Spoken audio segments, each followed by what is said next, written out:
Good evening, ladies and gents, and welcome back to the Challenger League. We are into Playday 3 here in Europe, and you're getting a treat tonight. You are joined by myself, Desertu, and Demo for what feels like the first time in about a year, if I think, Demo. I think it might have been.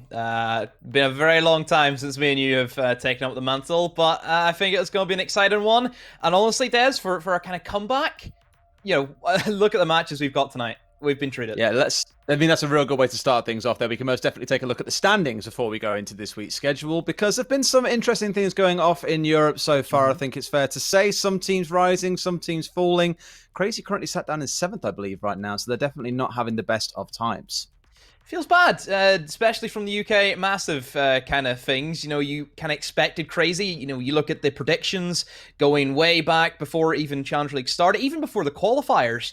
People were saying crazy, yeah, an absolute shoo-in to qualify into the Pro League. And at the moment, it's been completely turned on its head. Only a measly 3 points at the moment. 6-point gap again, still early days for the most part. We're still, not even at the halfway stage yet of this competition, so there is still time for Crazy to try and make up ground. You look at other teams there, like Izzy Dream, I think expected for them to be up there. Definitely for me, I've always thought they were going to be at least, top 2 guaranteed. I would say, though, sitting at number second there, Diffuse Kids, I did not expect them to do this so well so far in this competition. So Diffuse Kids really take me by surprise this season. They absolutely are, and the thing is crazy facing off against them later on today, which is going to make things interesting. But first and foremost, we were bringing you a game by Secret, who, as you can see, are currently sat in 4th place with 6 points. Definitely kind of towing the line after a rough week 1, but week 2 looked much better for them, and now they'll be looking to push back in towards those top spots. Let's take a look at today's schedule as well, so you can see what games will be coming your way very, very shortly. We are going to start things off with the UK Massive Team Secret themselves, followed by more UK Massive in the form of Crazy. Salamander versus Team Secret to kick things off in 2 best of 1s, followed by Diffuse Kids coming up against Crazy later on today. So 2 big games. Team Secret win, they can find themselves in the top 2.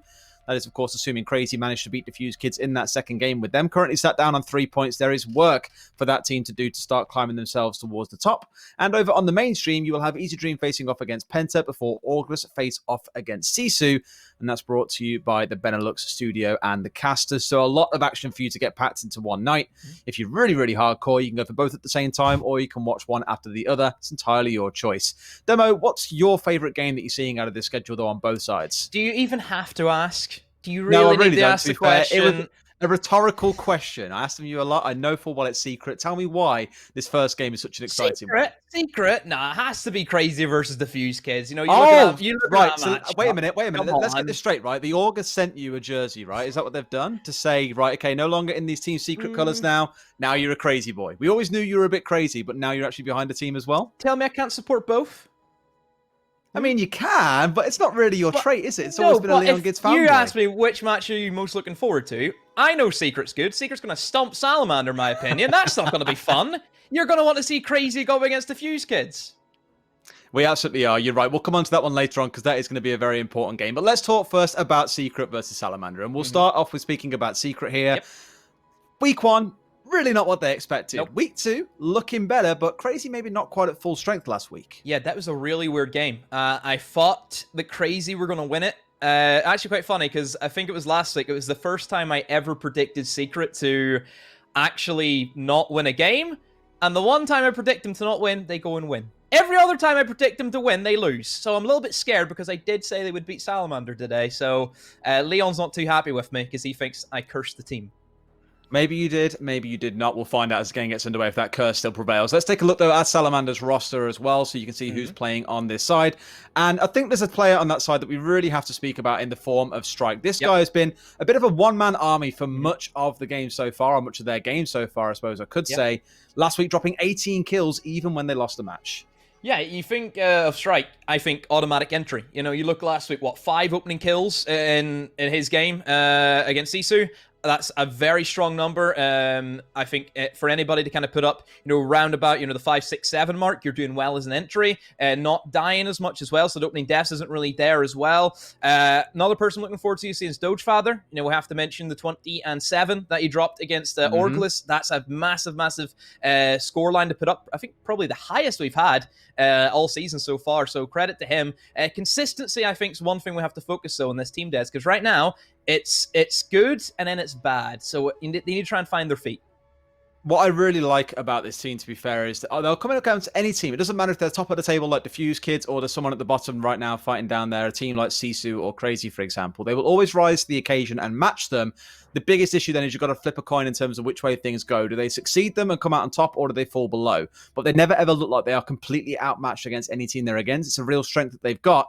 My biggest concern is that the only player looking towards being consistent here, and I'll say it again, is Strike. We have seen good games coming out of Dogfather, but it's very rare you're going to see a player like him dropping 20 kills every single map. That definitely falls over towards Strike. Weo's has been fantastic playing things like Smoke and Mute in previous weeks as well. But I feel for this team that there's a bit of a one-man army on the go here in the form of Strike. Very similar to how BDS are with Shaiko. Yeah. If he doesn't step up on a day like today, this is going to be a very rough game for them against Secret. And we've seen that plenty of times from BDS. If Shaiku's not there, the team just kind of crumbles. We've seen that plenty of times in that second half. Look where BDS finished. I don't think anybody probably would have predicted them to finish where they were after their invitational run, but I still think for Salamander, there's potential, but there's just better teams than the league does. There's just better teams who just outclass them. And one of those teams that might be better is Secret. Let's take a look at their roster as well. Surely by now you know the majority of these boys, but they have, of course, made a recent addition to the side as well.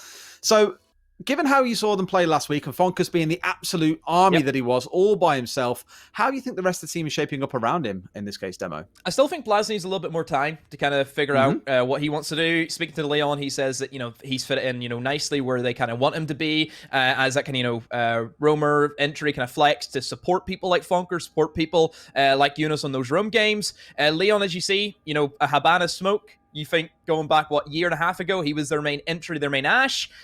He's now on the main support alongside Meepy as well. But you look even at the operators, we're seeing 3 Eggers there, Des. So everybody's just having a good old time in an operator.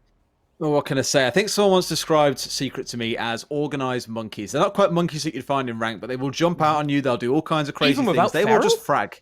Even without Feral, they'll still just frag out on you and you don't really know what's going to hit you. And that just comes to teams being able to adapt against Secret, and equally, Secret being able to adapt against them. The one running theme we've seen from this team over the last 2 years is inconsistency. They are consistently inconsistent. You just don't know which team you're going to get in what week, in what competition.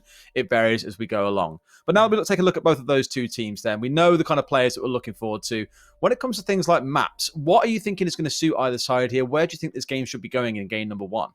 I don't think it'll be strat heavy. I think that's going to be kind of shifted to one side. Both these sides, I think, are going to try and play off the aggression that they can both bring. We've mentioned Strike. We've mentioned people like Funkers who want to try and take those gunfights as much as they can. It's probably going to be like a Cafe or a Border, something like that. I really doubt Coastline. If Salamander, for some reason, decide to take Secret to Coastline, then it's their funeral. I think Coastline is just Secret's map through and through. That's where I think Crazy kind of slipped off last week with going for that map against them. It's just not a good idea. So I think Cafe and Border is probably a good bet at the moment. It's very interesting seeing how Secret and Crazy kind of flip-flop against each other, because in Prem not too long ago, that was entirely a Crazy map as well. But you are right, it is that kind of variability to it that maybe we don't want to see come through just yet. On the other side of things, you're saying Border. I remember way back, probably a year and a half ago, when you and I were casting back at the start of 2018, for example, you'd always say to me, oh, Border is a secret map. No one ever takes them to Border. What's changed now, do you think, that means teams are more willing to take them there? Well, I mean, you look at the old roster way back when, you had Stiz back there, you had Lackey as well. I think back then they were surrounded a lot more on the kind of clutch potential that Stiz brought. He was that smoke main. He was able to just pull it out of nowhere. I think now they've went a lot more refrag potential based. I think they're setting up nicely with crossfires. I think extensions as well that they do into CC, extension into Word Customs, that all works for them a lot more. They're not relying so much on the kind of try and get picks and then just see if Stiz clutches it kind of thing. So I think overall they're a lot more in unison compared to what they were last time.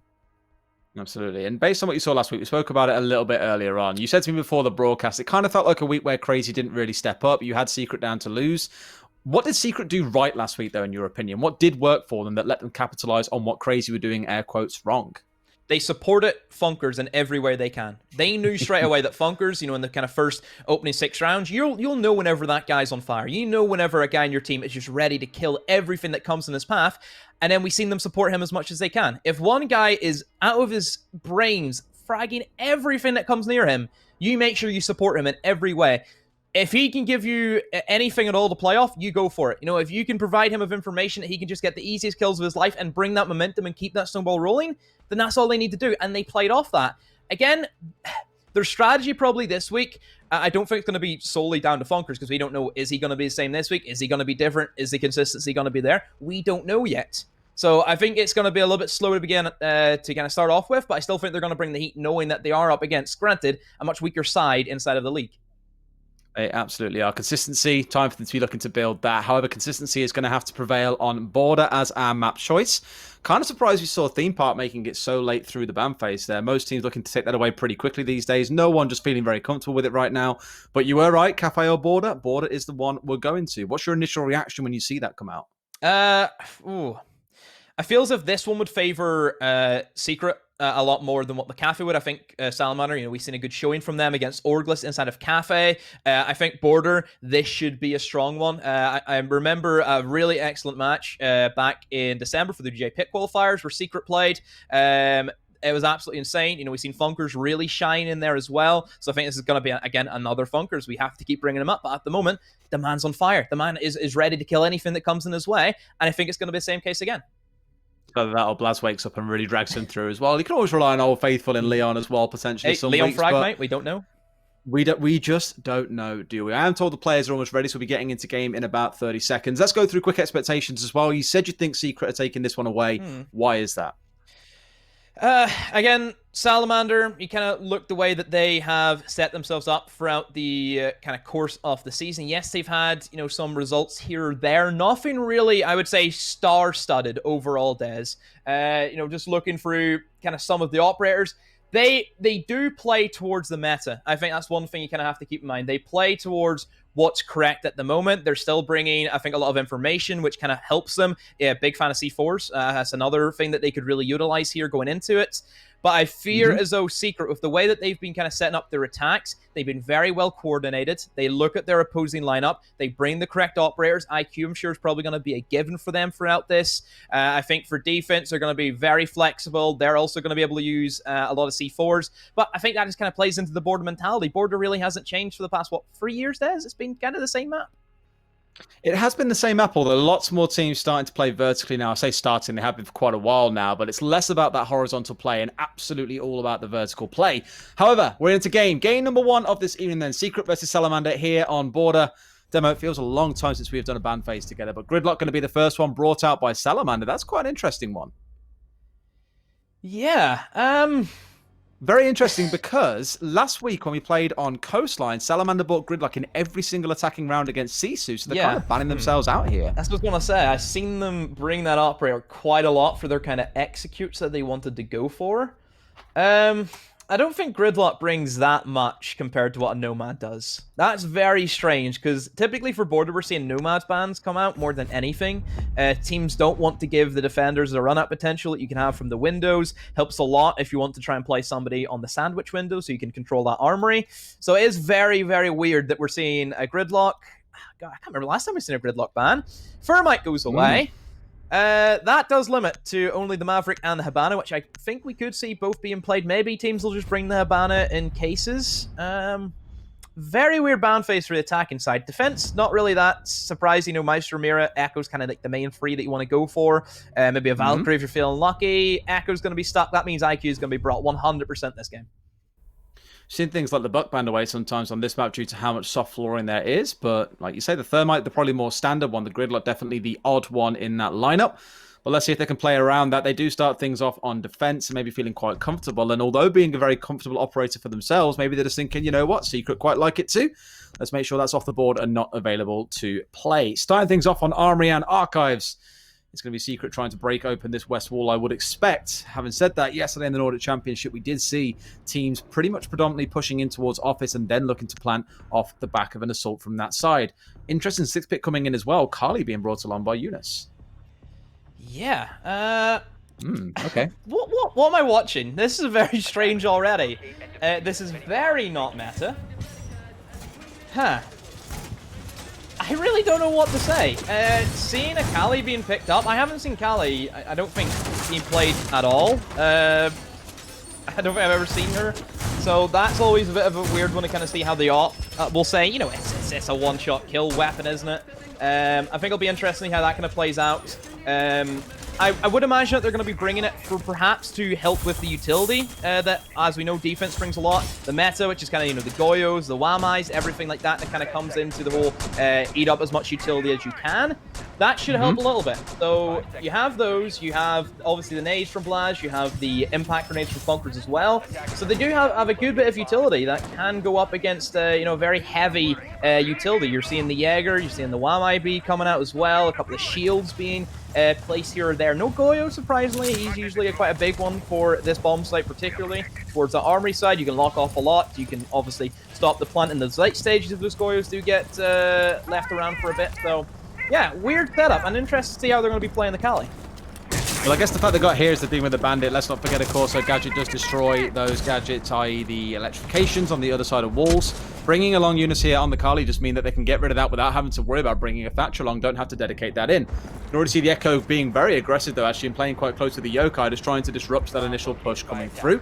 And it doesn't look like much of Secret is pushing in towards the east side right now. You can hear the Gadget going out from the Kali, which means they can now start looking to get inside of Office, and grenades will rain in free. No one yet being caught out, though, on the side of Salamander. No, not at the moment.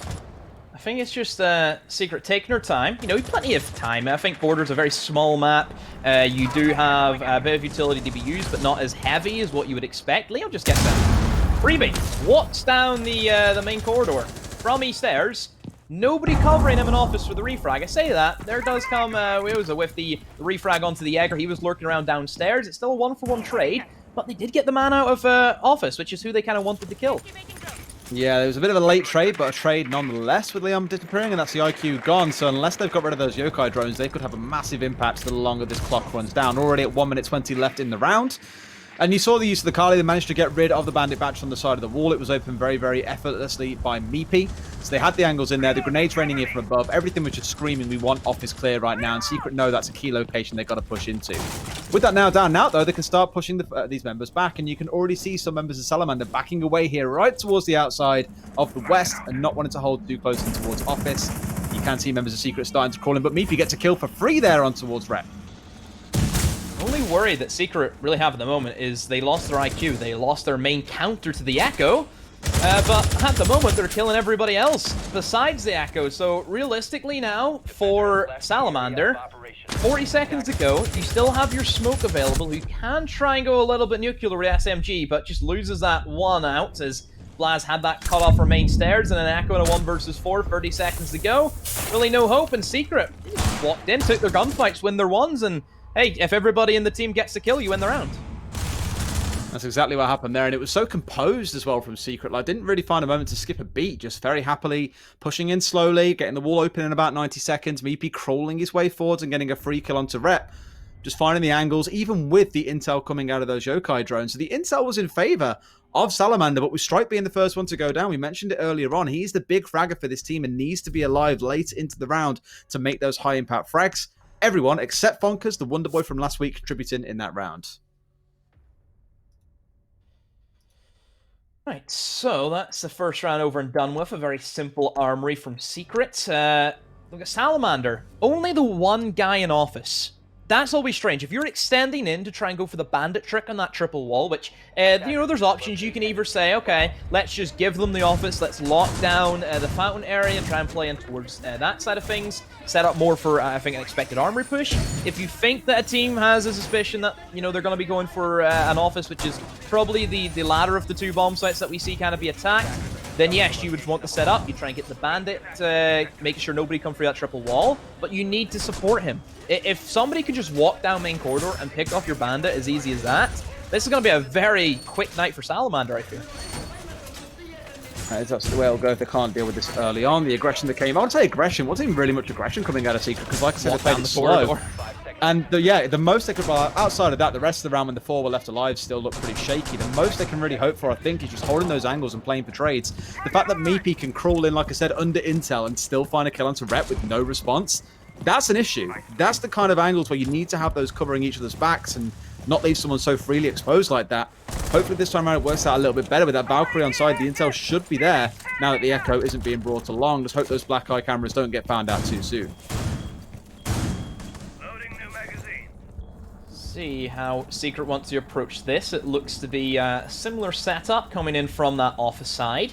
So they'll be up in the rooftop hunting for those grenades. But finally, Des, we're seeing a bit of change up. They've brought the Wamai in towards the office. This is a great addition because not only does it give that cover that Strike needs if he wants to go for the bandit trick, but he can also place down those metal pancakes. He can throw them around if he feels he's going to get a little bit in danger with any flashbangs, any grenades coming his way. It can be a really nice tip, to kind of have, I think, whenever you are holding that triple side. So overall, I do like the changes. Even Wioza playing inside a fountain to give that a little bit more aggression if he wants to go for a quick rotate, if he wants to try and catch them by surprise. And oh, that's a surprise, but not a fun one for Rhett as Blas hits the nade onto the bandit. A nice shot definitely wasn't for the grenades. That's ironic. The Warner should be able to block away from those grenades. Not quite able to do so in this instance. So, 4 versus 4. 90 seconds left on the clock.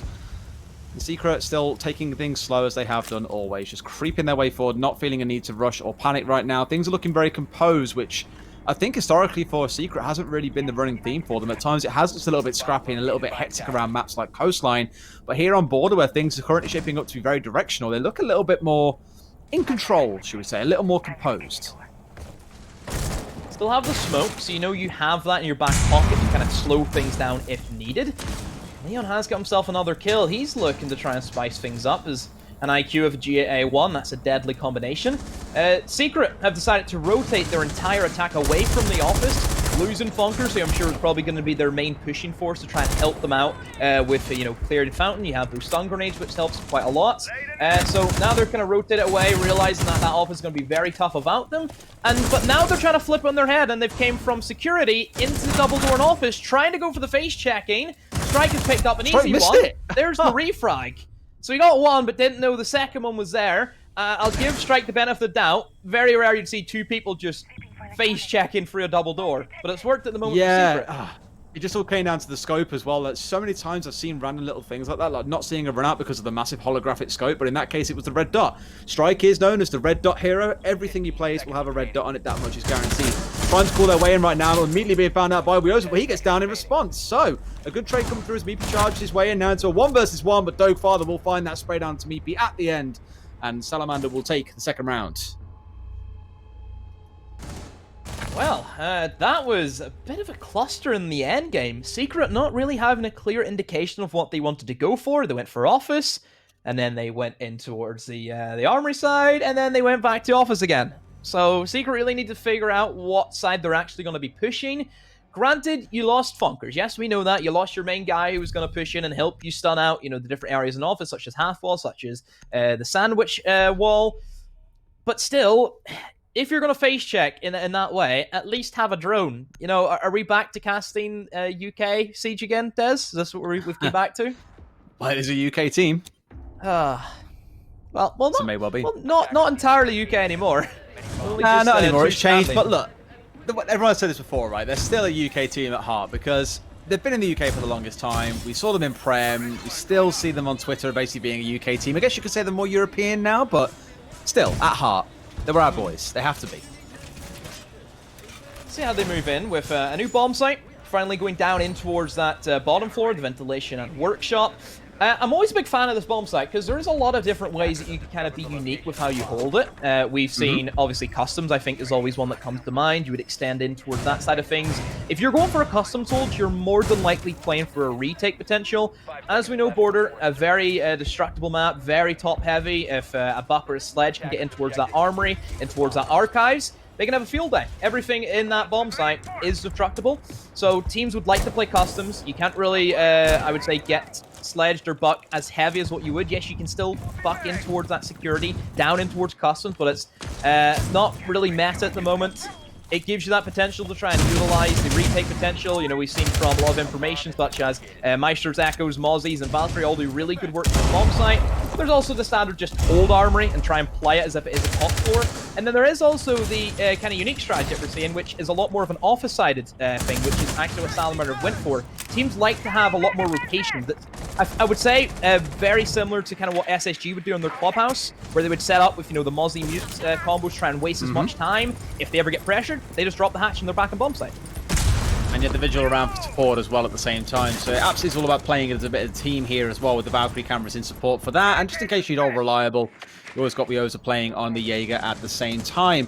So as things start off, nothing massively explosive happening in the first 60 seconds, and a lot of drone work. You can see Secret starting to position themselves down towards the southeast to threaten the site from that direction. But as it stands, no real need to do so. Members of Salamander Oh, Dez. Come in, Dez. Have we lost Dez? Looks like we may have lost Dez. I'm not sure what's happened there. But we'll keep pushing on. Hopefully... Oh. Hopefully he'll be back soon. So we'll see how it goes. So, at the moment, 4v5, still in favor of Team Secrets, and Leon Gids has been able to get himself inside of Customs, a very strong position. Vigil looking and has eliminated Blaz as he walks in. That was a very strong position. I like that, the way Strike was playing it, opening up that main waiting room wall to look down onto where the main pushing force is coming from Secrets. And honestly, Salamander in a great setup. I'm really liking this push that's kind of came out from them. A flashbang, maybe. Potentially was going to push in towards bathroom, but no, just says, let's push in the bomb site because Leon's already there. However, upstairs is in control of Salamander, so they should be able... Well, as it goes, says, I'm not entirely sure if Salamander know they're planting, and no, they don't. Pretty much a free being given over there with that plant inside. Now it's just in this horrific post-plant in a 2 versus 3 against members of Secret here, still with 3 drones on the field as well. That intel no doubt flying across for them to know what's going on here and where the aggressors are coming for. Nice lie-down shot coming there, and towards Meepu was laid down. Actually, I thought he found the kill, but no, it was Heads Up finding one in his direction into a 2 versus 2 against an IQ and a Kali. The Kali not super effective at this sort of stage in the round unless you can find a nice long angle to hold. It feels like maybe they have found that now. Goes in nice and close as Leon finds himself a triple kill in this round. That diffuser is still in place, and there's not a lot they're going to be able to do to stop this one now. Weoza tries to stick on the diffuse, but Leon is lurking nearby. Does he know? Should be able to push around the corner for this one. Has about a second to go. No! Will he miss it? Oh! Whoa. Leon. No. Down. Bad. Bad. He won the round. No, but that left that. My heart was not taking it at the end there. That was ridiculously close when you should know this is going off with only a couple of seconds left. I understand wanting to play to the clock, but those first couple of shots being missed, that could have made all the difference. We saw back in week 1, August losing a round with 0.18 seconds left on the diffuser. That's how close it can get, and my God, did he leave that one close. I know, Des, that, you know, what are you, 68? I know your heart is starting to, you know, get a little bit It can't take for it, you. man. I know, the pacemaker I know. starts giving out. It's tough being old. Well, actually, I wouldn't know. So that's kind of your problem. But I think for Salamander, I did like the setup. That's the kind of setup I like to see. It's creative. It's very fresh at the moment inside the meta. Only thing I question is, if you're bringing information operators like the Mozzie, like the Valkyrie, why on earth is there no cameras for sight? You know, Leon just walked in. Defenders, protect your bombs. You have to question that, don't you? One guy has been able to entry in, walk down a corridor from Customs into the site, and they were none the wiser. Is it weird how Meepu got in there so free and managed to plant as well? Yeah. Because you mentioned about the many ways you can attack this site. Yeah, it was definitely a good call. They made it work. They had the intel. Things played out in their favor. But like we mentioned ourselves earlier on, they had quite a bit of intel on their side too that they just kind of conceded and didn't have anyone watching that crucial angle on the run in towards site. And maybe it was cleared out by Leon on the IQ. I'm not sure. But it was a good round all in all for the plant to go down and that final second shot from Leon to be able to close things out to Salamander 2. Now we go into our third site rotation in towards Bathroom and Tellers. A site that is very commonly defended from the upstairs, and looks like that's exactly going to be the plan here with the castle being brought along too. Very common to lock yourself inside of office on the upstairs here and contest every single doorway in towards the site, so the attackers have no choice but to push upstairs and clear you out first before they can start sniffing around the site. Again, bring this Kali once more from Eunice. Oh, he It's this actually other got Thatcher, a down. right? He Oh, did weird. get a down from What? it. Yeah, Wallbang. He fired it and it created the hole because that thing rips apart like a massive hole in the wall. Yeah, So is it a wallbang if it destroys was a the wall wallbang, at the 'cause same you've time? Gross. Great angle, great angle. Yeah, it's very classic. Already, look at how Secret are ready to just pounce on the top floor. So it looks to be a very similar setup to what we had last time. Perhaps maybe a little bit more controlled in towards office. They're not extending in towards that security. They're not bringing, you know, the Mozzie Mute combo, not bringing that Vigil as well. They're a lot more controlled towards that office side. Already the first drop comes in. Weoza, as we know, very low HP from that Kali shot. Strike inside of office alongside of the bandit. And this is going to be an interesting one to see how they kind of set up for this bathroom tellers, which, as we know, Des, is always a bit of a rough one, I would say, to defend. It can be quite horrific because so many of these walls up on top floor are openable. The ones in towards the hallway, the ones going in towards where archives, where the site normally would be. Obviously, in this case, it's not. Oh! A lot of fountain is openable, and another shot for Eunice here. Finds himself too, but he does get traded out by Strike straight after an Isaiah trade. He still hasn't killed Rep. Finally, he will go down, though. But Strike gets himself on the board early.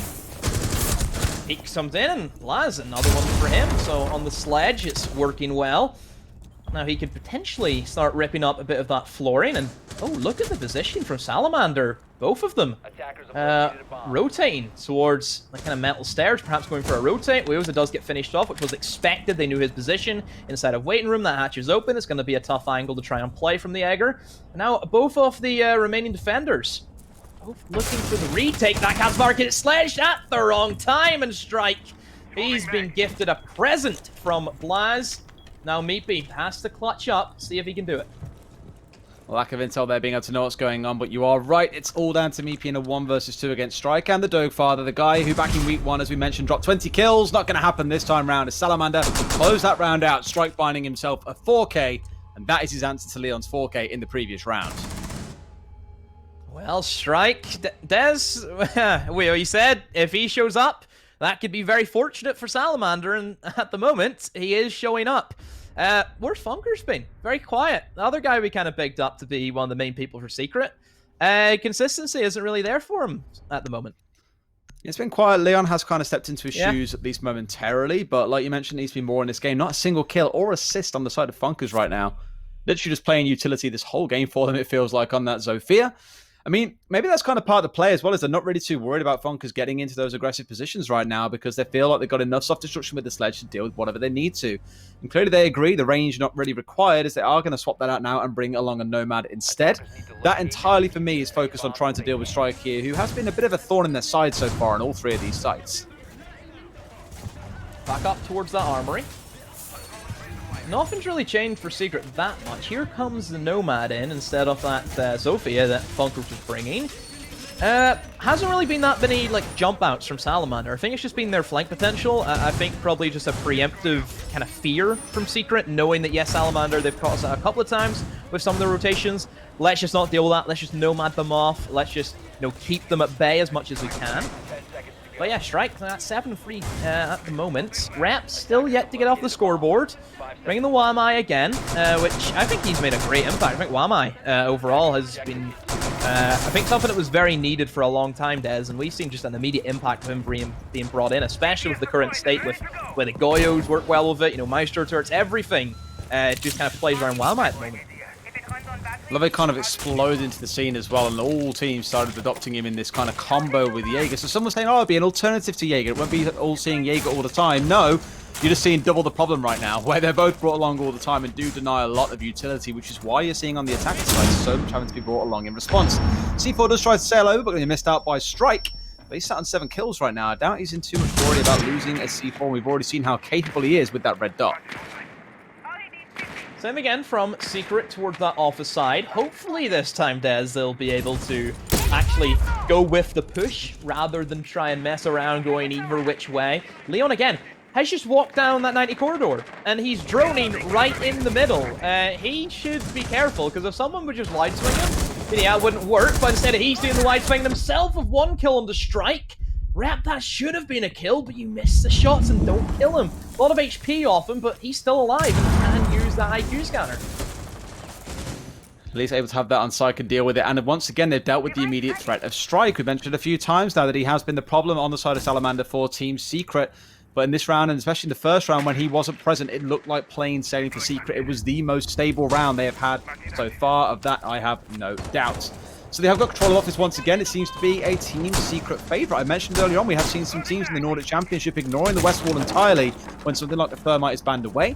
and instead doing all the work in towards office here. Tries to pre-fire around the corner, but Rep is holding nice and snug on the Wamai, and he finds himself a kill onto the low HP Leon. A second kill range through elsewhere. Funkus will still have to wait longer to find himself another kill as Rep finds a second, but Meepy, the savior, will swing in. He's having a great game so far. Definitely a few comments leveraged his way in week 1 about how quiet he was. I believe it was 2 kills across both maps. Already here, he has tripled that count with 6 inside 5. So from below, Valkyrie has the Nitro Cell that can be leashed up and should be an easy kill. As we know, Yunus was looking at this smoke for a very long time. The moment he swings in, it's the moment he gets peeks. And, well, from below, Valkyrie does finish off Meepy and Salamander. Very controlled. I think for Secret that round, Des, they just kind of lost their main footing. Funker's dying early on. Doesn't help a lot. They kind of needed those Nomads to try and sanction off that fountain to give them that entry in towards the office.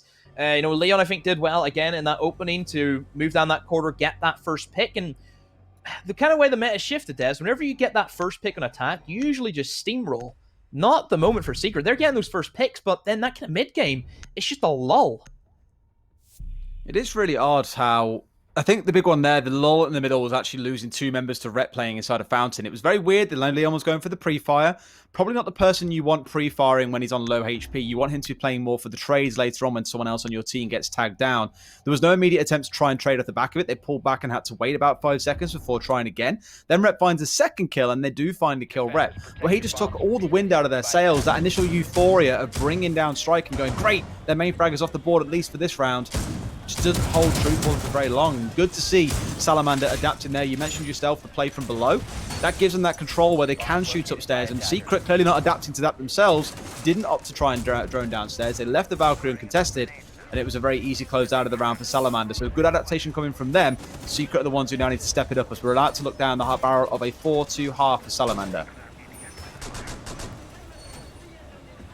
Something that Secret don't want to happen. I think Border's very 50-50 in how it can be played out. I think it favors attackers in some sense, mostly because Border doesn't really have a confirmed third bomb site that works too well, so that's always something to keep in mind. Secret, they've finally switched off the Kali, so they're not having Eunice on that anymore. Funker's back into Sophia, so Nomad was just, yeah, let's go Nomad. Didn't get any kills, back on Sophia again to try his chance at that. Yeah, honestly, I think Funker's playing entry whenever he's not doing his job. I think it shows. I think it's a real impact. If he's there and he is getting those kills, then things just run smoothly. So I think Funkers really needs to wake up, or else Secret, they're going to be in big trouble. Been like a ghost so far. 0 and 4, no assist involved. Nomad in the last round didn't hear a single air jab actually go off anywhere. Like, it was just... It is like he doesn't exist right now. It's basically a 5 versus 4, as painful as it is to say it for someone that did so well last week. But the team needs you now more than ever, Funkers. So as you say, Demo, it is time for him to step up and make himself heard. Starting now with an attack on towards the ground floor, though, so rather than looking towards playing upstairs, that's not been the focus as it stands for the side of Secret. They've said, you know what, you guys want to hold upstairs? You stay upstairs. We'll start pushing on towards the downstairs right away. And by the looks of it, they're gearing up for a similar sort of setup as last time here, with the plant starting to hover in towards the south side of the site. We could see Meepy go for a push in once they've dealt with Dogfard, and they'll deal with him very nicely. How on earth has Leon got into the back of Workshop here when there is so much vertical control? This is all he's been doing. Just crouch walking into bomb site. Nobody from Salamander have a clue he's there. They're all upstairs. They're trying to play the vertical holes. And honestly, for Secret at this stage, they have so much time to kind of reevaluate the best plant position. Will they rotate upstairs? Will they just try and hold them from their own angles? Have to see how this goes in, because still half the round to go. Plant. There we go. Meepy gets it down, and now for Salamander, a retake has to come out. Didn't cover Leon at all coming in from Ventus. He finds his second in this round, and now he's causing even more hurt and pain for them. All 5 members left alive with 30 seconds left on the clock. This is looking very rough for Salamander, and especially Strike, to have any impact in this round. You can see them just holding these angles, trying to shut them out as Leon finds a triple kill in this round. Meepy gets the 4th. Rioza gets one back, but Leon makes it a 4K in this round. Interesting thing to note, back in round number 3 when we played this site last time, Leon also got a 4K. Did get the 1v1 post-plant as well, but in this round, not even given a chance for it to become a 1 versus 1. It's one of those games, isn't it, Des? It's one of those Leon Gids games, which, as you know, I hate. I hate to see those. Do you really? I don't know. We'll see. See how he gets on. Do you want to show the chat your Leon Gids tattoo in the break, maybe? Well, I don't have a Leon Gids tattoo. No, that's a lie and you know it. No, it's a Doki tattoo. It's very small. You can barely see it. Well, it's got to be relative to the actual size of the person, right? Of course.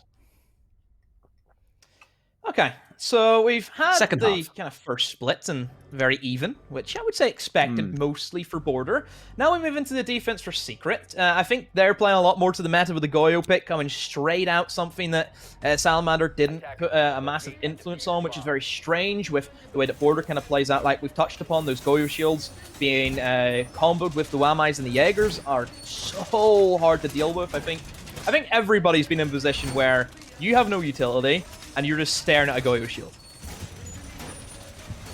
Not fun. Absolutely not. The one thing worth mentioning, I think, at the back of that first half is that the 3 rounds that Secret won, 2 were won in a very similar style. It was on that same site that we saw just a second ago going into Benson Workshop. The slight concern I have that is on the other side, it was pretty definitively over towards Salamander. So when Salamander haven't adapted, when they played upstairs twice and not really moved or reacted to what Secret were doing downstairs, Secret had a field day and happily picked up kills from a numbers advantage. The other rounds, strikes popped off, or Rep has found himself in a very difficult position to deal with. And I'm concerned for Secret that small things like that, just one oddity or one factor they weren't anticipating, is causing them to drop rounds here.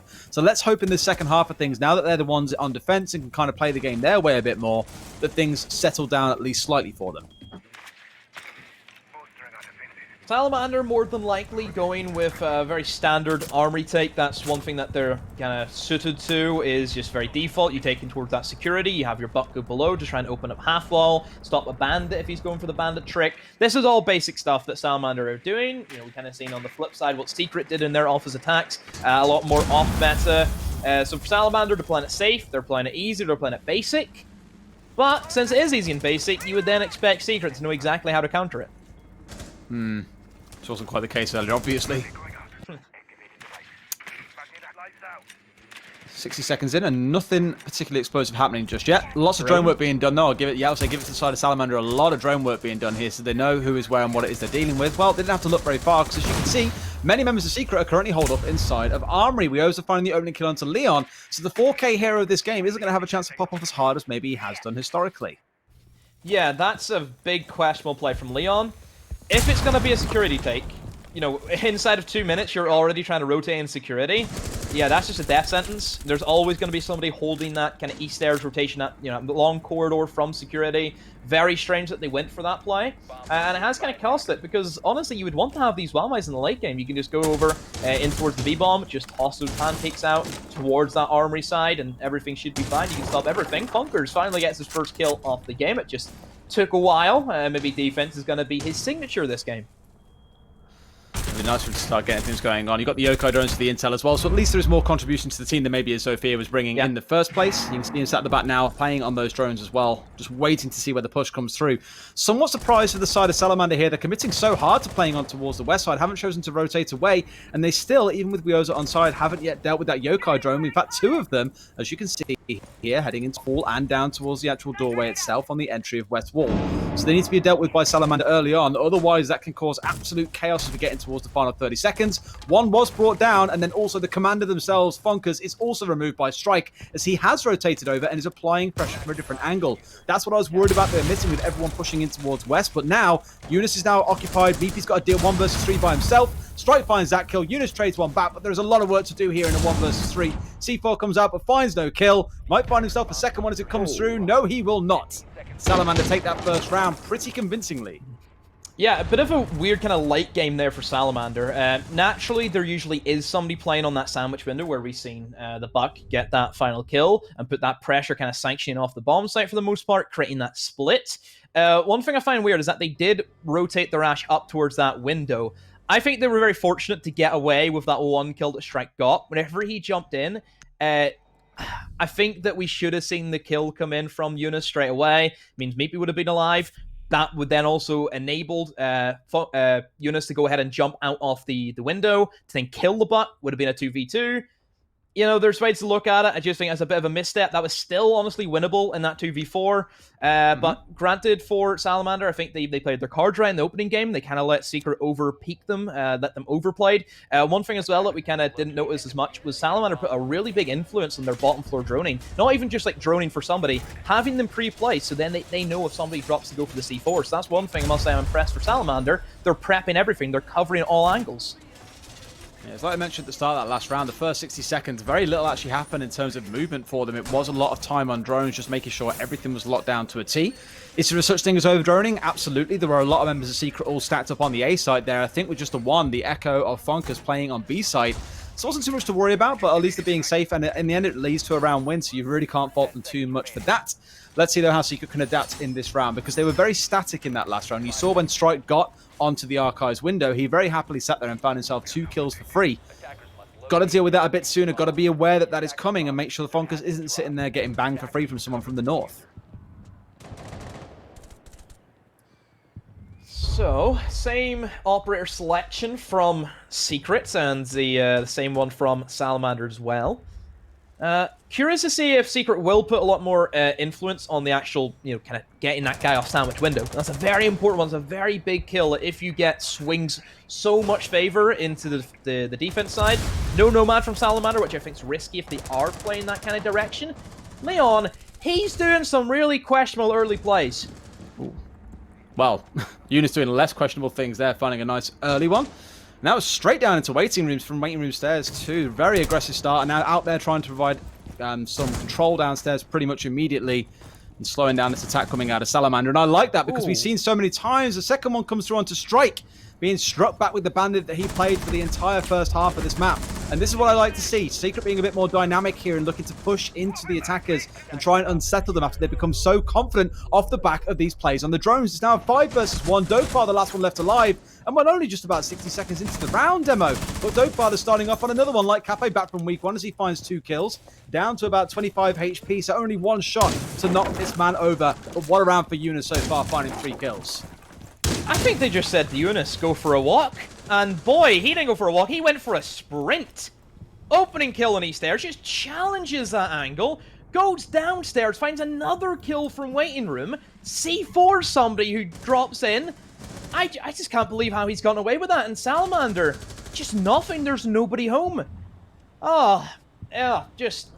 everything about Secret there just screams aggression. Yes, Eunice went off on one. Yes, he got the opening kill. As soon as he got that second kill, we seen straight away, there's Echo drones downstairs, Blaz dropped down to support him. They just tried to support him in every way. Quite similar to what they did with Funkers, whenever he was on tear. If someone's on that, you just try and support them as much as they can.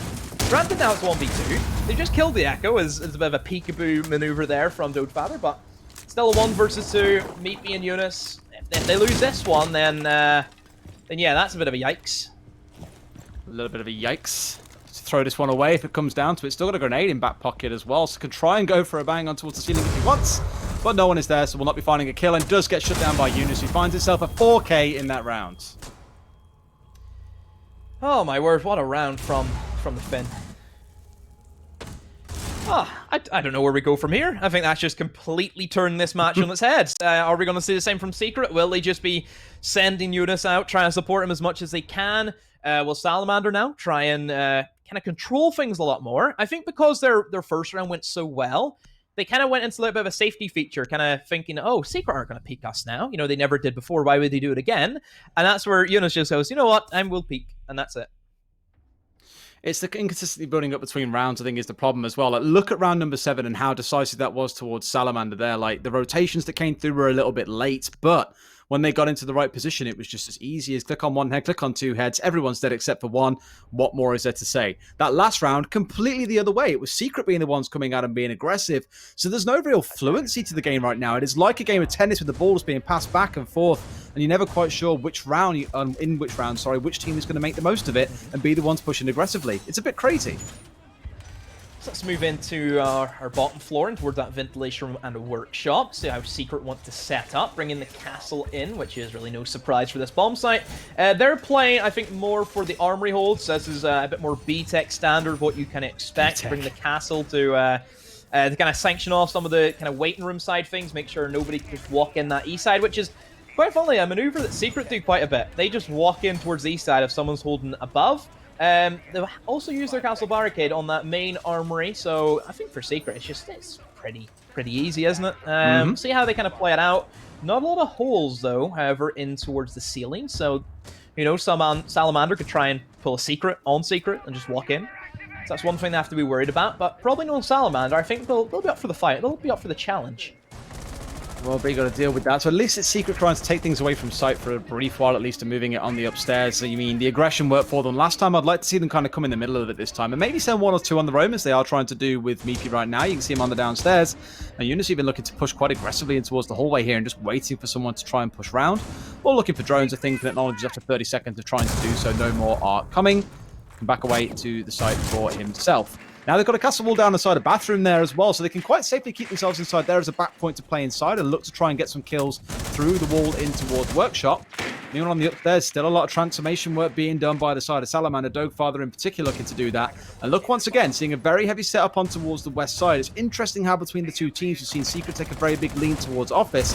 Meanwhile, Salamander really like this west wall.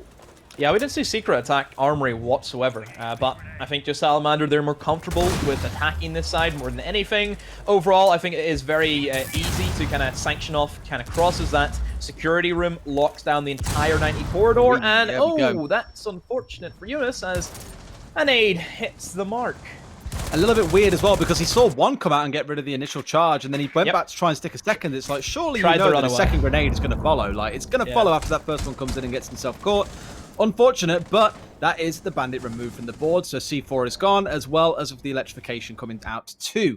Leon is down to about 1 HP after dropping back down inside a workshop as well, so his time on the upstairs has been done. Well, been spent, I suppose you could say. Still got Blaz hanging up on the smoke as well, trying to hold out a bit more time, still with all 3 smoke canisters too, and is slowly burning his way through these drones that keep on coming in. Only a few now left alive for the side of Salamander, 4 to be precise, as we enter the final 60 seconds. Blaz is in a great position. Nobody's challenging him upstairs. They're just trying to hold him. I worry for Salamander because I don't think that he knows he has an excellent sight line right down in towards the B bomb site. Salamander are very spread out, and there's the kill that comes in from Blaz. We do, however, see a refrag inside of the bomb site, but as long as he's upstairs, he can just hold this as much as he can. A spot comes in, but nobody's none the wiser. He's trying to find the pixel and does get him off the plant. And somehow Funkers is outside, and he also gets eliminated. And yeah, Salamander just take that win.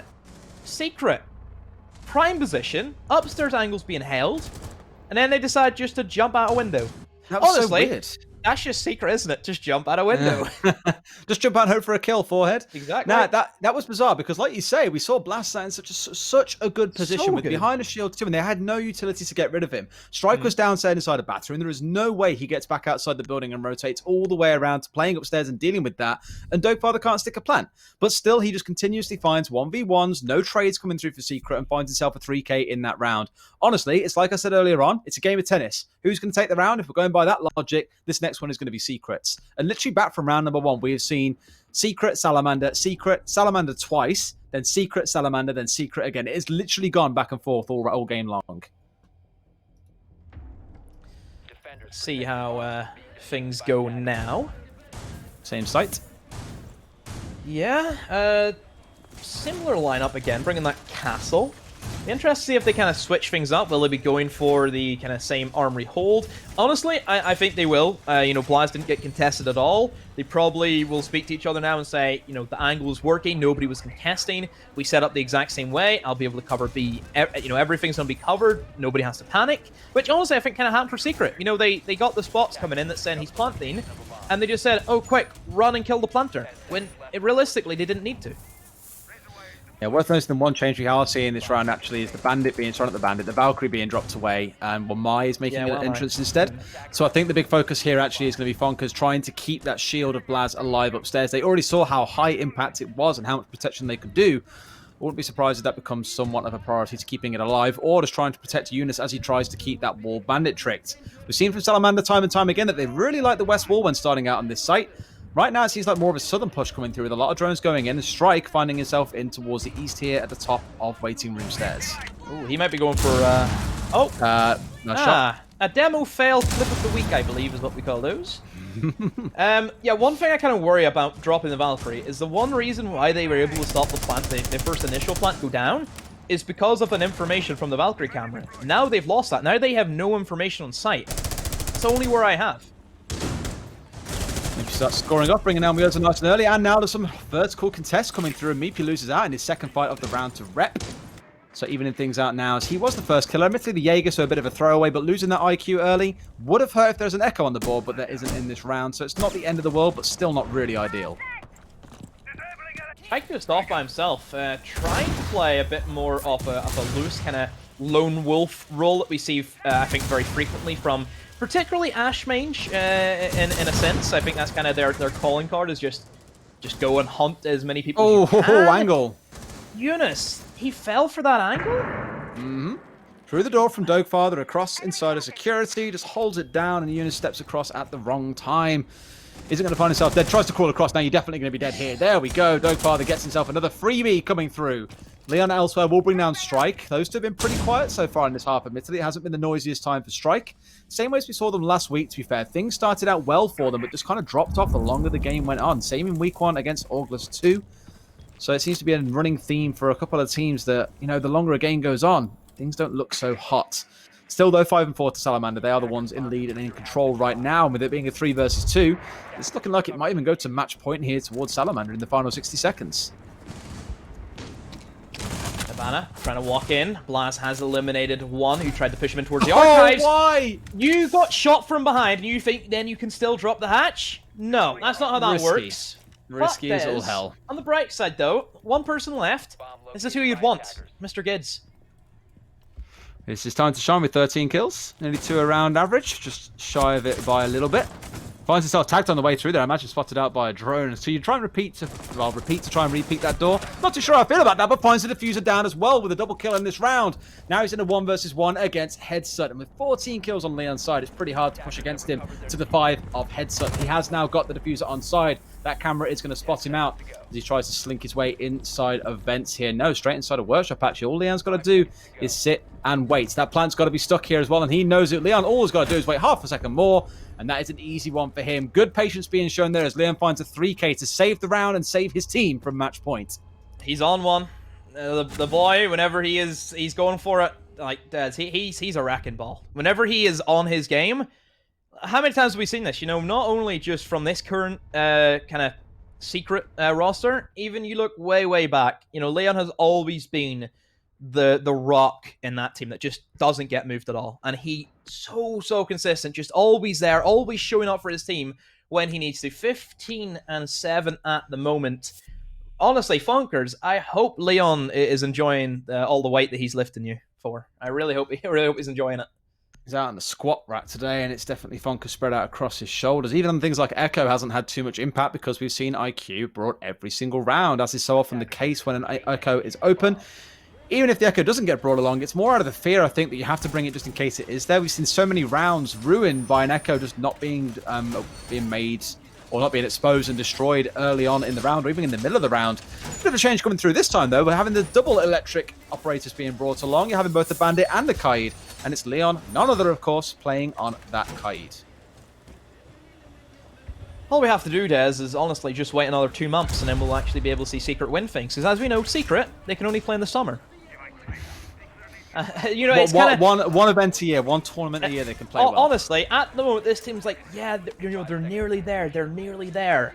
Whenever it comes to summer, hopefully they will be there, because as we know, they can only win anything in the summer. You know, you think about every other season of the year, they're just, you know, it's disappointment. But summer, oh god, party time for me and the boys. Absolutely. Salamander, as they do on the drones early round. And interestingly, a push towards the east this time round. So not starting out as they have done historically on the west. And I'd say that Dogfather's working his way to get underneath by the looks of it. So probably trying to find his way in towards vents and workshop there to begin contesting the members from below. They know that last time round when they were contested on this site, a lot of it just came to the fact that you still had a member, sorry, not on this site, sorry, on this side of the map. There was a lot of contests coming in from above, behind the deployable shield, so a good game plan here might be to get underneath to try and destroy those gadgets from below, or at least pick off some operators. You can see 4 of them set up, and Eunice playing very aggressively inside of office. His aim being to prevent them getting inside that side of the map for as long as possible. In towards east stairs is where Wioza will try and entry in from. That kind of creates their flank rotations kind of solidified. It means nobody could try and uproot that security hold, try and flank in towards that main corridor, so they have that on lockdown. Also, if anybody tries to rotate out of office, you also have that, so very typical. Only thing that I do kind of worry is that the fact that it is the IQ holding it. Ideally, you would want your kind of IQ in destroying all of the equipment. You know, there's an Echo drone right in the middle of security, and they don't know this. It's giving them all that information they need. All they need to know what's going on, and they haven't even bothered looking for it just yet either, it seems. But then again, why would you in this instance? Yeah. Leon taking a bit of tag damage down. Yeah, it's very peculiar, but hey, I like it. It's more the aggressive style that we've seen coming out of Secret. We've already discussed this once. Playing on site hasn't worked for them. Being overly aggressive has, but that can only work once or twice. Apparently, Dogfather and his grenades that can happen more than once. Finds out Leon in this round. We spoke earlier on about Strike being shut down and how it took all the wind out of Salamander's sails. It's going to happen exactly again in this round, but in reverse, as their top fragger is now gone.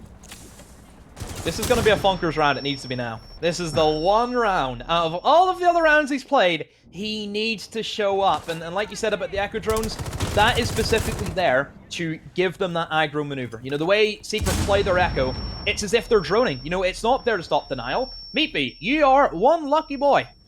So lucky that Sea of Flames. And still in a great position, still being supported by those Echo drones, can still try and peek around, has the 416, a great weapon to have in these medium gunfights, and 30 seconds to go, Salamander need to get a move on. Yeah, I mean, looking towards Eunice and Meepy actually both playing on these more roaming operators right now. Meepy spending most of his time on site, though. The running comes through, and they don't even know about Meepy being here. Finds himself a double kill, making a 3K as Eunice gets one as well inside of office onto Strike, and it's all down to Wioza by himself. Gets a double spray down. What was that? Eunice and Bonkers disappear in a flash, and it's a 1 versus 2 anyway, but Blast is going to clean things up. What another mental end to a round, and all that coming down to Meepy. Yep, great position. I think the Echo drones, you have to give credit to the way they position those. Like, Echo's just being played literally like an attacking droner. That's the way they have it. You know, droning for these people to try and get those kills whenever they push on in. Again, Meatbee so fortunate. You know, they destroyed the Goyo shield thinking that would clear out the position he was in. So close to being cleared out, but no, stayed alive in that position. So strong with that gun. Can kill anybody, you know, in about 5 shots. Just have to land them. Funker's still 1 and 9, but it doesn't matter whenever he's playing that Echo, giving those calls for his team. So yeah, overall, at Secret, it's working at the moment, but it has not been the cleanest for Secret we've seen in the past. No, it's been a bit scrappy, and that round there was a bit of a strange one because you saw the Hibana charging through to try and plant, I believe, in the back corner behind half wall, or maybe even in sandwich in front of the window. Most likely Spot would have been there, and there was no drones on him. The Hibana just charged through, and Meepy was like, oh, I guess this is a free kill then. And I think the intent was to have someone following the Hibana in and try and hold down the angle at the same time as she ran forwards to go for the plant. Just about a second behind there, Meepy getting that double kill, followed up by the third to come over afterwards. We did see a great spray down come down from the other direction, mind you, leading into 2 kills. So a bit of a mistake at the end, but I felt by then the damage was already done by Secret, and that was a very decisive round win. And I've got to say, I said it earlier on, Meepy, a player that we've called out a few times as being, you know, very low in contribution in a number of rounds. Today, at the very least, having a massive impact when the rest of the team are standing up pretty quiet. Of course, you're looking across towards Leon and saying there's a lot of work being done by him, but Meepy himself also getting up there is great to see, given he's normally a supportive player. Honestly, I don't think Secret have set roles anymore, Des. No. I just think it's just whoever wants to go for a kill goes for a kill. Oh, the spawn kills came in. Meepy's eliminated. Honestly, one of the best players he could have got in that strike. What a round to get it in as well. Unbelievably free, bringing down Strike. There is still a Monty on board with Dogfather, though, so there's some play to be happening here, but a lot of that range destruction has now been removed from them. What they're going to try and do here, by the looks of it, is get themselves right inside of the default plant spot on side of Customs and try on supply, and try and get themselves into that corner to go for a plant. Here we go, he's in there right now, and they can't get in from above. We've seen this done quite a few times. To be fair, they're going to try and drop, and they still find the kill. But can they stop the plant coming through? They're going to find the kills. Down goes Dogfather. The round is pretty much done and dusted. This whole strat has fell to pieces. Secret now in a 5 versus 1. Bring down Wioza. A flawless round to close things out. And Secret Strike lucky at the very end of this game, finding themselves 2 rounds to take the match 7-5. Oh, well, Secret, what a way to finish that one off. Just a quick round. And, well, 7-5 the scoreline. Leon Gids, what can you say about that man? Absolutely phenomenal from him. And Jeff carrying his team, clutching up when needed. The crash walking in, those 4Ks and the IQ. 2 British boys on top, Des. Funkers, really, really rough one for Funkers, and hopefully he can bounce back in the next map. It's mad how much difference a single map can make as well. So when we do go into the second one, you might well turn out and find that suddenly it's Leon being quiet and it's Funkers being noisy. So we won't drone him in too much. He had a really good game on Cosine last week. But that was, as we mentioned a few times throughout it, it was like a game of tennis with things just going back and forth all the way to the very end. Some rounds you're like, wow, Salamander are so in control of this game. This is theirs to win. Then you switch over and go, wow, now Secret are so in control and Salamander have lost it.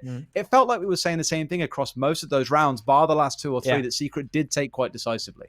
It was very scrappy, I think, from both sides. There's obvious flaws in how they kind of stationed up. I think the clutch potential, though, I think kind of shined throughout both of these teams. And yeah, it's just one of those, but I think it's just a border game in general, isn't it, Des? It's just absolute punches being left, right, and center. And yeah, for Secret, they were fortunate enough, 7-5. They looked grim, 5-4 down at stage and pulled it back 3 rounds in a row. It did a pretty damn good job of it as well. I'm curious to see how map number 2 plays out. And you said earlier on you felt Cafe and Boredom might be the ones that we go to. Do you expect Cafe to be the second one or maybe something else? I don't know. Does Salamander think to go for something else? Do we really expect them to play something like a club or, a Villa, even to an extent? An interesting one. Definitely a flip on the way that played out there. It was less down to the strategy, although we did see quite a bit of electrification coming through for both sides, causing some trouble.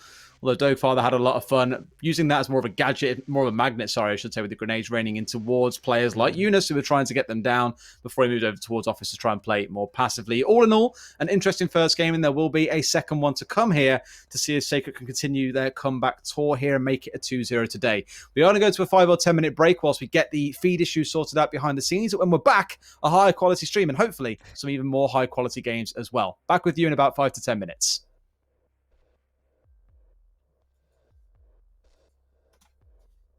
We're going off in a second, I promise.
Welcome back to Challenger League Europe. We are going into game number 2 very, very shortly between Secret and Salamander after a pretty tennis kind of style game that we just had there on Border.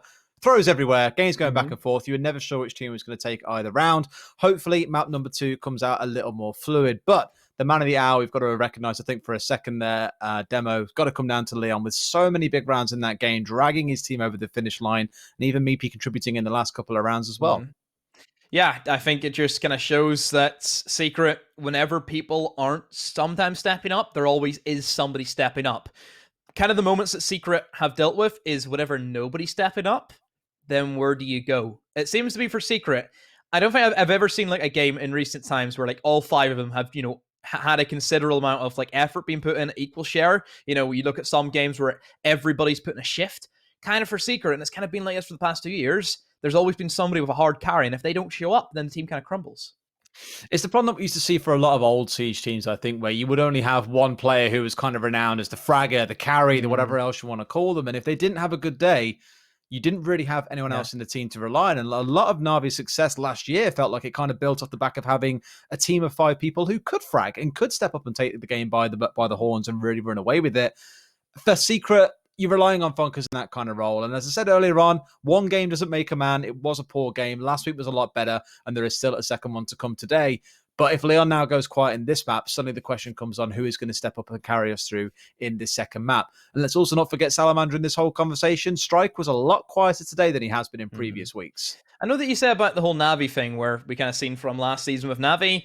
Keep in mind, we did kind of also have our own Navi carry in the form of Citizen, so that's always one thing we kind of have to keep in mind. I think every team's kind of went through that phase where one guy has kind of just been, on a tear for like a month, 2 months. I think Saves has kind of had that for Navi this season if we're comparing rosters. And for Secret, I think Leon has always kind of been that carry for them. He's always stepped up. Obviously, Funkers last week.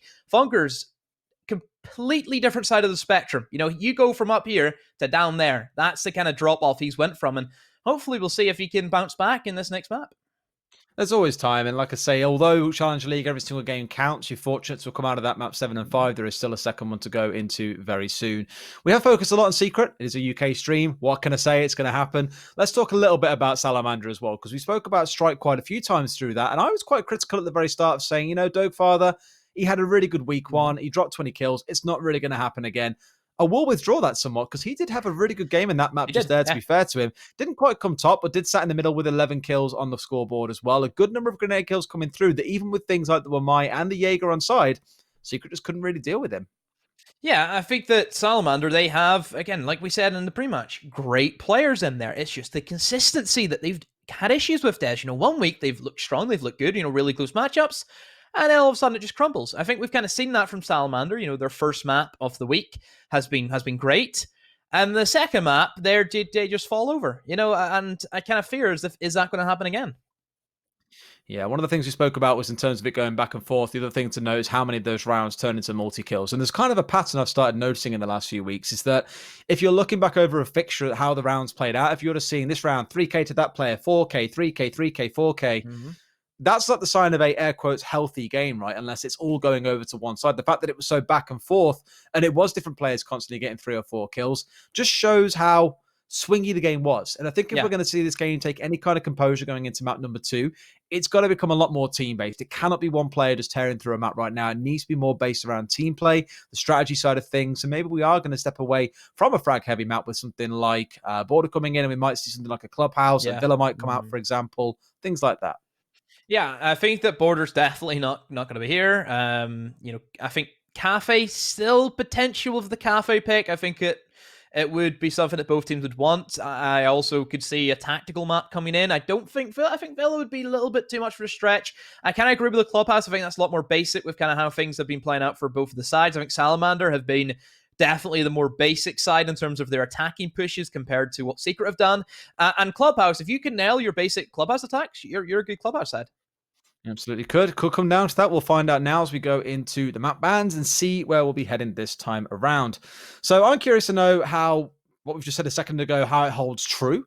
Border was played very, very direct. It kind of came down to let's push from this side, let's push from that side. Very rarely did we see a rotate coming through. So maybe we are expecting something here more strategically focused, like you say, after the gunfights did prove to be a bit too chaotic, I think, for both sides and a little bit too Yeah. unpredictable. Yeah, that's the thing. I think the frag heavy maps just aren't going to be kind of an option, I think, for both of these teams. I think if you look how both of them had issues, it was with refrag potentials. I don't think Secret, even though they won a map, they're still going to be thinking, damn, these boys they've got some good fraggers in there. We don't really want to have a go at them again. Let's try and take them to the more strategic matchup. And if it is going to be strategic, like we said, Salamander, Clubhouse would be a perfect fit for them. And equally for Clubhouse, yes, they took the loss, but then I think they'll equally want to try and prove that, yes, we're not just a frag heavy map. We can play other maps and we can play to that strategic level. It could come down to it. We'll get into these bands in just a second. Just going to get those loading into the system in 2 seconds. And apparently they'll start loading in right now. So Coast, Cafe, Consulate gone. So the Cafe we spoke about earlier is gone. Theme and Villa taken away. Border, of course, not going to make it in Nearly for a second Border. time. Nearly they would have had Border. the choice if they really wanted it, but it is going to be that Clubhouse. So we were speaking around this and saying, is it going to be a more strategical map? The answer is absolutely yes, albeit a basic one. A checklist map, as many people like to call it. Yeah, I'm guessing Funkers must have pleaded with them to not play Border. He must have been on his knees saying, please don't take me back to that map. So Clubhouse is going to be the option for them. And hopefully this can be a lot better for Funkers. So yeah, Clubhouse coming up. I'm expecting, already operator bans. Going to be pretty default. We'll see, Hard Breach ban, Maverick, Thermite, Habana, Thatcher are all kind of options there, I think, that most teams will go for. Defense, you're looking for the Mirror. You're looking for the Maestro. You're looking for the Echo. Pretty standard bans across the board. So yeah, I think Clubhouse is just going to be pretty basic for the most part. Absolutely. We found out as well, Secret are starting out on attack, Salamander being the one starting out on the defense. So kind of come to be expected when the team gets to choose where they start. Yeah. Then they will often go towards defense on this map unless you're someone like Crazy. We've seen them often start on attack on a map like this, but most non-crazy teams, should we say, the ones that are more sane in the head, will start on the defensive side. So let's see how this one plays out. Then I can hear the sound in my ears that says Clubhouse is ready. Let's see how this one plays out. And if Secret could take the day 2-0, or if Salamander have got an ace up their sleeve to shut them down in here on the second map. An ace in the hole, perhaps. It's a very Tim saying, isn't it? It is. That's why I don't want to go that far as saying ace up the sleeve sounded better, but ace in the hole does sound like a very ace of pyrite thing to say, to be fair. It does sound. If he had like his own company, that would be it, I reckon. What would it sell? What would his company sell? Magic cards, maybe. Magic cards. It would sell. How about Headshine? Oh, honestly, he could just be like, I don't know, like an agency for bald people. An agency for bald people. It would just be get him and Matt Andrews together. Matt Andrews, yeah, I was going to say, both of them. Just let them go at it. Let them run the company. It worked wonderfully. Oh, back to us for just 2 seconds there while we get something sorted out. Maybe you could join them because your hair's looking pretty. Just go for the full I'm bald, more mate. like a tennis ball than I am full bald, though. There's still some more work to do there. Well, the 4 bands that we did see come through were Capital, Thatcher, Maestro, and Kaid is the final one that we saw coming out there as well. So I was going to say, as soon as you see a Thatcher band coming out, pretty much guaranteed that a Kaid is going to follow just after. So not too surprised by that. We are back in and ready to go. So let us continue with things as they started. You can see the bands there across the top. And as I said, it's going to be Secret starting things out on attack. All hard breach open. So you have the Habana, Thermite, and Maverick all available for yourself to go and play. I also think that the Kaid ban coming in is, again, just a bit of a fear tactic there. You see a Thatcher ban from another team, you have to then ban a defense. You're going to ban the Kaid 9 times out of 10. So, yeah, overall, I think pretty standard. There's 2 ways to look at it. So, still have Bandit, who should have a bit more of a field day. Interesting from Secret, not bringing the Maverick. Realistically, you would like to have him because it helps a lot with the Bandit trick coming in. I'm guessing they probably want to go below and just do it the old-fashioned way with bucking or Sophiaing or nading below the Bandit trick. But we're not even going to go there. We're going basement anyway. So we'll see how that plays out if we eventually do get to the cache.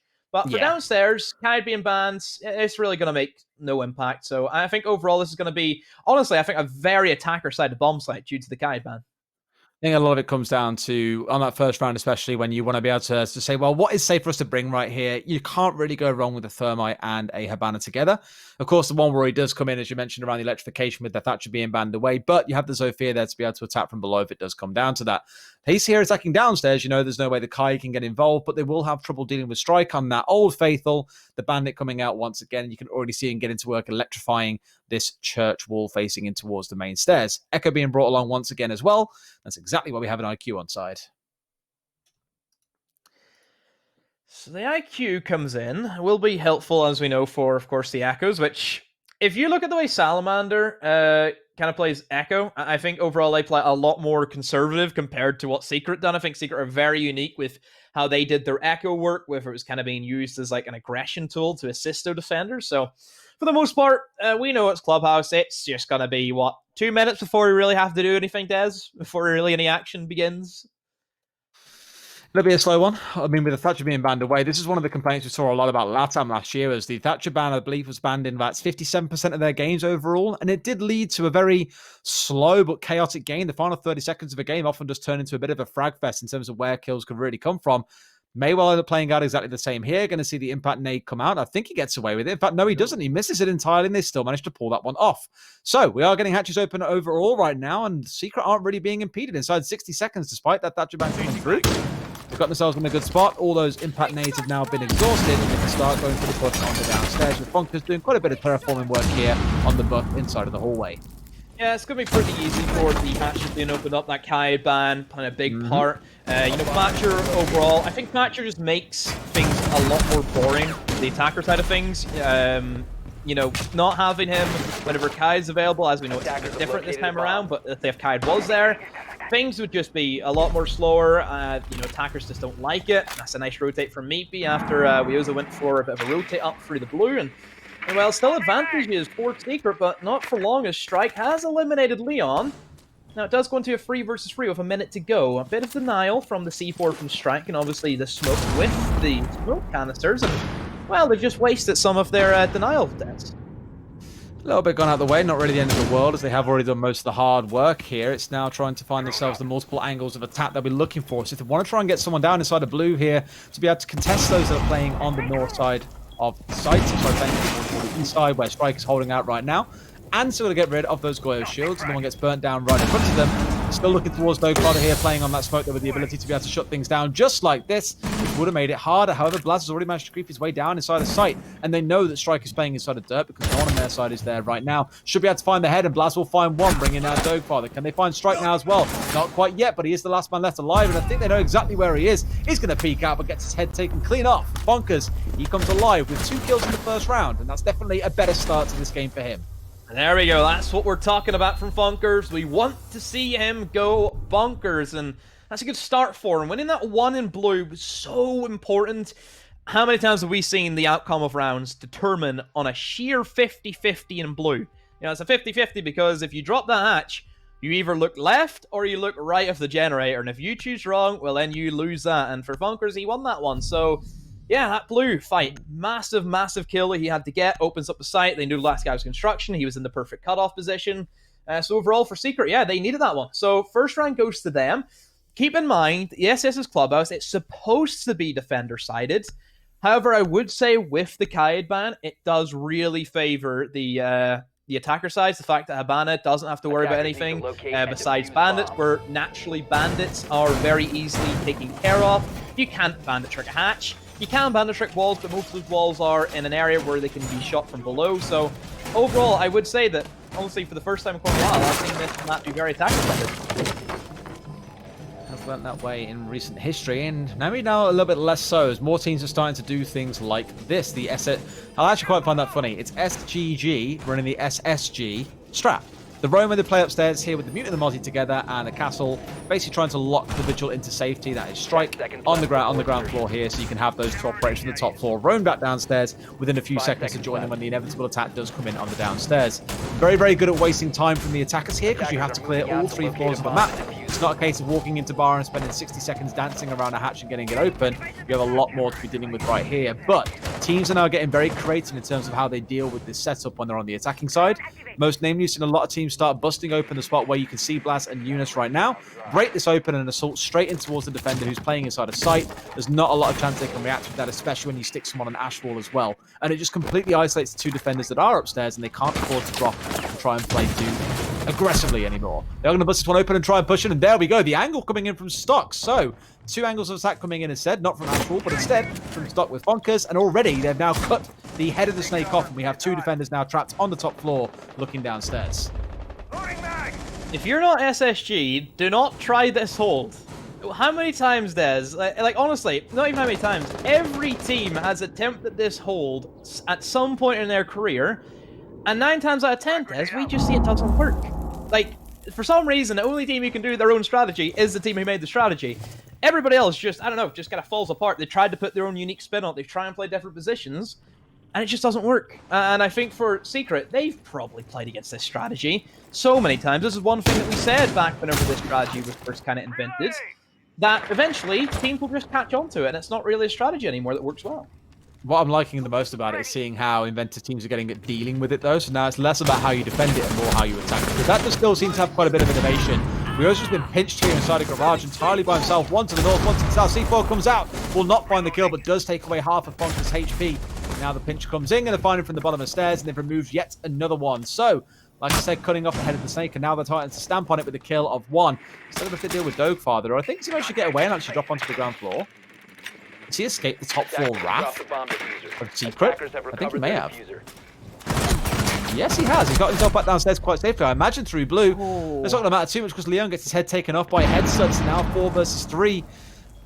And this is where sight returns to normal somewhat in the final 60 seconds. Yes, it's still a numbers advantage to Secret, but don't forget, 2 minutes have been wasted in trying to clear out those top floor players. So even though they lost 2, there is still time off the clock that's going to lead Secret to have to panic a bit in the dying seconds of this round. Yeah, I would say a little bit too overconfident. Leon can just walk down blue and win that one. Granted, he did miss a couple of shots, and Last equally missing some shots, but there's Funkers who comes in to save the day. Eunice has been eliminated, and Crossfire comes in from Rep. Tries to spray in, but there's a Meepy pushing in with a double kill. Actually, a triple kill. As he stole also, I believe, the down kill. So, kill still there, but still Meepy picks up the triple nonetheless. It's under his name, and Secret 2-0 the scoreline. As well played by Secret there, looking a bit more in control. And this is where teams should generally, I think, like Secret, feel a bit more comfortable. Because the way I always describe it is attackers set how the round is going to be played, where you need to push from, how things are going to go. The attackers set the pace. They choose of the options created by the defenders where they're going to push from. They choose how aggressively and how fast they're going to do it. That was just a lot of control by the side of Secret. And I'll go back to something we said in the early start of Border. The one thing we need to see from the defending team here is a willingness to go a bit more aggressive and try and play more up in the grill of the side of the attackers, because they're giving Secret all the room in the world here to operate however they want, even when they're trying to play a super heavy roam strategy like the one we just saw a second ago. In towards that top floor for CCTV room and cash. And this is where we'll start to see, hopefully, our first bit of Bandit come into play with a bit of Bandit tricking. And as we kind of touched upon, no Maverick being brought by Secret means that they will have to go below to get rid of him. As we know, Capitão being a ban as well means you don't have that potential of going towards the west side, on towards the west rooftop, and fire the bolts in towards that wall. So they have kind of forced themselves into a hole where they have to go in this one, they have to go this direction. Curious to see if they will be going for that east side, or will they kind of favor, I would say, the more, honestly, uprising strategy of a bedroom take. Attackers have located a bomb. 10 seconds remaining. The one thing I really like about this site at the moment is the multiple angles that teams can choose to take it from. A very common approach is to take the east wall, get it opened up with something like a thermite, then swing over and play for construction and focus on getting that cut open at the same time as well. So with those two angles kind of set up, you can afford to go and try and go for your plant. Some teams still like to try and take garage, but that has become more of a relic, should we say, this map. Not too many teams are really focusing on that at the moment, because it can be quite difficult to unsettle a Jaeger or a Wamai when they're stacked up behind all the ADSs and the pancakes, as you called it earlier. Never heard it called a metal pancake before, but I think that is the best name I've heard so far. Oh, I thought you would have been used to that in Gold 2. No, not metal pancake, I haven't. No one plays with mine, mate. No one plays the utility that doesn't kill people. I'm not surprised, you probably wouldn't know how to use utility. No, not a clue. You just drone and say, on ping, he's over here, he's in this corner. No, you are actually dead right, and anyone will tell you that he's played with recently. He is on ping. Absolutely a thing. Oh, good God. Right, so Secret, going for the below approach. So Bunker inside of stock.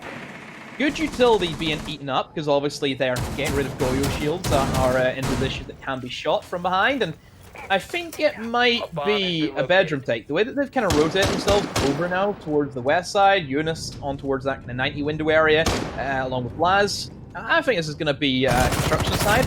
The reason why teams, I think, go for construction side is because it's a lot easier to control. It's a lot less chaotic. If you try and push in from the main breach, that means then you have to also take Garage. And Garage can be, a cruel mistress to attack Des, as we know.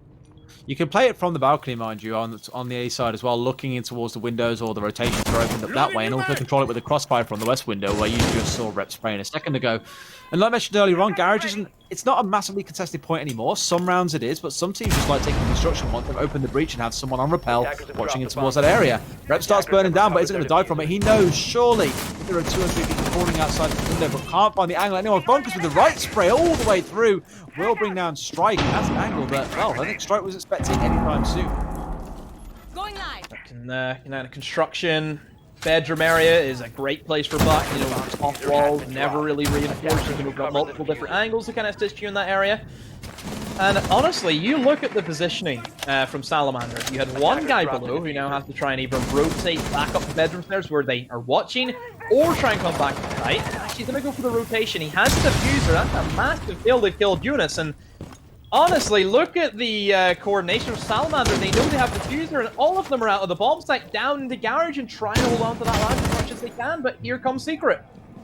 To do much else right now, knowing that that is where it is that they can just deal with this, trying to flash it out as well. Going to push around the corner, and Leon loses that gunfight. Diffuser's down the ground once again into a 3 versus 3, and Garage Control is going to become everything in the dying seconds of this round. 15 seconds left.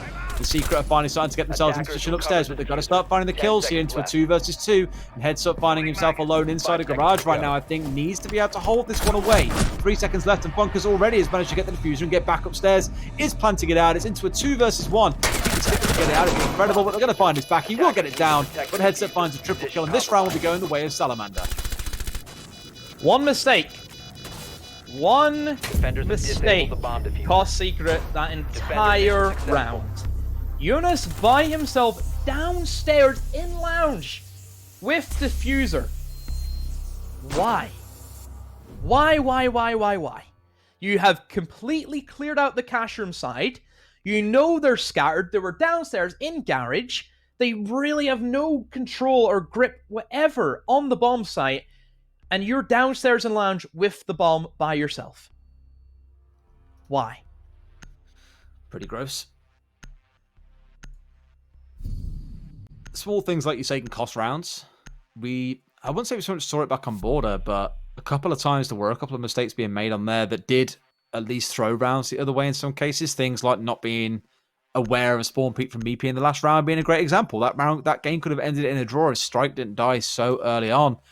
In other rounds, not being aware of what was going on vertically. This round a little more obvious, so when you lose the most critical part of a round, the diffuser, well, rounds can be thrown away pretty quickly, and that is exactly what happened. Salamander happily taking themselves that round. But now, we are going to go to human bedroom for site number 3 in round number 4. Mira being brought along here is an interesting one. We speak about Mira an awful lot and say in Europe, she's just not really picked all that often. Because it's the kind of chicken and egg situation, right? Like, no one really practices with or scrims with Mira because you're aware more likely than not she will get banned in officials. She then doesn't get banned, and you're like, well, she's ridiculously strong, but we haven't really practiced with her. Do we really want to commit to this? Clearly for Salamander saying, well, she isn't banned, but damn right, let's play her. And they're going to give her a go here on this site. One already placed there inside the secret stash, looking down in towards A site. Didn't quite see where the second one went, mind you. Granted, I would say that the mirror windows for the gym bedroom are pretty, easy to put down. I think they're pretty standard. You know, typically it's in the bathroom.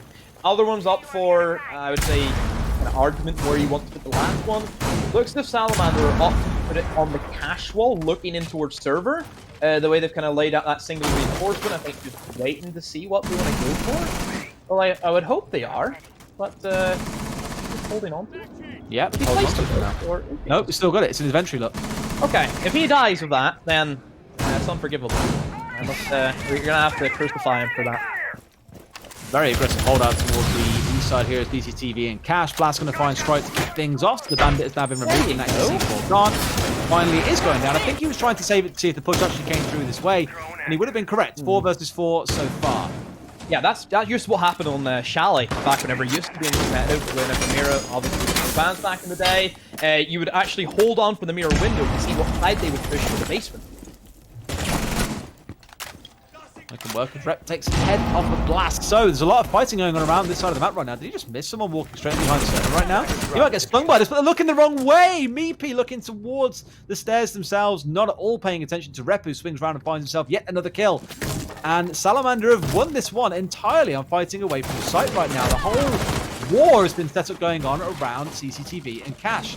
Now that Leon is all by himself, he's got about 3 angles to watch at once. Everyone's looking to jump out on him. He's going to get himself inside, but gets popped down. That may as well have been a flawless round for Salamander because they completely shut everything out from Secret. Yeah, Secret pushing in from one way. All of their eggs in that one basket, and Salamander smashed all the eggs. They just took their gunfights, they won those gunfights, and well, the rest is history. So Salamander, bouncing back after a 2-0 deficit, have now brought it back all square. Back down to the church and arsenal, and this is, like we've said before, a very attacker-favoured bomb site, simply because of the way the bans have went. Mm-hmm. So it should be a secret round if that's the case. I mean, they'll be happy if they can come out of this, I think, at 3-3 as the attackers. Like, that's far from the worst.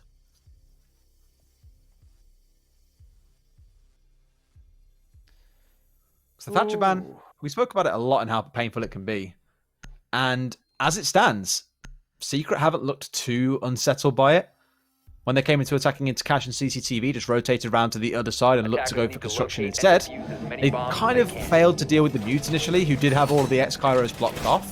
But then in that last round, you saw Funkus getting downstairs in the book to remove the mirror window from below. Just a shame that the teammates then couldn't go on to win the gunfights to open up as a result of that mirror window being removed. So they are dealing with the fact that there is a Thatcher ban quite comfortably. It isn't too unsettling right now, and I think it's pretty fair to say rounds are still moving at some pace. They haven't been completely locked down due to the fact that Thatcher isn't on the board. I think the main reason why Thatcher has looked as if, he wasn't even needed in the first place is just because of the defender bans. The main reason why you bring Thatcher is to, A, get rid of the Kai charges that will be placed primarily on kitchen hatches and blue hatches, because you kind of need that to open up and go for your push, and B, to get rid of Maestro turrets. Both of those are banned. Both of his main operators he needs to counter aren't even there to begin with. That's why you don't really see them struggling as much. We'll see if this round turns into a struggle for them. 2-2. Our last 2 rounds going to Salamander, just in case you're only just joining us or you missed some of the start of this one. Looks like a Garage take is going to be the starting things out here as well. Like I said earlier on, most teams will opt to take on the east and then push towards the west when attacking CCTV and Cash. But to kick things off, it looks like Oil is going to be the point of control that they are looking for. Everyone crawling around the southeast side right now. Imagine that's where they're going for. Normally, quite common to send someone down main stairs or at least try and contest a hatch. No one really seeming too keen of trying to face that right now inside of stock. More trying to get control, by the looks of things, at the top floor and the ground floor before looking to go any further. So now, Secret have once again just taken control of the map. You're just looking for any Valkyrie cameras or Echo drones that may be lurking inside of Blue with them, but not at the moment. A C4 being popped out. User has been dropped. Yeah. Oh. Referee placed. It's still on the ceiling. Oh, it's still there. I was wondering. I didn't hear it explode. I was like, have they shot it? Did they forget to explode it? But still, Definitely still there. I'm gonna go for the impact trick. There's a C4 going away. So, a bit of utility wasted by Salamander, and there's a kill from a C4. So that's pretty much all of their C4 gone, but still they've got a kill from it, and they've impacted the hatch. Oh boy, you said a struggle, Des, and you've got one. This is the kind of thing you expect to see more of, I think, and it's very common when it comes to trying to open a hatch to have to use all 3 X-Kairos. You place one, it gets impact naded, place another, it gets impact naded.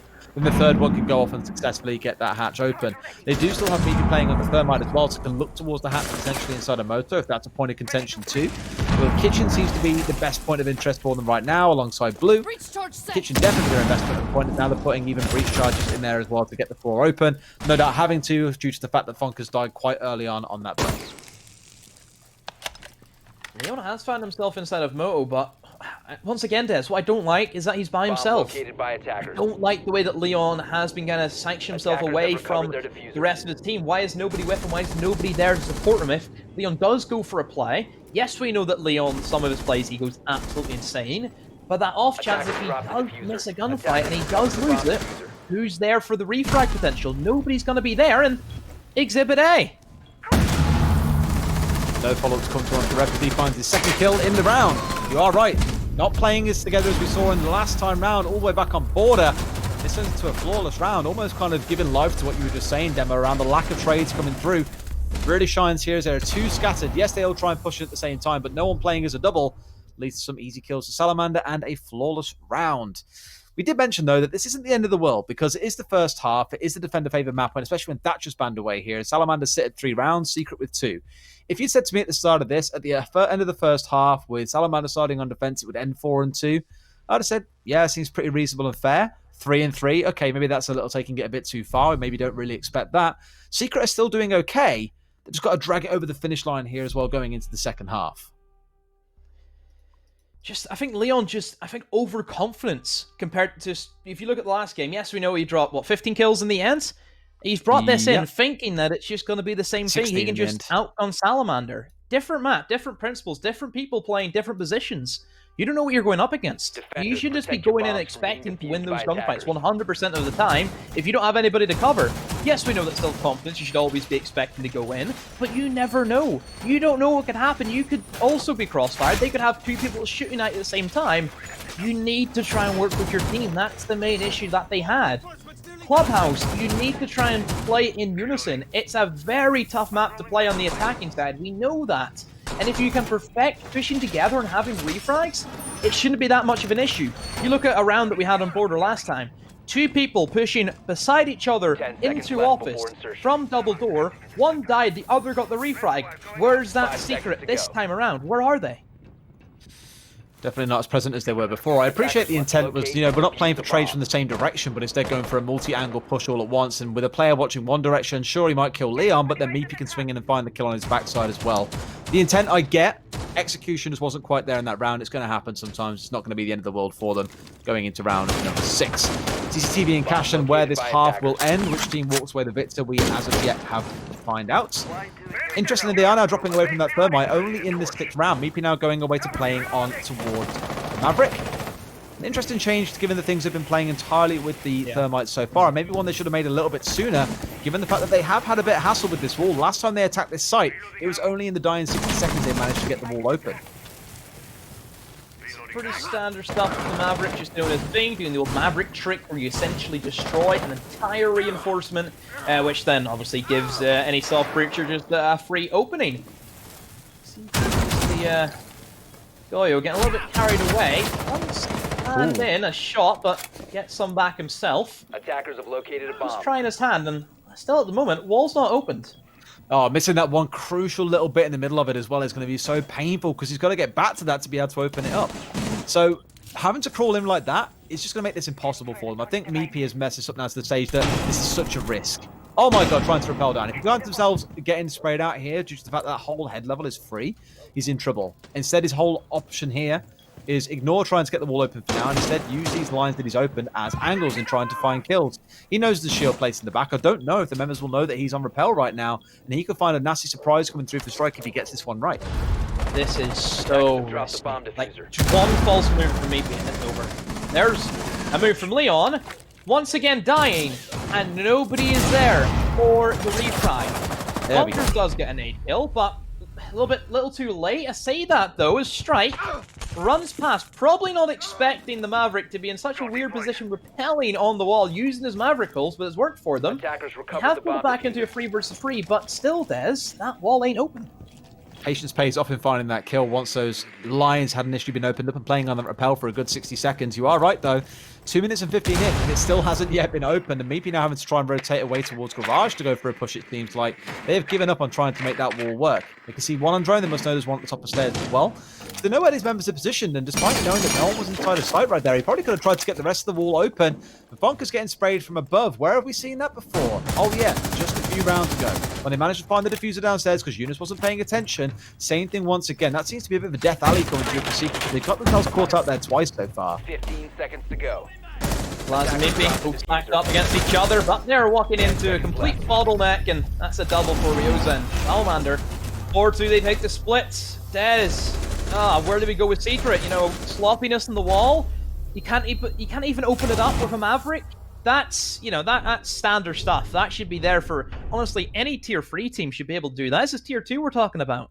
This isn't, back in the playground. This is big boy, big competition into Pro League, and you can't open up a wall. You can't refrag all of a sudden. You did so well last time with the refrags, and all of a sudden they just throw it all away. Leon, after what he was doing last game, 2 and 6. If Leon played bad, he'd be called Leon Smells. That was awful. But Meanwhile, but like your gameplay in Goal 2, mate. Yep. Fonkers has stepped up though. 6 kills so far on this map. We did say he had to come back big in this map, and he has bounced back indeed. But those last 4 rounds all went the way of Salamander pretty decisively, I think it's fair to say. all kicking off with headsets 3K back in round number 3, and since then just haven't really looked back. Decisive round, clear out coming through in CCTV and Cash when Salamander did an extended hold on Gym and Bedroom. In that last round, things looking a little bit messy around Blue, for example. In that round we saw just then, a bit of a crucial slip up on opening up that wall on the side of Meepy. These things do happen, but a few too many times now Secret are being caught that down to silly mistakes. And I want to echo what you said a second ago. This is going to lead to a team going into Pro League, and Secret at the very start were coined as one of those two teams. And yes, they had a very unfortunate change with having to bring Blasted in place of Feral once he stepped down. It makes things tough for them. There is no doubt a period of adaptation coming in, but that doesn't give you an excuse to make a number of mistakes that are costing you very crucial rounds. And fair play to Salamander for capitalizing on that to date. Even with Strike being quiet, it's been rep and headsets games so far, but then coming up big, and even Wio's are getting involved. We now go into their attacking half. Let's see how they can fare face down against Secret in this second half. And I imagine they'll feel slightly cheated if they don't walk away from this fixture with at least 1 point, given how many mistakes Secret made back on Border, and even in that first half of Clubhouse. And equally for Secret, they need this win. I feel as if this week more than any will probably be the one that stands on the head. You know, you look at some of the matches we have, obviously the Fuse Kids and Crazy, Crazy take that 2-0, then that completely just swiveled everything. And equally for Secret, they need, honestly, this should be an easy win against a very weak side in Salamander compared to what we expect Secret to play to. So it's just strange to see them just being hammered at the moment. Secret, I think, for the most part, the word I describe Secret in would be disappointment. I think that's kind of been their case for the past, 2 years? Disappointment? Pretty much. It's just the way it's been. Inconsistent disappointment, though. Sometimes you're pleasantly surprised, other times you're disappointed by the normalcy of it, is a way to put it. Yep. Attackers have located a bomb. But a good start, though, with an early kill from Funkers. Has eliminated the IQ, so hopefully Meepy and his cameras will be giving out some good information with those being intact if they can't find them. So overall for Salamander, for Clubhouse, I feel as if it's one of those maps where you need to have all of your attackers alive to make things work. If you lose a man, it's a massive detriment. That's one thing I also picked up on Theme Park. That's kind of like Theme Park as well. If you lose one attacking operator, you have to work double the time compared to what you would if you had all 5. So that's the only worry I have for Salamander, is that with this man disadvantage, how are they going to cope? And with the spread they've got as well, a lot of focus going in towards the Gym and Bedroom side of things out here on Jacuzzi. They've still got to sweep across and clear out the rest. I don't even think there's a member of Secret playing off towards Gym and Bedroom right now, so it's not like it's a massive point of concern. In fact, yes, you can see most of them all stacked around right now. What's going on with the sites themselves? So a lot of time being expended focusing on the west side of the map for the attackers. You can see heads up bringing the diffuser through as Dogfather rotates over. They are doing the right thing, though, where they've opened up the east wall now. They can play Rep or someone else on the rappel to watch the cross, making sure that Meepy is entirely cut off from defending the north, and they can now start to push him from this side. But having a bit of spray coming from downstairs, they do get rid of a few of those Havana pellets. Not enough that it's going to stop things going off, mind you, but they can't crouch through this because of the ones the damage that was done on those near the top. And that's another X-Car is having to be expended to make sure that is definitely gone. So now they're all out of their half reach. Bonkers has gone down elsewhere around the map, and they've got to start going in for this push. You can even see Secret backing away now right towards the stairs to try and prevent this push that is about to come through from the side of construction as we go in towards the final 20 seconds. Oh no! Things you hate to see is that right there. Rep has walked in through the breaches. Took down one with him, but there's the reflex coming in. Leon Gidd swings on in and gets the diffuser as well, and the third comes to him. Actually, Meekly stole the kill on Strike, but still Secret. They take that round win, and there we go. Can we please all get an F in chat for the father? Oof, that's naughty. This is so often why, like you were saying earlier on, you have to clear out garage. You didn't even have to leave there to be able to make those shots into the back of Cash and find those kills. It's normally why you would want someone like your Zofia on the rappel on the north side of the wall outside in the breach, or on the rappel outside the breach, sorry, just being able to watch that cross angle so no one can push through and hold the angle up in towards Cash. And Meepy quite rightly strikes fast and brings down those closing two. So the Secret, good. They adapted quite well to the pressure coming out of Salamander. They backed away at the right sort of time. Unfortunate with Dogfather being caught out by the grenade, as we said, but it's still around going the way of Secret, at least to kick things off for now. See if they can start forming this wall of momentum that we know Secret. They can play very heavy on the momentum if they get that. Something that we've seen from Border. I think Salamander gave them a window of opportunity, especially from that Leon Gibbs clutch that we've seen. And it just opened the door and they walked straight in. And if Secret gain that momentum again and they start rolling those rounds, they start getting... I think if Secret get like I think a very early round that ends a minute, that's massive for their confidence. We've seen that from Border. We've seen it on 2 occasions where Secret just steamrolled it. It's always that inconsistency is the problem I'll keep coming back to. Some rounds they steamroll it, some rounds they just don't. It just completely went against 10 them. seconds to go. Either way, we're heading downstairs into church and Arsenal, as you can see. And it looks like we're going to see 5 seconds to not insertion. quite the full employment of this strategy, but certainly a hybrid of. Well, we've got Leon playing Attackers upstairs. are There's no moving out mute to on locate site. a It's just bomb him and looking to defuse it. cause a bit of drama upstairs. You've got the Echo in support as well with those yokai drones. With those hatches being opened up, he can rotate back down towards site whenever he needs to. I wonder if there's a bit of a bait here. They're trying to bait them into thinking that there is a mutant and Mozzie playing upstairs when in fact there isn't. Is it the crazy strategy? It is, Whenever no, they it's blocked out. whenever they pulled that one off. Oh, I remember. Yeah, But which team was it they round. baited again? Was it BDS? I think it was BDS, wasn't it? Was Yeah, that in, that was in SI quals? Yeah.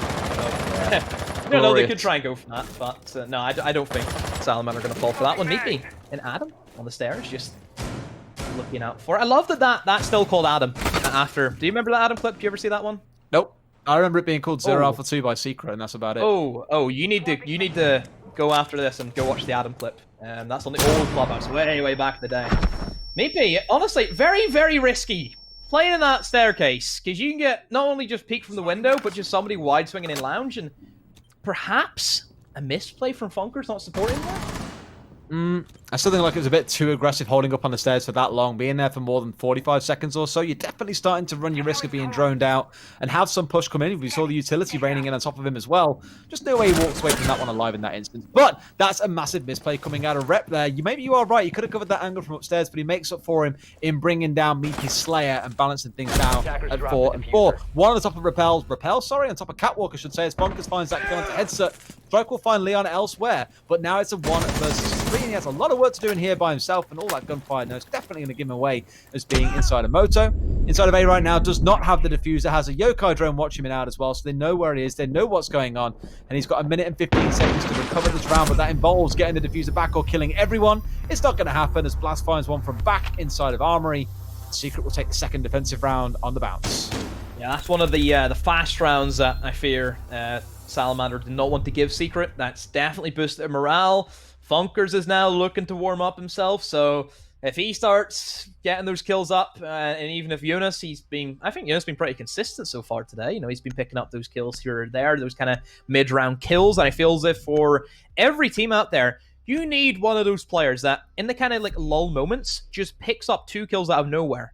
Very similar to what we kind of seen from WTG, from Force. I think that, he's kind of like that main player who would kind of do things like that. Gym and bedroom we're going into with Castle being brought along as well. We spoke earlier on about seeing Leon bring along that Mozzie and how it does give them a bit of flexibility in terms of denial and the up bears. He did bail out of there pretty quick time, to be fair. This time round, with both the Mute and the Bandit being brought along, though, there will be the option to deny both the walls and the drones, or any of the gadgets, from being able to get too close. On the side of Dogfather, they are really starting to stick, or well, on the side of Salamander, sorry, Dogfather is starting to stick by this Maverick, as that's coming along once more. Curious to see where he puts attention right now, because normally the common approach is to get the east wall and get some holes in there as the Maverick, just so you can watch if any defenders are looking where Meepy is right now, trying to threaten on towards the south balcony. 10 seconds Or you can insertion. put it entirely off towards the west-hand side and look to get this wall open so you can start pushing in from 5 there seconds instead. to go. You do still have the Habana for that purpose, but you need to be a bit wary of the fact that there is a bandit on the other side of the Eunice, Locate and who will no doubt be defuse the trying to bomb. hold you back at the same time. So some decisions to be made here for the Salamander attacking side. As you would probably expect, we are going to see a bit of an extended hold coming out here from Leon, holding in towards CCTV and Cash, with a number of reinforcements being committed over towards that side. 4 by my counts. So they set up. Nice addition. Castle, the super Shori can just open up these holes now. Nice little addition, I think, to Castle. Still no UMP buff Pez, which is something that I think everybody is kind of wanting at this stage, but nice little addition. Gives Castle, I think, a little bit more room for utility base. Yes, the gadget is a little bit lackluster. It blocks up a doorway, so it can't be shot through. That's it. That's the whole principle of the gadget. So, perhaps kind of revolving him around where he can, use impacts, use the shotgun, kind of play as perhaps another addition to, a very heavy utility bomb site where you open up like a lot of walls and different things like that. And I think Jim is definitely one of those. You look at the extensions you can get in towards the cash room side of things. You can open up a lot of holes in construction. So yeah, overall, I think a nice pickup for this bomb site.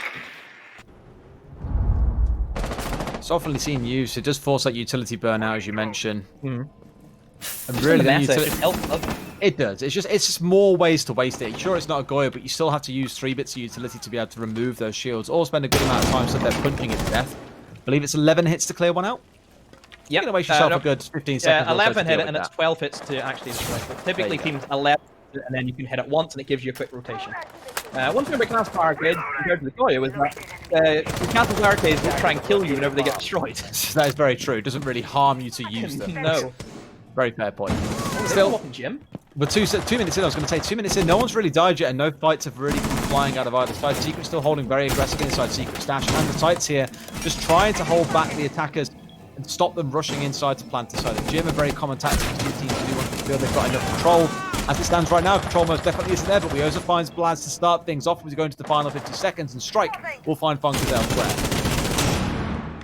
As many kills they can, and right now for Salamander, they have nothing to play off. They're stacked up beside one another. Yes, they have that main stairs cross. That's a massive kill, though, for Salamander. Now a 2v5. I think from a 3v5 for the positioning that Secret are in, it would be winnable, especially over time and not with them. But right now, with that kill coming in to make it a 2v5, Secret, they need to pull out all the stops to stop this from happening.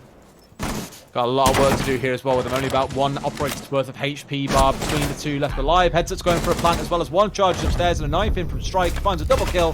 Wioza closes things out, and it's another flawless round coming out for Salamander. Yeah, the fact that Buck got onto that main stairs is quite an issue. You know, you think about that main position that kind of cuts off the entire corridor from the bomb site. If you have somebody sat there as attacking, it just gives you so many different options. It gives you a lot more freedom, a lot more space. He stops anybody from coming into the corridor. You can also get an angle onto construction door from that position, so it even stops off if anyone wants to rotate from that side of things. So overall, I think Salamander, for that take, they kind of took what was needed. And then for Secret, they just lost out due to the kind of crossfire and covering that Salamander obtained. It's kind of weird. They did get this crossfire set up, but didn't really feel like they took much control, and Secret equally didn't bite back as aggressively as I might have expected to when they had those angles cut. They had stock covered off. They had themselves inside of construction. All the angles were theirs that you were speaking about. It just came for taking windows and taking the wall itself for the side of Salamander, push in, and it was just winning gunfights. It's literally all it came down to, is whose evidence, by the fact it was a flawless round. Ping-ponging continues, Demo. The tennis game is carrying on. Now into round number 10. Salamander 1 round away from at least forcing out a draw here against Secret, and these are crucial points. You said at the start of the night as well for Secret, a team who are looking to push themselves into the top 2 tonight. They would be looking at this game and saying that's a juicy full number of points coming out of this game for us. We should be taking this one away. Salamander are that close to denying that away from them, and potentially even looking towards a map win for themselves, and that would be disastrous coming out of this to Secret. Are we playing ping pong or tennis? What game exactly are we playing? Well, tennis is basically a blown-up version of ping pong, right? Uh-huh. They're very similar, so it doesn't matter. You can look at it either way. Ping pong, I'd say, is a bit faster. It's a bit more chaotic. If rounds keep on going flawless, yeah, ping pong is more fun. I think I agree. Anybody can play ping pong. Not everybody can play tennis, though. Exactly. Not everybody can play Siege. That's another one we also have to keep in mind. I'm working on it, okay? To be fair, it wasn't really a send for yourself. No, it wasn't, but I felt it. I felt the whisper. Oh, no. You take it every way you want to. Oh, wait, you're not so, looking at the Maverick hold coming in, and now this time it's Salamander's turn. See if they do anything differently compared to what maybe kind of had fun with it. So it can't be any worse than some of the Maverick holds I've seen in the past, and well, this one's done very well and very quick as well. Minute gone, and now they can open up that wall pretty easily. I like to think of Maverick players as modern-day Picassos, right? Like, how good can they get with this artwork? How clean can they make it? Really, given how Meepy used it in round number 6, I'd say he's more like me back when I was in high school. But Dogfather right now, he's delivering out some real El Clasico pieces of art here. These could be timeless pieces worth millions. Picasso-esque. The modern-day Picasso. Indeed. Secrets. Very split off between one another. We've got some kind of roam presence as well down towards that bar, and Basement's guide, and they know they're down there. A quick cut of engagement comes in, and there's the crossfire. Excellent from Secret. Strike got baited in, thinking it was only just the bandit, and then Funker's wide swings from bar door, gets him on the staircase, and that's 1 kill going in favor for Secret. It's looking better as they have found themselves in a spot to be able to contest on towards construction. So they're doing, as we mentioned earlier on, splitting their attention between 2 sides of the site and starting to set up a push in. Still got to deal though with the fact that there's 1 plane downstairs right now, and that construction hat quite dangerous if they're not careful. Habana is in and getting this one opened up right now. This could be a bit risky. Tries to go for the peek, but Rhett was there, ready and waiting. May yet find a second. Doesn't manage to connect it. And the Goyo shield is there to block. That's why it is such a good angle to have one set up in. But there's a push up the back stairs coming out of Eunice. Yoza gets shut down pretty much immediately. Down to a 3 versus 3 with 50 seconds left on the clock. Maybe finds a blind space through onto Dopefather. Finds a second. What a day he is having. A double kill for him in this round. Pretty much swings it entirely the way of Secret. And they may yet be able to save themselves these maximum points extraction from this game. They messed up the Habana holes. He can't go through it. He cannot go through the Habana holes, and diffuser right in the window. There's 2 barrels pointed towards that side as well. As soon as he jumps in, that should be an easy lockout for Secret. It's going to be a tough one for him. Jumps back in. Doesn't know that somebody sneaked in. Cash beside him. And there goes Eunice on the Bandit. 5-5 the scoreline. Secrets. Are they going to do it again like they did in Border? Oil says, starting to steal this one back. I like the pace at which they attacked in that round as well. Did surprise, it felt like, the defenders there, sorry, the attackers, as they tried to push back in towards construction. There were just members of Secret waiting, reacting, moving, making sure that as soon as they tried to get somewhere comfortable, they were uncomfortable pretty much immediately and being forced to slow down and take losses on the team. 5-5 things sit at then. Again, either team can now force us into a guaranteed draw scenario by winning this round, but whoever does that also has the option to go on and win the whole thing. I can't believe how close all the games are coming through tonight. It was 7-5 back on map number 1. It was 6-6 over on the other stream, and this one now is currently set at 5 apiece. Attackers need to locate and defuse bombs.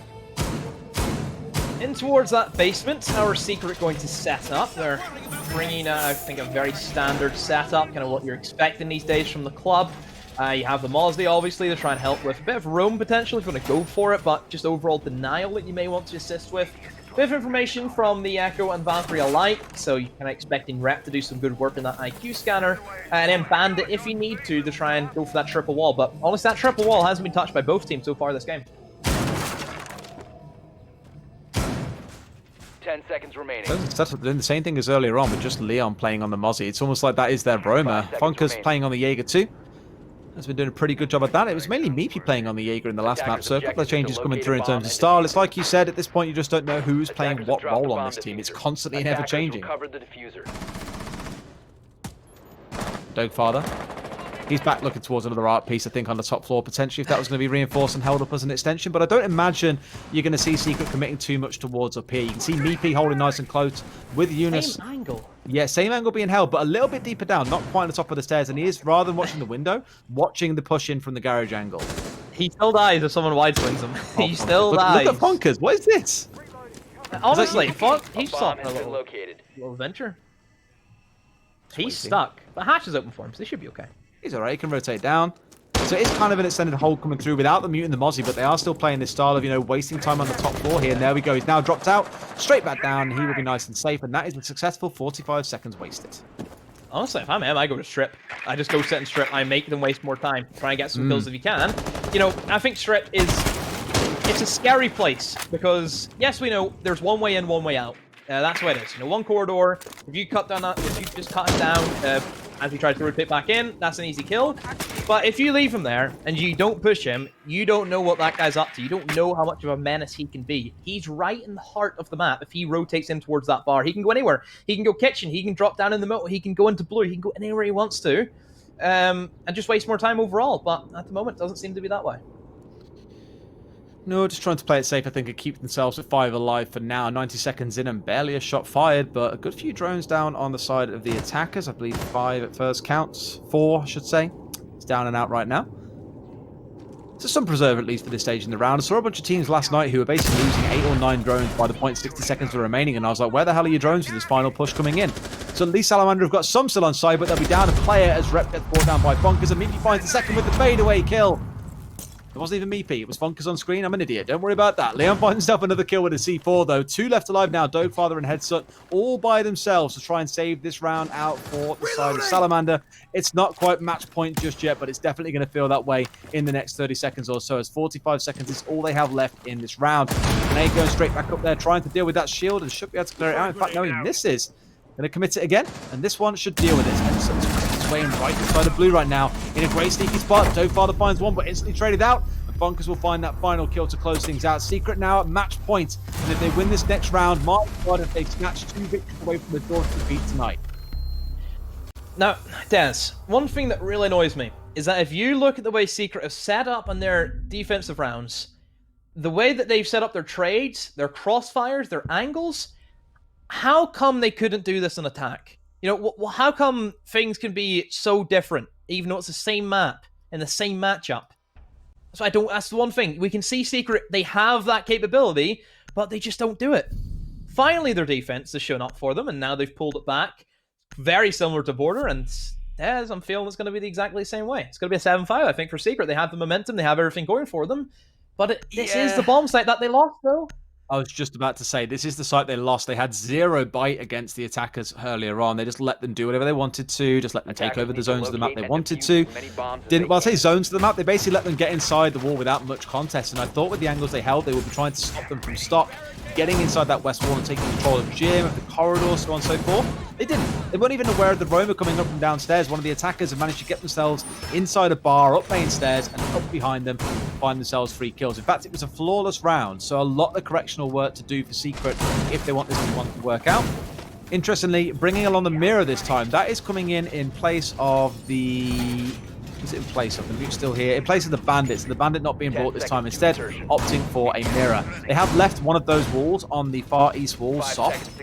I'm wondering if they're going to reinforce it or if instead they're going to put the mirror window down on that one instead. Attacker's objective is to locate a bomb and defuse it. One has to wonder. They are opening the bottom of it up as well. Right, now I'm intrigued. And they've got a mirror window inside of there, it seems too. Inside a bathroom. This is weird. I don't know how this one's going to work. This is a strange strategy, because obviously, we're not really used to seeing Mira on Clubhouse Days, so this is kind of all new territory.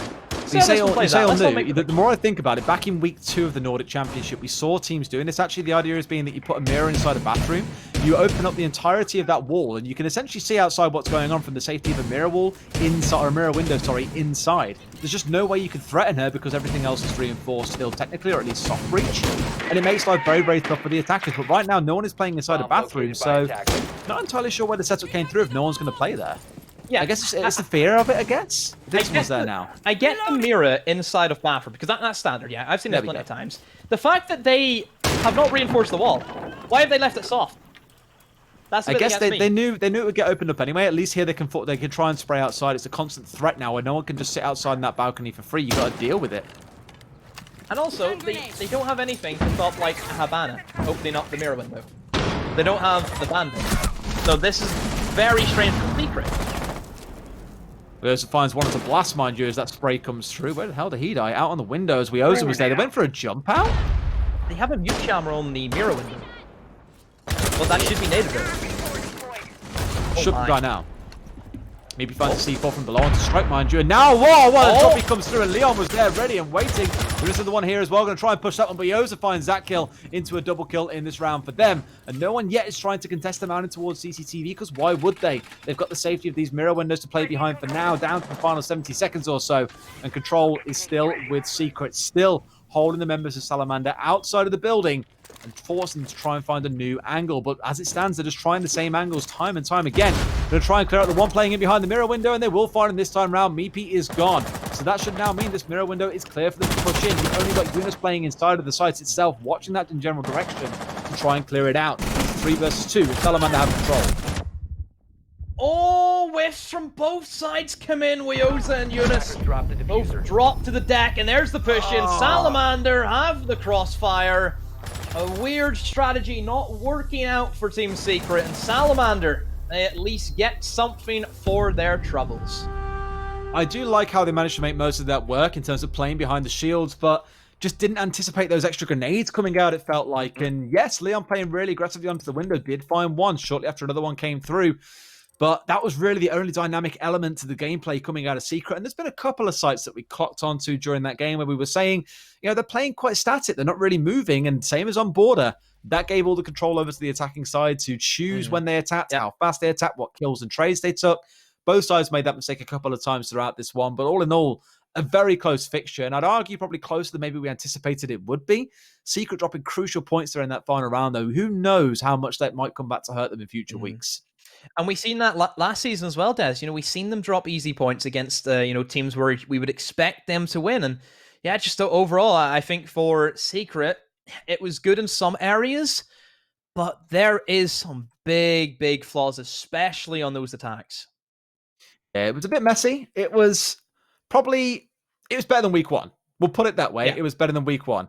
It was still a little bit scrappy in some elements of it. It's still, shaped up the way that it did. But at the end of the day, taking the positives away from it, it isn't 0 points. They are walking away with 4. It definitely could have been worse for them. And this is against an opponent that, as we said at the start, adapts to the opponent very well. They always kind of seem to match them. There's never been a game with Salamander where I thought, wow, they've just been completely wiped. There's always been some kind of contest coming out of them. That may change in future weeks coming up against teams like the Fuse Kids. Who knows? But as it stands right now, they are at least being able to compete here in the Challenger League.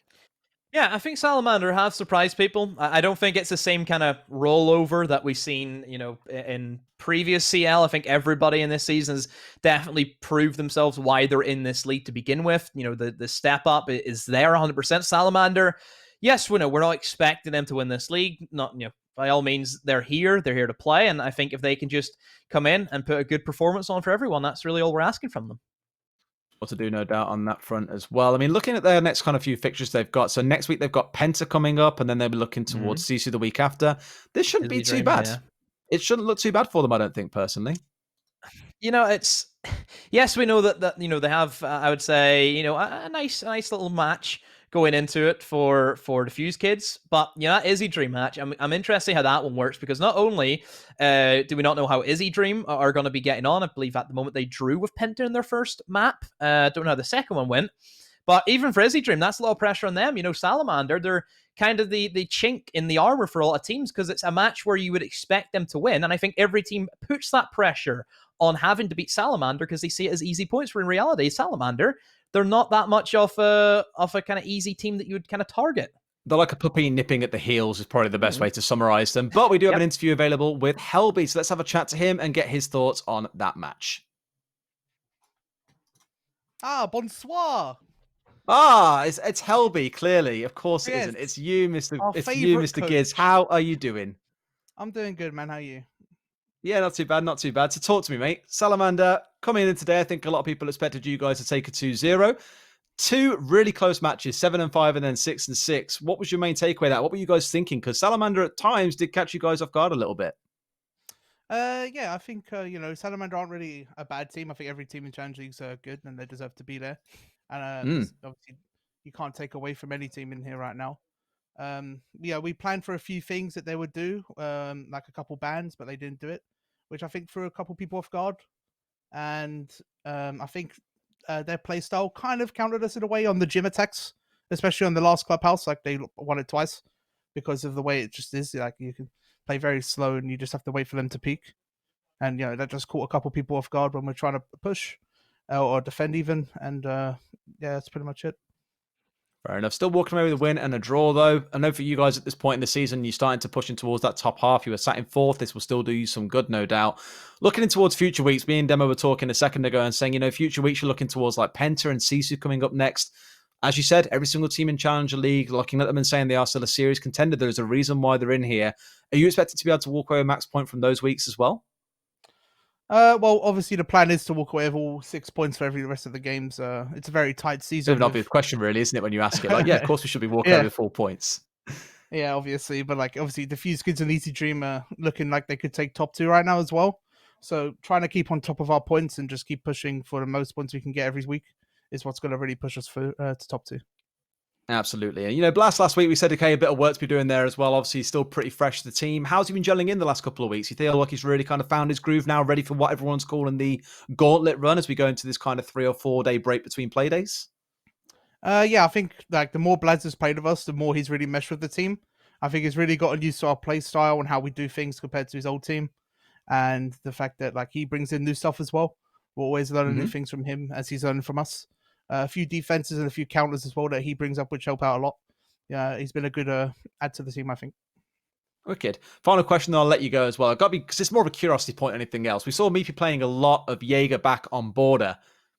What is going on there? Is this all role swaps coming through, or are you just trying to play the Jaeger as more of a defensive operator in that situation?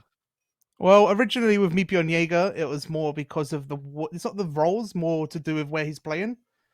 He's quite good at just hunkering down in one corner, leave him to do what he wants, and he'll hold it. But as slowly as time goes on, we've adapted the strat, we've changed a few things, and we've just kept him on Jaeger because it makes most sense. It worked pretty well there for you guys with that 3K to Yeah. close things out. But congratulations on the win and, of course, on the draw in that second map. It definitely could have been 0 points, but it's looking like pretty good for this week. Good luck for future weeks, and maybe we'll see you in the interview in a few days' time. Yeah, I'll see you on Monday. You may well do, if they win, of course. There you go then, Demo. Closing thoughts out there as well. So as things stand on there, they're saying things are looking pretty good. Like Blast has been gelling in with the team. I think a slight bit of disappointment that they didn't take 4 points today. It did come down to it being very close, but I think he wraps it up himself very well. This is Challenger League. Yes, there are some scrappy games. Yes, there are some games that you're like, what on earth is going on here? But every team does deserve to be here. And we did sing about Salamander's praises as being a team that can adapt to their opponents pretty well.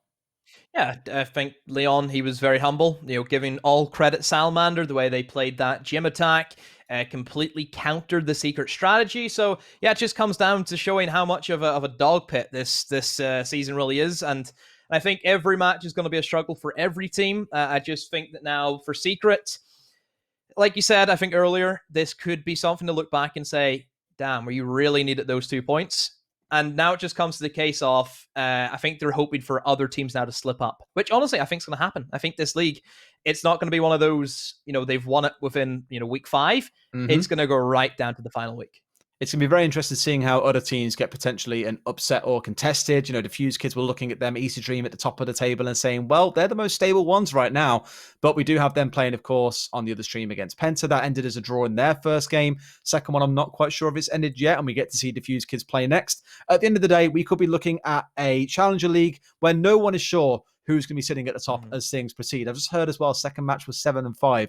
So literally an exact replica of the scorelines that we saw just a second ago. I'm also told, aren't we blessed that we even get to see what the scores look like now in a schedule? So I'll pull that up onto your screen in just a few seconds. Quick thoughts there though, Demo. 6-6 and 7-5. What is going on in both of the fixtures at the start of the games today?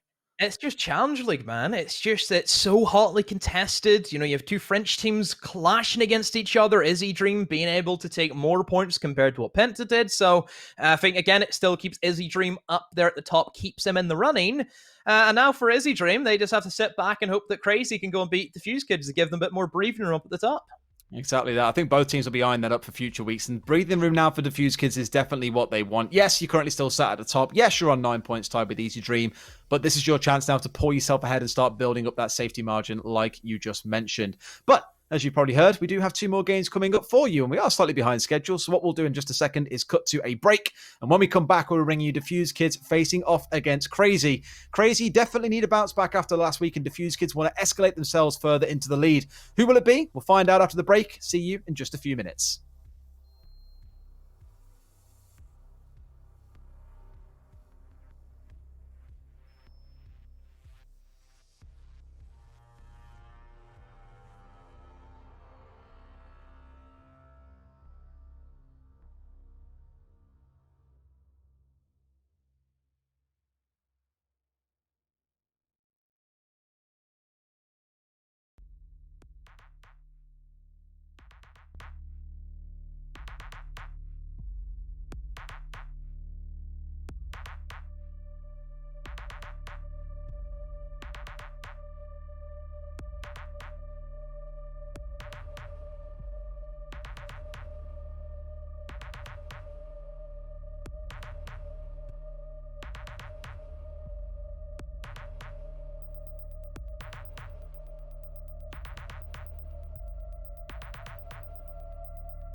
Hi guys, welcome back. You have to excuse me for 2 seconds. I really need to mute what's going on with my VLC because I could not hear a thing then. The pre-lobby's live, so players are in there having a bit of fun. Welcome back. Challenger League, we're going into game number 3 of the evening of fixture number 2 in this case. It's going to be crazy coming up against Diffuse Kids. Now, we were talking before the break demo, and we were saying for Diffuse Kids, currently sat pretty at the top of the table alongside Easy Dream. Easy Dream have drew one of their games tonight. So, there is a very real opportunity here right now for Diffuse Kids to go very clear at the top if they can 2-0 Crazy. Crazy didn't have a good time last week against Secret. They need to recover hard today. Yeah, again, this is probably why I said this is kind of the week where the standings can be turned on its head. Because if Crazy take this win, then they also go to 9 points, and then you're sitting with Izzy Drew on 13, Secret on 10, and then also Crazy on 9 and Diffuse Kids on 9 as well. And that's not even considering how Oracles do as well against Sisu. So tonight could get a little bit crazy, which we hope it will. It absolutely could. And let's not forget as well how this starts building into the rest of the season. Mentioned a couple of times, this is now entering the gauntlet stage where for the last 2 weeks, it's been 7 days between play days. Now we're into the phase where we are 2 or 3 days between it. All of Challenger League gets wrapped up by the end of the month. So it's definitely going to become very close and very tight. One to be looking out for.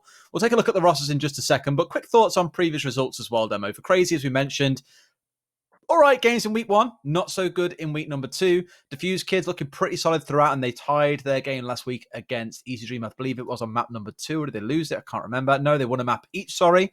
So as things sit, they're pretty neck and neck at the top right now. Crazy are the one who've got to do a bit of catch up. Yeah, Crazy obviously suffering that loss against Secret did knock the confidence a little bit. Speaking to Crazy Boys, I think they went in a little bit too overconfident, obviously with what happened inside the Premiership, where they did beat Secret that time around, and very big stomp at that. So for Crazy, this is a bit of a do or die matchup. They really need this win. I fear if they don't get this win, then it's too far. I think it's going to be really, really tough, and they're going to have to start relying on other teams slipping up. So, yeah, I think Crazy, they need this win. They need it, Des. They need it. You're relying on a bit of slippage from other teams then in future weeks, and you really can't afford to be relying on anyone but yourself. Let's take a look at the rosters, though, starting off with Diffuse Kids so you can see who's playing in this fixture. Diffuse Kids coming in as a team with, I couldn't say the name in the first place. It's not Team Secret. We'll go back and sort that out in just a second. Always going to catch up with some of those. You got to see those boys again. There we go. Corrected up this time round. Formerly known as Gecko. I can't remember the whole name because it's a hard one to say, but Diffuse Kids recently got picked up by this organization. Leonsky, Avish, Kryan, Deepak, and Next One. Next One especially having a pretty prolific time last week with a 1.33 rating and sat at 45 and 25. Yeah, he had a really good week going into it, and I think that's something that Diffuse Kids kind of change compared to what we kind of seen from Secret. They are a roster which doesn't rely solely on one man. They have a lot of people showing up. I think, you look at the main core of this roster, which has been around for about 2 years, Leonsky, Avish, and Deepak. They've been together back in the Trust days, 2 years ago, back even, the first DreamHack Valencia. That's how long these guys have been around, and that's going back quite a bit. So they have that main core, obviously Kryan and X1 coming in at the same time not too long ago. So still old, but new at the same time. Yeah, and a team I think that people have looked at and gone, oh, it's a team of fraggers, like they're not really a serious team. But there was a way that Sternab worded it, their coach, very clearly. And he just said, it doesn't matter if they're a team of fraggers, as long as the drones are in, as long as it's being done correctly, there is nothing wrong with playing a very aggressive play style. And so far, it's worked absolute wonders for them. Let's take a look at the Crazy lineup as well, so you can see on that side as well. If you're from the UK, you are on the UK stream, surely you know these boys and their names by now. Some of the boys on there to look at, obviously the key ones, Dats being the big fragger for them. Nathan, the crouch walking genius, it felt like when they played against Navi back in the Prem. Crouch walking ACOG. Crouch walking ACOG, fine, I forgot the last extension. Pat, one of the big boys for them. Madman, one of the recent additions to the team that has brought some aggressions, they'll tell you, alongside Yonka, everyone's favourite Jaeger player. What are your thoughts on these boys? Because I know you've been swinging their way a little bit, and this is the fixture that you said at the start of the night you were most looking forward to, Demo. Well, yeah, it's Crazy versus Diffuse Kids. This is going to be definitely quite a battle. Both sides know each other very well, so that's always something. I would say both very young players in their rosters. You look at the Crazy lineup, a lot of those guys, their first time in competitive. Equally, if you look at Diffuse Kids, Deepak, he's another really young talent and somebody who who I think could really make it inside of the entire European League. Hopefully going into Pro League, I think he could be definitely a player there. He's been showing up quite a lot recently, catch the eyes of quite a lot of professionals as well. So Diapek's definitely something I'm looking out for. Equally for Crazy, I look at a player like that. To be fair, I think I'm more of a fan of Yunka. I think he is for me the best player in that roster. I think that he fills in those gaps of a flex player so nicely. He picks up those kind of 2 kills in the mid range just to give his team that little bit of an oomph. So definitely, as always, my eyes on Yunka tonight. Yeah, lobby's getting a bit rowdy, so we'll find out what map we're going into now. We'll get the vetoes up for you in just a second. What's your expectation, Demo, on where this fixture should be going? Ooh, that's a good one. Both teams have played Coastline, both against Secret. Could that be an option? I don't think it would be. Honestly, I don't even know. I'm just going to let it fly through, Des, because I'm not even sure. And it goes to Clubhouse. Again, theme park, nearly getting in there. Nearly almost at the theme park. It's almost like playing a game of chicken, then who's really going to make do with it? Who's really going to be the first one to pull the plug and say, yep, boys, we're going to theme park. Let's throw it all into chaos. Clubhouse going to be it once again. We spoke about this earlier on. The basic strat map, the checklist one. I'm expecting this could be a very different game to what we saw between Salamander and Secret, and most likely in a good way, because I think for the Fuse kids coming into this, they are the team that's known as fraggers. This is a really good time to show that they do have that strategical element behind them as well. Mm-hmm. It's no secret that Crazy is a very strat-focused team, so if they put some prep into this one, their strats equally could look absolutely phenomenal. Mm-hmm. Yeah, and Crazy, they will be starting on the attacking side, which, as we know, Des, Crazy attacking Clubhouse, boy, they are a force to be reckoned with, and I'm sure that's going to be the same case as we're going to be moving in. The Fuse kids, they will start on the defense, and as always, Des, bans play a big part in this map. They absolutely do, and I think a lot of it may come down to seeing a Thatcher ban come out again. That would definitely try and slow things down. Let's see what the first ban is going to be coming in here from from Crazy, I should say. Their first ban is going, the Fuse kids. My God, it's confused me with those icons so much. The Fuse kids banning away the Maverick to start things off. And then Crazy going to their ban. So a bit of initial change. The Maverick wasn't banned away as we saw. Dogfather becoming quite the Maverick main. Just a bit of technical difficulties at the moment, but we're still going live. So we have a Maverick ban at the moment. So I think that's something that's going to be definitely helpful for the kind of top floor cash. It means that you don't have to worry about that. The second one coming out is Capital. I mean, this is Crazy we're speaking about, right? Their go. Mm-hmm. And I think we've lost Des again. So Des is gone. So it's just me, everyone.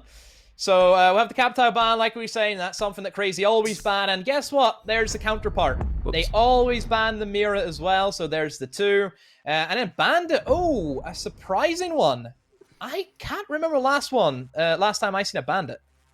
Bandit's a weird one. I mean, Kaid, I get it's like a Thatcher ban, but that obviously isn't the case here. It is what it is, though. Even they've said it's weird. Yeah, weird, bro. Weird. Really weird. I mean, it's the Fuse kids. They're going to ban whatever the hell they want. Right, I'm intrigued now. So Thatcher's available. They're bringing the Kaid, so Kaid shouldn't be an issue if Thatcher's there. Yeah, that Bandit one's really threw me for a loop. Don't get too triggered by it, mate. Christ. It's just made it very, very, very, very, very attacker-sided now. Defenders, protect your bombs from being defused by and attackers. That bodes very well for Crazy, as we know, is a very attacking-sided team. Always seems to be a go-to for these guys to ban this as a duo as well. In fact, looking at their stats across most maps, Capital Mirror is their go-to banning duo that they always tend to roll with. Even on the other side, well, it's anyone's guess what they'll be taking away in many of these rounds. They are starting off on the defense, though, that is, looking towards the Fuse kids and bringing along the Kaid here. Just say there's going to be a bit of electrification work on the go, and most likely going to be aiming in towards the garage, so that cannot be opened up on those double walls below. Gives you a very nice angle looking in towards the wall that you can see now reinforced on your screen towards the right. But with no Bandit, it's going to be quite hard to be able to deal with blocking that wall away. So this could be a pretty aggressive game, all things considered, with the ability to deny these entry points mostly removed away from the defenders. Already a bit of a spawn peek. Pistol spawn peek. Oh my word, he's confident, isn't he? He embodies the word confident, but nobody's biting at that fishing hole today, so now they're moving on to hopefully try and set up a bit more defensively, so rotates in towards the garage. This is pretty atypical for the Fuse kids, what they're doing. You have somebody playing inside of garage, holding that rafter as much as you can. But Crazy, they're not really worried about that as of yet. They're worried about getting this wall open. Typically Crazy, they play towards the east side first. They try and look at the wall, which they do easily. And then what we'll do is he will rotate and go for a full bedroom take. You have to concede that wall pretty early, as you mentioned earlier on, the Kai being here, not the Bandit. That Electric Claw takes a lot longer to deploy than it would for a Bandit battery. So that's now open inside 40 seconds, nice and early, and now it's on to Diffuse Kids to be dealing with the rotation that should come through from Crazy here in towards the west side instead. One thing worth noting about Crazy, I mentioned it back at the start actually, no, not at the start, sorry, it was before Clubhouse started in the last match. Crazy are a team that like to start defense on this map. So with things shaping up this way, you would assume they are quite confident coming into this. You're not just against any team, though. You are against, right now, one of the top teams inside of Challenger League. So I hope to God they know what they're doing with this setup. As you can see, there is this push starting to come inside of construction, and we're doing it in record time as well. Still 100 seconds left in this round. They're already in a great spot, but Device is going to find a kill onto Jonker as he pushes him pretty aggressively. So that at least is going to take some pressure away, as the Thatcher has now been removed. However, there are no electric claws. I don't believe. We're going to see one go down. It's been removed again. No problem. They need to get rid of that Maestro turret, though, and that's right up, honestly, almost on top of the ceiling at this stage, Des, and they try and find that and eliminate it. So that then obviously lacks the information that then Diffuse Kids cannot play, but just gives them that little bit more of a bit of a fear factor, I think, that Crazy can try and ensue. If Ice has been eliminated, so that's the main man behind that bomb. You don't really last that long, and oh, an impact trick from Leonski. A risky one, especially in the position he's in, and quite surprised nobody has rotated yet from Crazy over towards that balcony, over towards the east side. They've done the hard part now of getting these walls open as well, and they have the angles they can hold down. Now it's about what do they do to go for a push. And as it stands, the answer doesn't seem to be an awful lot. Finally going to deal with that Maestro camera grenade. Just start making that one work, as next one will find a kill on towards Dats. It's one of the big fraggers now already removed. Madman finds a strike back though in towards Leonski into a 3 versus 3 now as we enter the final 30 seconds. The flank going down now from Nathan, always about to, but the C4 came out at a dying second. Cryin finds the kill in towards Madman, and the push comes through. A 1 versus 3 now for Crazy. Diffuse Kids are in control. We'll go for the spray down, but Deepex finds those final 2 kills, and round number 1 goes to Diffuse Kids. Cryin, what a play. He made the correct call. He knew that if he did not go for the wide swing to shut down Madman, who was the sole reason who was locking down Deepex, where he couldn't do anything, he went for it. He went for the wide swing. His 1v1 paid off for him, and they won the round. Just individual plays like that, those kind of risky plays, those go big or go home moments. And if they work, then, boy, you have put your team in such a good position. And Diffuse Kids go 1-0 up on, I would say, on a very expected attacker-sided Clubhouse. Yeah, we would expect so with Crazy being the ones on attack, but I think the aggression there just kind of biting a bit too hard. Again, I'll give a shout out to Crazy. They were very quick in getting the walls open there. Admittedly, there is no Bandit to contest it. It's pretty much going to get opened up for free when it's only Akai being able to defend it, but they got it done in record time. Within 80 seconds of that round, they managed to get both construction wall and the breach open. The problem then came in trying to make the push happen from there. And to be fair to Crazy, Pat Bull has said this in an interview in the Prem a few times, they're very good at kind of following a strategy, but when things start changing mid-round and the situation adapts, they're not the best at then adapting in the middle of the round. That's why they brought Madman in, who has brought the ability to say, oh, we're going to crouch you down, we're going to kill everyone. Great, that's our strategy, we're going to roll with that now in the middle of a round. That last round, though, that seemed to be lacking a little bit. They seemed a bit lost once it came around to actually trying to execute in towards the site. A lot of that being caused by the fact that, once again, as you said during the secret game, garage wasn't cleared out. Deepex was sat down there and found an easy double kill as they tried to push in towards Cash. We saw exactly the same from Meepy earlier on when he was playing that angle. Attackers must locate and defuse a bomb. So now we move in towards that basement. No SSG hold from Diffuse Kids. Oh, let's say that. They actually went for it, which I'm surprised, because they have reinforced the bar hatch, so I think it's not really more of an SSG hold, it's more of a, let's say, Diffuse Kids spin on it, where they're literally up there to die and waste time, I would say. They're not really there trying to run away and hide, because they can't really do that if that bar hatch isn't open to give them that clear indication back. Honestly, for Crazy, I reckon they'll just have a go at the room clear. I think they'll just go for it. You know, all 3 of them already just in towards that top floor, looking towards those windows, looking towards those bedroom angles. We're trying to eliminate anyone there. And honestly, for Diffuse Kids, equally, they're challenging. Like, Des, we said it's going to be a good game, and boy, I think it's going to definitely set up to be a good one. I'm very curious to know how things are set up downstairs. I was speaking to Sunham about this strat about 2 or 3 days ago, actually. He was saying, oh, don't most teams keep the bar hatch reinforced? So I was like, no, it's pretty much always open. And now it's trying to see how they can devise and change things around to deal with that. So I'm down to see a bit of innovation with this strat. As we mentioned, it's mainly attackers that change up now rather than the defenders. And most teams deal with it very well. Cryin has already been removed, but time is being wasted. We're still down at this point now where we're 70 seconds into the round. And for the most part, Crazy is still trying to deal with these attackers that are on upstairs. You can see the verticality of a lot of those blue outlines on your screen outside of Jonker and outside of the one that's playing right now outside of the garage itself. So the Fuse Kids has been deterred away and have now tried to lurk their way back down, but Avaish creeping up and nobody knows he's there, but the flashbang comes in! But he runs away as Packbull jumped at the window. Well, that could have ended horrifically, honestly, for both parties there, but both of them just walk away from that engagement. Managed to make use of the main stairs for free as well. No one watching that rotation from the side of the attackers, just letting him get away with that scot-free. So a good bit of time wasted, but down 2 minutes, and only now are Crazy starting to get control of kitchen to start their assault in towards the hatch. Vige back on site, everyone is safe. I'd say it's not really the end of the world if you've lost one man, but managed to waste 2 minutes of the attacker's time. Hatch again opens. That will be blown. About there as well with the flashbangs, eating up any utility, any ADSs that potentially could have been there, but as we know, no Jaeger on the side of the Fuse Kids, but they don't know that. So this is where Packbull, if he has any nades left, could certainly make good use of them.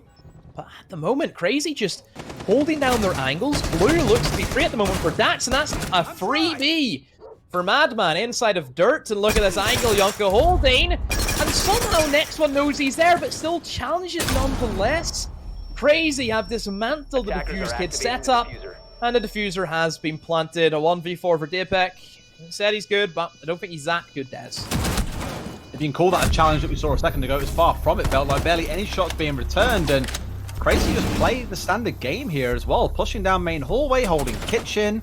The only real anomaly was Madman pushing inside of Dirt to try and contest a separate angle. It's a very common thing to do as well, to make sure you aren't being contested by a defender playing just inside a tunnel, ready to catch you and swing out as soon as you drop through the kitchen hatch.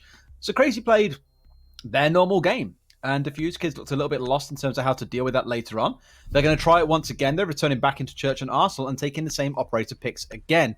So I want to see if they can correct it this time around, maybe leave that bar hatch open and play it a more conventional style. They need to be able to contest Crazy if they're going to try and push him for kitchen. Into that Church again for Diffuse Kids. See how they work with that one. Pretty much the same lineup again. So more than likely it's going to be a similar setup with the castle barricades, Vigil roaming alongside of the Mozzie, Mute as well. Crazy, nothing changed for them either, so pretty standard at the moment, Des, and honestly I feel as if that's what we're going to see from the attacking lineup anyway, is just the same operators every time again.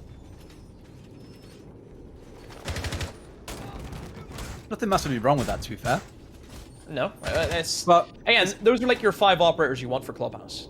But I think they're reinforcing it again. Yeah, they are. So if Aish is going for a reinforcement on this again, I'm not sure about that. It does force them to play down main stairs pretty much the whole time. And Crazy, this play can just ignore bar, because they know as soon as any kind of pressure is applied towards kitchen, if Aish doesn't want to get pincered, he'll just leg it out of there and be done for. Like, I don't know, it's a bit weird. I'm not sure how sold I am, that's all I'll say. I need to see more evidence of it working. I'll phone up Stern. I'll be around to your house to try and seal the deal. You should just knock the door. Hello, have you ever thought about buying this today? You ever thought about reinforcing the bar hatch? Well, I'm here to tell you why. Crazy playing it the exact same way they did last time, opening up towards that east side, in towards the cache. Just probably challenging the angles. To be fair, last time Madman did get a kill from this. Yep. It was a lucky wall buying, granted, but still, a kill's a kill. No matter which way you look at it. Just harder to repeat, I guess. Pretty much. Well, the bullet holes as well being put in towards that gym jacuzzi wall. And look at this wide swing from Cryin, and it takes advantage of it. He just peeks and peeks and peeks and peeks and peeks, and he's probably going to peek again. No, actually holding it soft. Does he know Madman's on the table angle? Madman's not entirely sure where to look at. This is a tense one. Cryin not moving. There goes the peek around. Slaughters Madman where he stands, and Diffuse Kids just wins it down to Cryin, I think, off of those quick 2 kills, and I think this is a done deal already, Des. Losing a bleeding members pretty early on, and yes, Cryin is down, but the fact that they're wasting so much time on this upstairs and finding kills in doing so, make it kill number 3 almost coming out there, it is. Incredible start from Diffuse Kids, playing this exactly how you meant to, challenging every single time, knowing that they can't see you on drones. Things are working wonders for them. Now, Nathan has managed to find himself inside a kitchen, and a brief respite as next one is finally brought down. They will finally convert that kill onto the down Cryin. as things go into a 3 versus 2, but still a lot of work for the last 2 attackers left alive here to do. And with every single gunshot, every single barricade they have to remove, it's only giving more and more intel over to the side of the Fuse kids to be able to adapt. Yeah, at this stage now for Crazy, Nathan and Yonka just have to go in big with their kills. That's the only thing it is. Spot at a soft wall, but it's not really going to help them that much whenever they have no soft reach the assist. He has opened up the feet angle that looks in towards the church, but there is that big black box beside the bomb that Diapek is now hiding behind. Zelensky rotating along with Avish, trying to double up and create those refrags. So you can see the kind of triangular effect. Avish rotating in between church and blue to assist not only Zelensky and also Diapek alike, but gets caught out by that angle. Nathan's going to try and go for the crawl, and he's in, but should be dead. Oh, he wins the gunfight. Nathan, a huge kill. Diapek misses those shots. And Leonsky now rushes quick. Throws the impact grenade.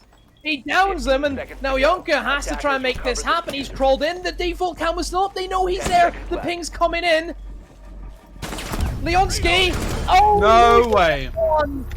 Crazy. The skin of their teeth make that work. Nathan's just BMing at this stage. Oh my word. Des, good night. I love it. Help us out here. It's what Avish said to Easy Dream last week. Bonne nuit. Good night it means in French, so fair enough. The BM being thrown back and forth. I love it when there's a little bit of spice involved in a game, but that round was wild. The fact that the Fuse kids managed to find 3 kills early round, turn it into a 2 versus 5, and still they managed to clutch that round out there, almost baiting out a bit of a plant. Yes, the down comes through from the impact nade, but still winning the ones. That's all it really comes down to, and that'll be a bit of a kicker, I think, for the Fuse kids. Looking back at that round, saying that really should have been ours to win, given the massive advantage we have. We just didn't play around for those trades, and now look at what's coming into this round. Packball switching over to the Monty. Let's see if we can make some magic happen with that. I just can't believe default cam was up. That's the craziest. Not even that. It's just the crazy bit is that default cam was up the entire time. It's the simple things sometimes, Demo. Can't believe that. It's the simple things. It's crazy. So, Crazy won that round. Honestly, could have went either way. Realistically, they should have never had even a shoe-in with the kind of opening it had with Crying getting those opening 2 kills onto a Thermite and Sophia. Stuff like that just shouldn't happen. So, as we go into it, Fuse kids now back upstairs towards their cache. Last time it was a bit of a weird one. It was a very weird one. Again, it kind of came down to, Crying with those wide swings, winning those ones, assisting his team when needed to cut off those rotations. So it'll be interesting to see if Crazy try anything different. They have brought in the shield, and as we know, Packbull, he's a very strong multiplayer.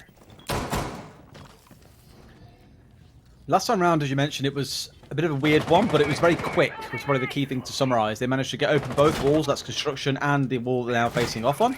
Open in, well, record time, should we say, about 50 seconds before they actually managed to get round into the rotation to construction. A further 20 seconds and it was done and open. Managed to break away the exothermic charge. That's an unusual one. Defense shouldn't have got away with that, but did. Okay, that's going to slow things down, and now you're losing out on that hard breach as well. You've still got Nathan, but that's really all you're looking towards right now. And here's Defense taking it off the wall. This could be perfect timing if he gets that spot on. He's going to throw it back on there. Well, it will trigger off in time. Yes, oh. Just about. Just a millisecond, but yeah, no, that's the thing about Kaid. Cannot Kaid trick a Thermite charge. That's gets the kill onto the Kaid. Talking about him, this is where Crazy turns up the heat. Next one battles back, and Nathan's down. The Monty's still there. Inside of Oil Pit is where the Jaeger has found himself. Now runs away knowing that he's been spotted and goes away. And look, Packball, he's in by himself. He's in, causing just so many issues as that shield player. Just providing intel right now is the big key thing he can give to his team on this Monty, as you say, has got himself inside, looking even towards stairs now. And a bit of spray coming in, but no one can hear him because of the shield. Like you say, it's a massive thorn in their sides. Everything they're doing being revealed by him right now.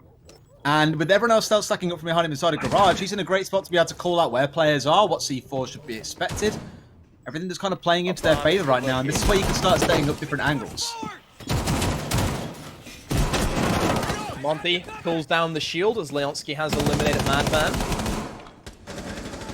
Leonsky now rotating in, trying to see if he can find an alternate approach, and still more gunfire down in towards the lounge. Packball also He extends the shield once more, and again, tries the pistol in. Here comes the cavalry. Dax pushing in, gets eliminated. Avaish finally finished off by Yonka, and the fuse has to try and be placed. It's got to go down. But look at pings. On him. A lot of pings coming in, but no one yet able to find a kill. But they know exactly where they are. They know exactly what the plan is. Monty rotating into the top of stairs right now. Leonsky finds himself another one into this Monty all by himself right now. Shield is out protecting him, but the feet, gets sprayed down by next one. And that'll be Diffuse Kids taking round number 4. And it's been a couple of crazy rounds around this site, to be fair. Oh, Des, it's just been mental, hasn't it? Apart from like that one round that we had, everything else has just been down to the wire, time and time again. So, yeah, I just don't know where this is going to end up. Crazy now, 2-2. DK pulling it back. So, yeah, we'll see how the next round moves on, which will be gym and bedroom. So, a bit different this time around. Yeah, definitely a change up away from the two sites we've seen exclusively so far, being Cash and CCTV in rounds 1 and 4, and Church and Arsenal in the others. I mean, Fuse Kids have won that site both times we've played on it, whereas Church and Arsenal is crazy's the main right now. So if this round goes the way of the Fuse Kids, I'd expect we'll return back down to Church and Arsenal, and that could see the half ending at 3-3 if things carry on the way they have been so far. Oh, right. What we bring in? Goes. Feels like the 12th round already. We've seen so much clubhouse already. Yep. A castle being brought along here. No electrification this time round. This is the meta setup. The meta is death, yes. The Goyo, of course, wastes a lot of time playing along with the Jaeger and the Wamai together, because why not? They are both incredibly irritating when you stack up that utility. And the Mutants we've all seen before, very adept, I should say, at playing with the C4 from downstairs. A number of times also in the Nordic Championship, we've seen teams playing down the hatch inside the gym and just throwing the C4 up top as soon as the default plant tries to come through. So may yet see the same thing come out in this round. It's of course the juice to play downstairs. Thank you very much for showing us that one feed machine. And this if they keep the downstairs clear. This is entirely down to Crazy in terms of how they want to approach this. They want to drone out downstairs first to make sure it's safe, or they want to focus entirely on starting on the east, breaking open this extended hold, and then pushing into construction and finally in towards the sites. So it looks as if they've gave them that east side wall, so anyone with soft bridge can go over, open that up, gives them that cutoff. That's the main reason why they like to take server, is because then it shuts down anybody peeking towards that single window, which is a great position, as we know, to kill anyone who may be looking at the gym window or the bedroom window alike. So that's the main reason why you try and focus on that. They've also castle barricaded that doorway in between the server and cash room. So it gives Crazy, I think, a little bit more breathing room. At the same time, you can't really leave them in construction because there is the construction angle that not only looks at the bedroom jump in, but also equally down in towards that gym jump in as well. So that's one thing they have to keep in mind if they are setting up like this. There's definitely work to be done. And I think with that extended hold that you mentioned, yes, the castle's got a really cool one set up over there with the doorway being blocked, the walls being reinforced. I was quite curious to know why he managed to open up the top side of the wall as well, because I was like, that's really not going to lead to too much for him up there, but you can see how well he's locked himself in here. Look, all those walls reinforced. This is a real tough one to crack open, and utility will absolutely be required to get through this, and already they're starting to waste away these ex-Kairos there. You saw the impact trick come out a second ago. They have managed to get some open, but again, look at the clock. We're down 90 seconds, and they still haven't broken this extended hold. Really good time wasting coming out of the Fuse Kids. Just need to be aware that no one has kind of pinched them here by watching out construction. Dats finds the opening kill on towards next one. Those two have been at each other quite a few times in these last few rounds. And it starts things off. You've still got to deal with Leonsky on the upstairs, though. Yeah, this is looking very scary if you're the Fuse Kids. Crazy. They've got the opening pick. They have complete control of what they want. Now it's just them finishing off the touches, we'll say, as they're starting to pressure in towards that castle. Holes being opened, and he's on the table. It's the only safe place he can sit, but I don't think that's going to last for long. Honestly, nobody from Crazy pouncing at the castle as of yet. They're just making sure these checks are being done. I do like the fact that they're checking for anyone else, because as we know, the way that Fuse Kids have been playing, the refrags have been very strong, and that's a very unique and great way of destroying that table to eliminate the castle. Break the table, he falls to the ground, you spray him as you're lay down waiting for him to hit the ground. Really nice stuff. And now we're in a spot where finally, with it being broken, we can start seeing some assault come in. That south balcony is now safe because they have control of CCTV, and everywhere else they can start looking towards, like the west, is an option to them as well. But I worry that with 20 seconds left here, they've left it a little bit too late to do anything incredible. They have stock, they have the south side of the balcony, they have construction. 3 sites to push from. Nothing towards the northwest. Defense finds a shotgun kill in towards Nathan. A second one from Cryan reigns in. Make that a double kill for him, as Patbull has also been dropped down here in the dying seconds. Deepek gets another. It's a 1 versus 2. Madman's all alone. He runs straight into another shotgun kill for Deepek. And Diffuse Kids did such a great job of wasting time there. Crazy looks a bit lost and unsure of how to deal with that one, requiring so much utility and operator involvement to finally be able to remove Leonski. The fact that he wasted so much time there, that made him the MVP of that round for me. 1 missed drone cost Crazy that round. They did not drone the Wamai inside of the logistics. He was kind of, if you're walking into construction, he's to the close right wall, underneath the hatch. Didn't drone that out, didn't know he was there. It was an easy peek. Picked up 2 kills for him, and away he went on his merry way. So just one little mistake can cost Crazy. And that just kind of shows, Des, that the standard of level we're at right now, 1 mistake and actually done. Yep. So all it comes down to, we mentioned in the last match there were a couple of key mistakes made in certain rounds, certain angles not being watched, which can literally go on to cost you rounds. It can let a player go on a tear and find 2 or 3 kills. And in this case, the mistake of not being able to clear out the CCTV areas we mentioned a few times now was arguably the biggest thing about it. I always give a shout out to Leonski for that. He's back on that castle once again, as we are seeing the SSG strat, or the SSG roam, whatever you want to call it, being employed once again here as we're going towards the downstairs defense. Now, they keep on reinforcing this hatch. I'm not too sold about this, because it means that you just don't have the... 1, I guess you don't need as much requirement on holding the bar area, but 2, you don't have the speed of rotation back towards site. You have such a risk here for the Mozzie and the Mute to have to rotate down main stairs or find some other angle of getting back to the site, because they can't drop this construction hatch, as Leonski is doing now, and then drop straight into the one inside the bar at the same time. It just makes things a little bit messy, should we say. Crazy, bit of a tilter of a round, I would say. Something that looks so good, and then just one thing happens and all crumbles. But they need to keep the composure. They need to make sure they keep that mentality. Same again from Diffuse Kids with this roam, and exactly the same way from Crazy once again.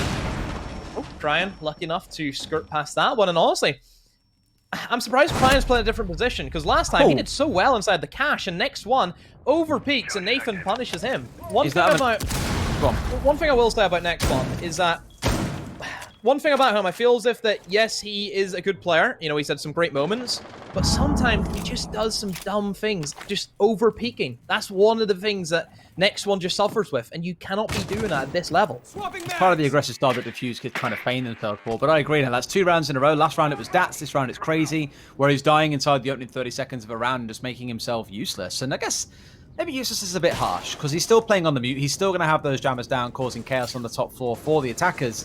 But it's still a gun that you're missing out now into a 5 versus 4. Crazy, in good time, have managed to at least remove him. He's still got to deal with the rest, mind you, but with the sledge charging his way through gym and bedroom, while I'd say pretty much the entirety of the crucial areas of the maps have now been cleared out. And Avish very smartly has dropped away here, got himself back down the main stairs and in onto site.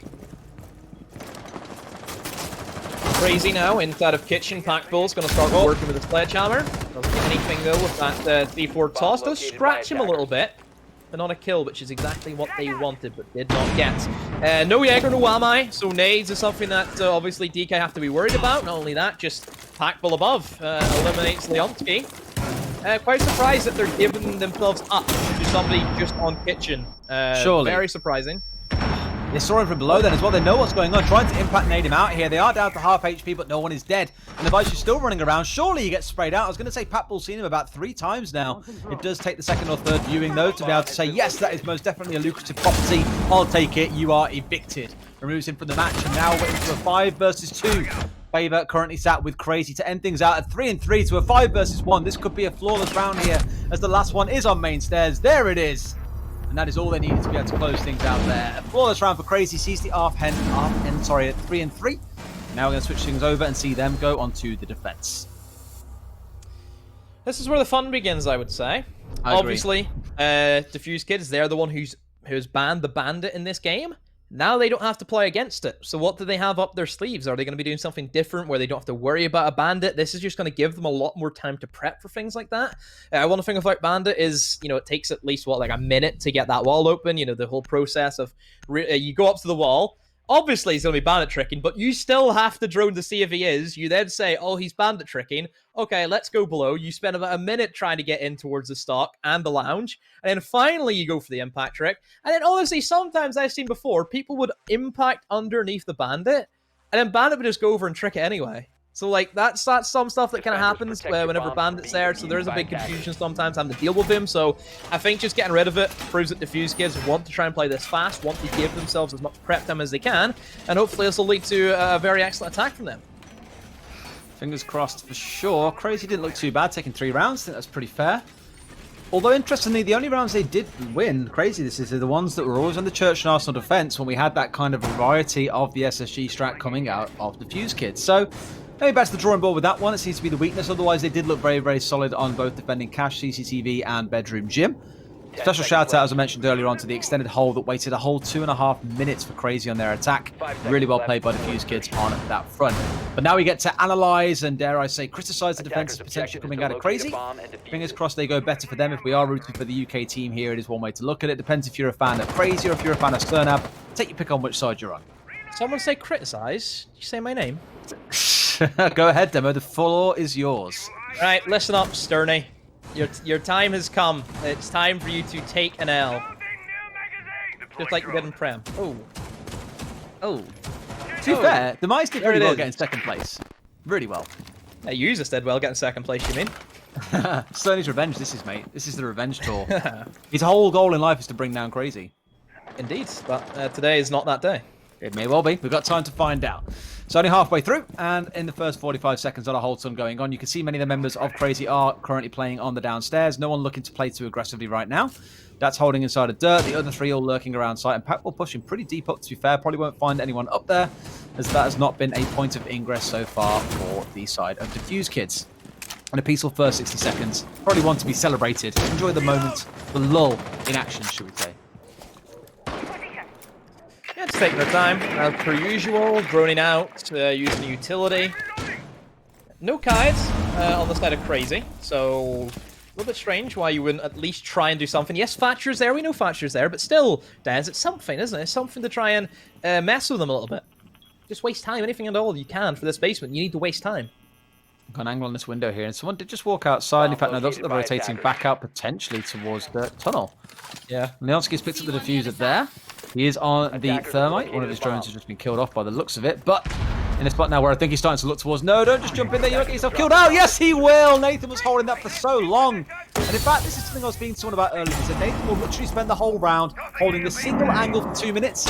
He just did that exactly that for 1 minute and 47 seconds, and it comes out massive for them. That's why we hate Nathan. Never leaves an angle alone. Droning though, and he's basically like a statue. He won't move anywhere. Indeed, and on attack he just crouches, because you just have them crouch out easy. So 45, DK on the back foot, but they get a kill back with a nade from Cryan. A 4v4, I'm not entirely sure what kind of push DK are going for, because at the moment they have Dirt Tunnel open, they have Moto open, they have Kitchen open. Looks to be a blue, as next one is starting to move down in towards the oil pit, being assisted as well, so it might be a blue in towards the Moto, and that's a massive kill for Cryan, because he's eliminated the man behind the generator, and as we know, as we've said many a time, that blue is a massive pillar for the defense, and whenever you lose that pillar, then it just all crumbles down. Speaking of crumbling down, there goes the shields.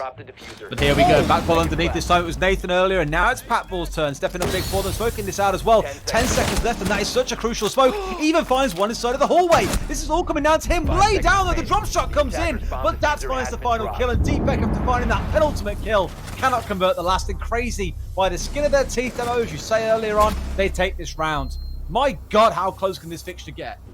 Des, you said about your heart, being up for a potential heart attack earlier. What about now? How's it going? How's the 75-year-old heart right now, doing? it's, let's just check the pacemaker. 200 beats per minute. It's pretty intense. Maybe it's even dead by now. I don't know, mate. But this is keeping us alive. It's definitely keeping the game alive. Wow. Coming down to the final 1v1 like that as well. The dying seconds, too. Even having to drop through a smoke canister. It's crazy. Peter Bull, ladies and gents. Peter Bull for you. Well, now where do we go? I would say... Can we look at that scoreboard again for a real quick second, actually? Can we get that back up on screen? Look at the kills for Crazy. They're currently sat at 6-6, 6-5-5. Perfect spread across the team. Everyone getting involved in this game. Beautiful to see. Locate and defuse bombs. just crazy. I think, you know, it just kind of shows they still have that clutch potential. You know, I've said this before, Des, every team needs to have someone who can just go in when needed, and Packville definitely pulled it out. Definitely a bit of an unsung hero, I think, for the most part. You know, the amount of sheer lifting he does for his team on that support role is incredible. You know, typically we're looking at people, you know, like Dats, like Nathan, who try and get those flashy kills for the highlight reel, but in reality, it's really Packville who keeps that team together. He's the IGL, he's the man who 10 pulls the seconds strings. left before insertion. It's a team game demo, and that's the most important thing to remember. Everyone's contribution is valued, and contribution doesn't necessarily have to equate to kills. Attackers must locate and Still, defuse kills the are bomb. nice. They do definitely help you win rounds, so if anyone Yeah. can contribute, Keep quick shot off your back. Yeah, exactly that. Oh, fragging out, even though support, come on. Yeah, it's like one support player has like a great game where he gets a lot of kills and everybody thinks he's just untouchable. You know, he's the best player in the world. Getting kills as Thermite. Oh my word, he's got kills as Thermite. Why Fragmite is the thing, what can I say? So, CCTV and Cashway are defending things out right now, and you can see there's a very early concession on this east wall, not even bothering to defend it on the side of Crazy right here. But are opting to try and play a little bit aggressively. Just if they do try and push in, they will be contested. There are two playing inside of Garage, very common to just see one inside of there. Nathan's holding out inside of Construction, I imagine, to try and slow down this rotate that will come out of the Fuse Kids in a second. And even got the Wamai throwing some of those metal pancakes in towards the breach, ready for when those grenades come raining through. And you just hear one of them get caught out relatively early on. Damn, you really took to the metal pancakes, haven't you? Like a duck to I liked water. it, mate. It's You're a cool loving it. I've heard magnets, I've heard discs. I'm like, that's kind of boring. Metal pancake though, I'm in. Yeah, pancake. Small kind of pancake. 2 minutes ago, Crazy still have a bit of room presence below as well. Obviously, with Yonka playing in towards Adam, trying to kind of fend off anybody coming from Lounge, and even Nathan holding that angle in towards the bar. That's opened up a kill onto Cryan. The butt gone. I believe that was him trying to potentially go for a nade and shut down. So that's a massive kill to... Honestly, not really a massive kill for the team, just a massive kill. So that means Dats doesn't have to die now to a frag grenade, so he really did himself a favor. Attackers drop This the is rough. Oh, beautiful. Here's the grenade getting pulled out. Madman springs into action and brings down a Vision. They've still got these discs coming out of the Wamai as well that they can make use of. Should be able to kill that one off though on the ceiling. Can't really peek it because he's just too afraid of getting peeked Sees the over bag through the catwalk. rafter still, by the way. Yeah. Sees the bag. Oh, that's a good. I remember when I first got into Siege, you used to be able to see You it, and can I was kill just them like, for it. yeah, it's ridiculous. See how it goes. 3v5 still. Yonka hasn't moved. Still holding that angles. One thing that Crazy are good at, it's holding angles and just waiting for the enemy to kind of falter and stumble against themselves. But now speaking of Yonka, getting pressure from two ways. Less off be known inside of Adam. There's the angle being held to him and still manages to sneak away. And nowadays, he can really go anywhere he wants. Holding angles and Crazy, it's called the Nathan Special. Yonka, you're absolutely right though, in a great spot here, holding down inside of blue. And hasn't been unseated just yet. Crazy doing a really good job here preserving members whilst finding kills and holding down key locations. They might just be about to do it all over again here with another flawless round of the cards. Sadly not, as next one will find one. But outside of that, it's an easy round for them. Next one is down. Final kill for Madman. He had a brilliant round playing up there in Catwalk. Oh, well, Crazy. Great round for them. I think just execute it well. Being able to pick off the buck very early on was a big kill, as we know, for Dats. That put him in that power position. Being supported by the Wamai, who, as we know, kind of similar to what Legion does, can constantly create, his gadgets so he can just throw them, on the run, throw them wherever he wants. It's not like a Jaeger where you have to place them in these set positions. If he wants it, just keep it in the back pocket. If he needs it, just throw it out. They are highly useful. Didn't really catch the flashes out, but it didn't matter because we saw from Madman the one thing to shout out from him in that round was the grenade came out, bounced off the ceiling. His response, oh, not lie down and try and stay safe so they don't see me. No, get up and kill the guy who just threw that grenade from below. Really good stuff. And now we go to Gym and Bedroom. Crazy haven't yet lost a defensive round. And this is the only offsite we've seen them play so far. So, anticipations that we're seeing coming through. The Kaid on side probably going to be used to electrify that west wall. No mirror, so nothing crazy coming out there as we said earlier on. Banned away, as always, by Crazy alongside the Capital. The biggest change I think we're going to see here is potentially coming out of Diffuse because they haven't got the Maverick on side as we clocked earlier on too. So it is a little bit harder here. He has to commit more resources into taking control of CCTV so you have full control of that south balcony. Some Goya shields going down on site. Nothing too unusual there. Just trying to, again, force more utility out of the attackers. When the execute time does come round, they have even less on side. 5 seconds to go. And again, Tess, coming back, just highlighting it again. Look at the kills. one of them games where everybody is doing something. Another thing we touched upon, which is something that Secret didn't really have. There always had to be one person stepping up. Crazy. Everybody's just jumping on with it. Just everybody's doing their part. And you look at the other side of things, look at DK, Avaj, and Leonski, both on 2 kills. I mean, supports. We'll let them off. Not everyone can be like crazy and get all completely distributed kills. You're expecting now look, there's two kinds of Habana, right? There's 2 flavors. There's the Shaiko variety. That's the real flavor. Yeah. Exactly. The guy who likes to be the fragger but also likes to play a utility-based operator like that. And then on the other side of things, you get the Habanas who are there to play utility, to sit on drones along someone like a Thermite. They'll be the flex support, the one to push in before the Thermite does, but still playing a relatively defensive role. And that feels like what Avice is going for here. Mainly because you've already seen what Cry and Defect and Next One can do in this game. The Next One may be a little bit too aggressive in places, but outside of that, they are still finding frags, but it's crazy with the round advantages. Going into it, now we're Crazy setting up. Yonka by himself over towards the garage. He's just been lurking away just by himself in his own little world.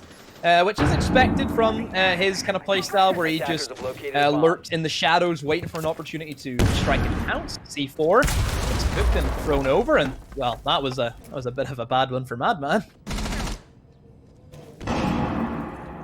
Still no kills. It's become quite a theme really for Crazy, where they are sitting quite static and holding these angles, and Defuse Kids are spending quite a bit of time just running around the map trying to decide where the best place to attack is. When it came to attacking in towards the basement, they were really unsure as to whether or not they should be trying to push down dirt or taking control of kitchen. They then decided on kitchen, and what happened? Nathan had been sat there holding an angle for 1 minute and 43 seconds and finds himself a free kill. Craziness is all I can really use to describe it. That word has come out so many times, and not just to mention the team name. It's because things are quite insane in terms of how they're playing out. We are finally starting to see a push, though. We are seeing the members of Defuse Kids getting in towards the hallway here. No one yet going inside of gym, mind you, to try and go for that magical plant, because there are just so many shields sat around right now that, well, you're worried you try and push in, you're just going to have someone peek up from behind one of them and bring you down as soon as you make the play. Here they're going trying to open up bathroom, and they have the right idea because there is someone behind that, but there's going to be an impact trip waiting on the other side. Brilliantly played by Crazy. That's pretty much all of the utility from Defuse Kids gone. They now just have to try and push into all of these angles being held. These crossfires, these refrag potentials are all here. This is going to be a fun one. Main stairs has been left unchecked, which is where Defuse Kids are holding. And does Nathan know that he's there? Because if he does peek just an inch to his right, he loses that. When a smoke comes in, there's one in Logistics Hatch, and that gives him the go-ahead. Diapec pushes up, wins that gunfight against Nathan. Now to a 3 versus 5. Most people locate it over towards that construction side. Madman inside of Jim. Do they know he's there? Next one, right beside his window. He starts firing out. Madman drops down beneath the hatch. Diapec has to try and pick up the diffuser. We'll try and go for it. Now we have to try and stick it. They know he's below. He has the C4. And no, that stops him from pushing in. Diffuse going in, and Yonka from the backside. Crazy. The angle's held for them. And DK just running out of time, Des. Really interesting. This is now becoming a theme. That the way things are stacking up is they're going for these pushes, and it's just a little bit, I don't know, slow. Like, things start off well. They have the drones coming in. The actual end execution can turn into a very messy gunfight. But time and time again, the way it stacks up is Defuse Kids are losing time in the middle to the late stages of the round, trying to figure out where to push, and then they're forced to make a decision in the dying 30 seconds. These are the kind of things that we used to see out of Crazy before they got Madman on board. It's the one thing that Pat Bull has always been very vocal in saying, you know, we have problems sometimes in being decisive in rounds. Like, we can set up a strategy and work towards it, but once we hit a roadblock, we don't know what to do. It feels like Defuse Kids are doing exactly the same thing here. And dare I even suggest, they're trying to play this strategy-based style that Crazy are used to. And as it stands, Defuse Kids, that isn't the way they play. They're known to be this aggressive team. Sure, they can execute well, but fragging is in their nature. And as it stands, they're trying to play this very strategy-based game style that just isn't paying off for them. That's 4 rounds in a row for them now, by the way, for Crazy. Downstairs we go. Last time for Defuse Kids, it worked really well, their whole setup, and then Pack Pull and Dash just went off of one. So is that going to be another issue that they're having? Looks as if that they're playing things a little differently for Crazy. They will be pulling out the SSG hold. Are they going to reinforce the hatch? They shouldn't. That's not the standard way to play it. Oh, this is tense. This is like the $1 million question. Who wants to be a millionaire? Hey! Oh, we got it right. He's won the million. Unlike Sterney, who would have lost that money. Still have to take notes. Attackers are moving out to locate a bomb and defuse it. Just every time we cast this, it always turns into Sterney just getting rinsed, doesn't it? Every time. Ever so lightly. He'll have a chance again soon enough, I'm sure. But with the Church Arsenal hold, like you say, yes, last time round they all played Turtle on site, if you recall. We had a couple playing inside of Dirt and 3 on site. This time round it is the complete opposite. They've gone for this full roam around the map. Now let's see how they can make it work out. This was the team that baited other teams with a very interesting setup where they were trying to essentially deny vision so that BDS thought they were on the wrong site when in fact they were on the upstairs, just tried to play denial on the downstairs. Now things stack up. Junker's going to find the opening kill on towards Leonski in this round already. Starting more explosive than many others have previously. 40 seconds in, 2 are dead, and Diffuse Kids are on site here. They've essentially rushed their way in to try and make a fast plan happen, but not yet finding the kills to make it work for them. Next one finds a kill. One is going down here. Next one is down inside the site. Should be able to get himself back up because he is Zofia. Crying crouch, walking around the corner, will recover the diffuser, and now he's in a spot to start pushing back in for a plant. Should start seeing these members from upstairs are crazy. They're returning back in towards site, namely looking towards Madman and Patbull here. Madman in an interesting spot, just doesn't want to try and go for it, but Crying's on site. They've gone for the rush, and it's paid off dividends for them as now the diffuser is down. 50-50. Madman doesn't know he's inside of blue, and there's a swing around. Almost got the flick. Crying has been down, so it's a 2v2. Patbull going for the rotate down in towards Dirt. He goes. They know he's there. He's been detected. And yes, they do know where he's going to be coming from. This should be an easy lock off. That one was lost by Dat. Now Patbull has to try and make this work. They even have a drone on him as well. Look where Diffuser is. Prime position for the blue man. And well, Patbull just trying his best, but I think it's a lost round. Yes, it will be. Diffuse Kids, they bounce back finally. We got something from them, Des. A rush strat coming in against the SSG hold. I like it. Like I always say, I like seeing the variety that comes through. We have teams like Fnatic who run Capcam when they're defending on this strategy, just so you can catch out rushes like that before they even get to come to fruition. Other teams run things like Kaid, we see Legion, Goyos, you name it. There's all kinds of varieties. Clearly that variety wasn't quite the right one to deal with what came out of Diffuse Kids. Now it's 6-4. They've got 2 rounds to force this into a draw. But as things stand, they cannot win this map. The most they can hope for is a draw. And towards the top floor now. Crazy with the defense. Last time they held this pretty well. Just got picks here or there. And just like Crazy, DK bringing out the Monty as well. So both these teams not just scared of bringing out these kind of unique and niche operators. The Monty could be the interesting factor here. It could either be an entirely rehearsed practice thing, or it could be what we saw coming out of Crazy when they played into this site. I think at the very end of the half, actually, they ran the Monty, didn't they? From round number 6. Yeah, no, it wasn't round number 6. No, it was round number 4. 4 or 5. 4. Something like that, yeah. What site were they attacking? This one. Oh, so it was round number 5 then, yeah. 4. No, it was number 4. Too many numbers. Oh my god. I'm confused. 644, 645. Just call a number out. What do the numbers mean, Mason? What do they mean, Demo? They mean victory. For Crazy, if they can close this round out. Yep. Doing the same sort of thing again, I'd imagine it worked so well last time. Why would you break it apart? Stick 2 of you inside of Garage. Diffuse Kids had an awful lot of difficulty getting people out of Garage. They just couldn't win the gunfights in there at all. Otherwise, you've got Yonka playing where he was last time round. He did a bit of a dirty dance around here last time, managed to hang inside of blue and not die, whilst also reminding the Diffuse Kids that he was around and was applying pressure. I imagine they'll just concede like they did last time, this east wall entirely, and kind of force Diffuse Kids into making a choice. Do they then try and push in through the breach, or instead do they look towards playing off towards the west and getting control of construction? Wall gets opened up, so that's stage number 1 done for DK. And as we know, Des, Clubhouse, you have to do things by the book. You have to go in and take out that wall first, then rotate in towards the bedroom or in towards the garage, wherever you want to go for, whatever side you're taking, and everything kind of falls in place. If you try and do things back to front, Des, then it's not going to work. This makes total sense now that I've seen why they're bringing it along. It's because they know they can't unseat these ones playing on catwalks. What do? Bring them onto along. Yep. Just trying to hit him. It's not going to work. Not going to happen there, I'm afraid, mate. It's the intel that he gives, though. They can just ping out constantly where these guys are and be able to pass the information back and even push right up close to them. If they even look away for a brief second, you're in trouble. Helps Cran just find the name spot, doesn't it? Yeah. A bomb has been located. As long as no ADS is up there, which I'm pretty sure there will be. And here we go. He's up on the catwalk with the drone in support as well, down to the side, I think. Also got to deal with the fact there is now someone playing down, so we can't even rotate through this window. They know this has been opened up, and so the Madman is under pressure from Leonski, just holding out onto this angle. It's going to be a tough one for Crazy to get out of. That smoke grenade being tossed? Yes, it is. Already, we're seeing one being wasted by Packful to try and keep that Monty at bay.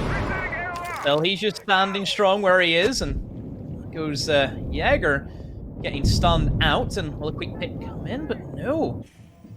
Just holding firm in towards the lounge, and up they go. They eliminate one as he tries to peek on down, and Madman's PK Dats. Where? What? I think he tried to shoot the Monty and he killed the Maestro. Would appear so. Oh! Bit of a war going on. Oh, he surely could have got that, but gets flanked in the end by next one coming in behind. And once again, we've seen this happen a couple of times this map, where whoever's playing at the top of those stairs, in fact, a light was bonkers earlier on in their game who didn't cover the angle, just enables someone to run in from stock for free and find themselves a kill onto whoever is playing around the top of blue in storage.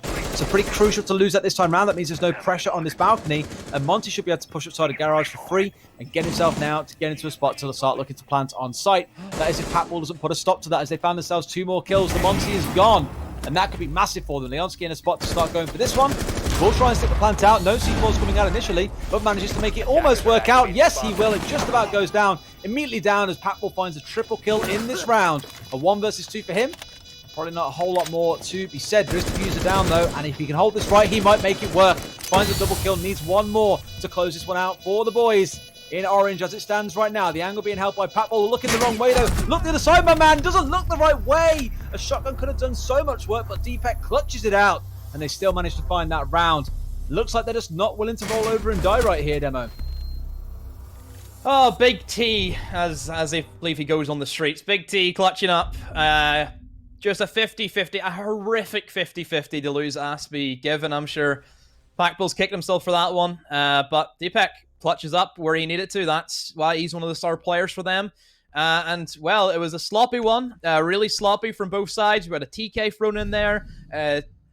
Thermite running back through the mosh pit as he planted the diffuser, gave away himself to a free kill, left the Thatcher, at one point there, Nathan stopped working, just seen the Thatcher didn't shoot at him. So, yeah, it's just a weird one. But somehow, DK, they've pulled it back and one round away from at least salvaging a point. But Crazy, they're probably going to want to try and lock it out. That's why they're going upstairs again.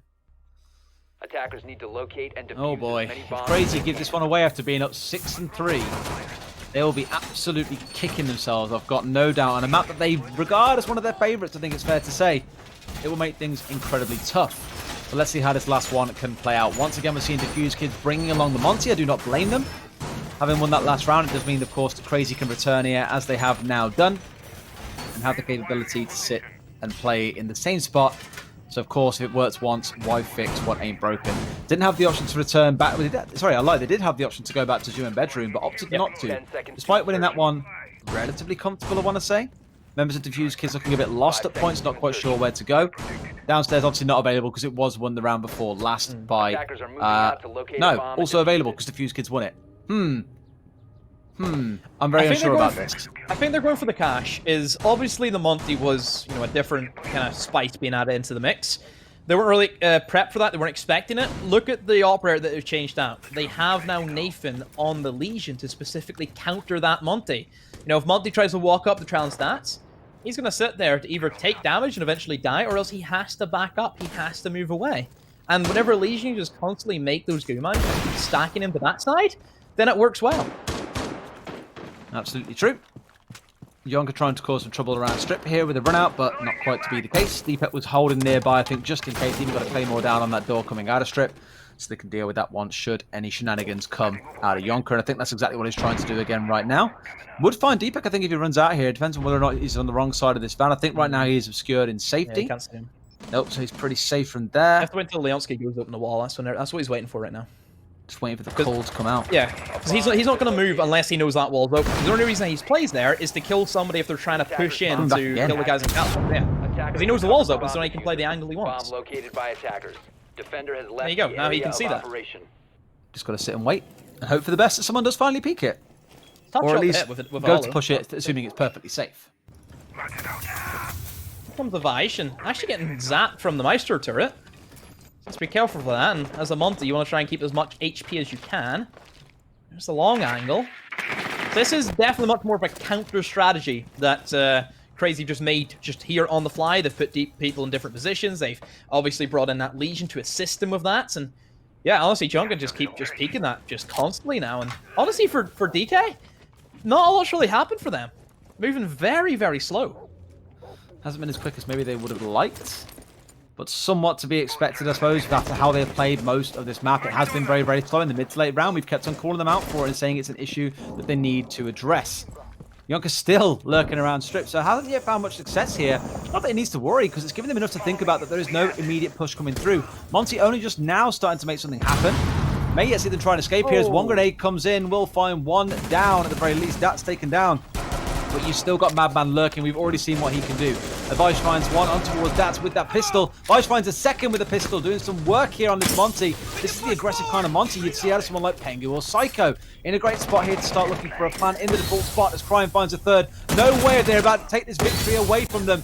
4 versus 2 now for the Fuse Kids in a spot with smokes coming out from Crazy, doing all they can with Smoke and the Legion to hold the aggressors at bay and try and keep this round on their side. That was going down a second ago. Look like it's being stuck once again. Not going to be committed. Monty in a great spot. Gets the shield bats down. Vaish, what a round for him with the triple kill. One more coming in now right now. Papel in a great spot. Cannot make it happen. And the Fuse Kids managed to tie things up at 6-6.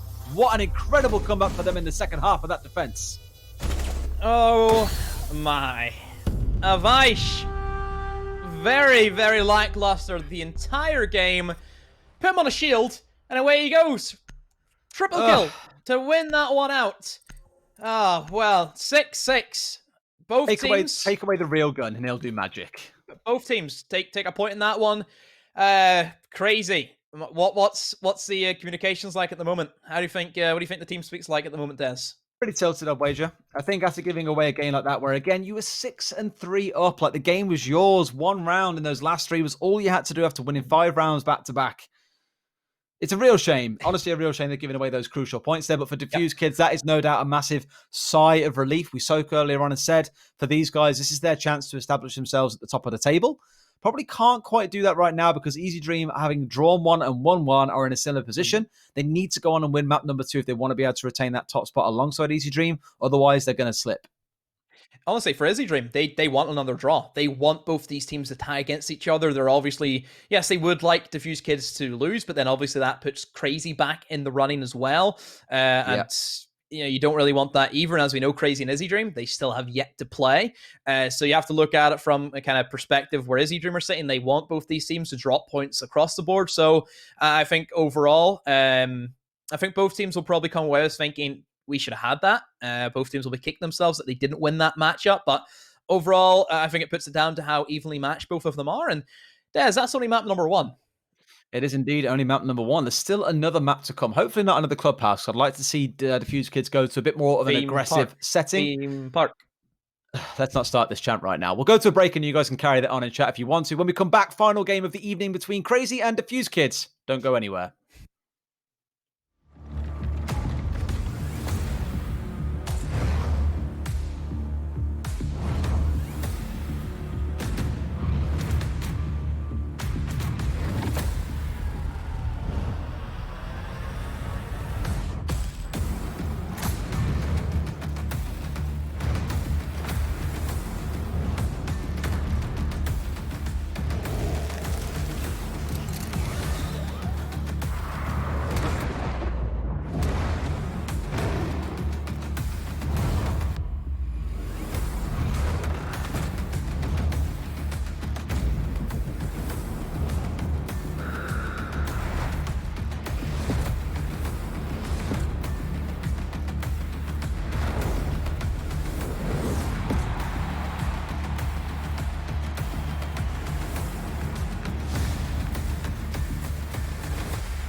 Welcome back, ladies and gents, for the last time this evening. Going now into game number 4. And what a wild ride we have had so far tonight, Demo. This game now about to break down between Crazy and Diffuse Kids. We just saw Clubhouse end on a 6-6 draw, despite Crazy leading it with a 6-3 advantage for the majority of it. Crazy scenes, and I have no idea which way this last map is going to go. Yep, so that's we've done 36 rounds out of a potential 48, Des, and we could be on for the 48 rounder tonight. It feels like it's slowly starting to go that way.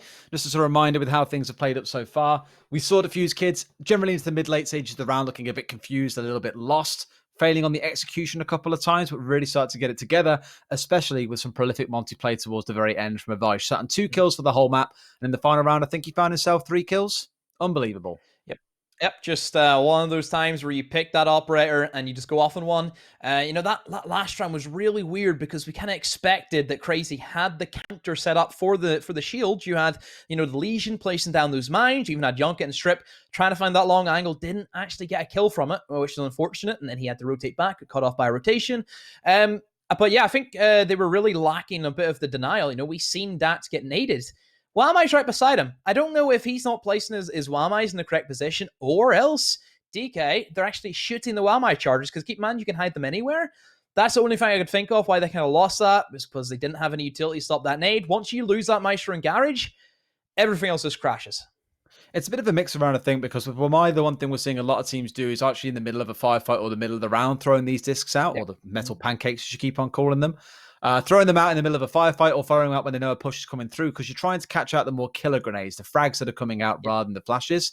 In that case, it was probably just burnt out by a flash with a free grenade to follow through not long after. Unfortunate, these things happen. But going into the next map then, we saw earlier on with Secret and their game against Salamander that we expected things to switch as we went along. We were going to say started things out on border. It was very kill heavy, very chaotic, some might say. Lots of multi-kills coming through in different rounds. Then going into Clubhouse, things got a little bit more coordinated. Are we going to see the reverse effect coming through here, going from coordinated to chaotic?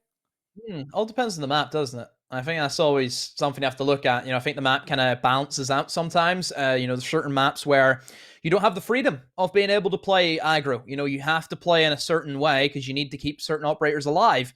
If we're going to a map like Border, like Coastline, that kind of goes out the window. You can do whatever you want. It's still anybody's game at that stage. But if we're looking at a map like Villa, like Theme Park, like Clubhouse, you need to keep everybody alive, because if you lose one piece of the puzzle, you're not finishing the puzzle.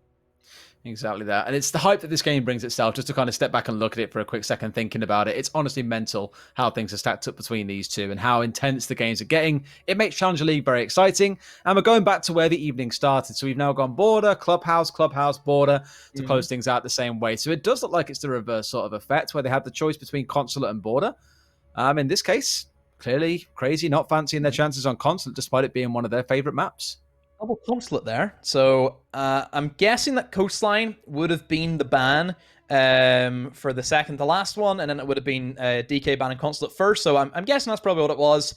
I definitely don't think Diffuse Kids would be shying away from banning out, or Crazy would be banning Consulate for that stance. So yeah, I think that should be a Coastline ban. So Border it is. So this one's going to be, again, very 50-50, the way things play out on the attack and the defense side of things.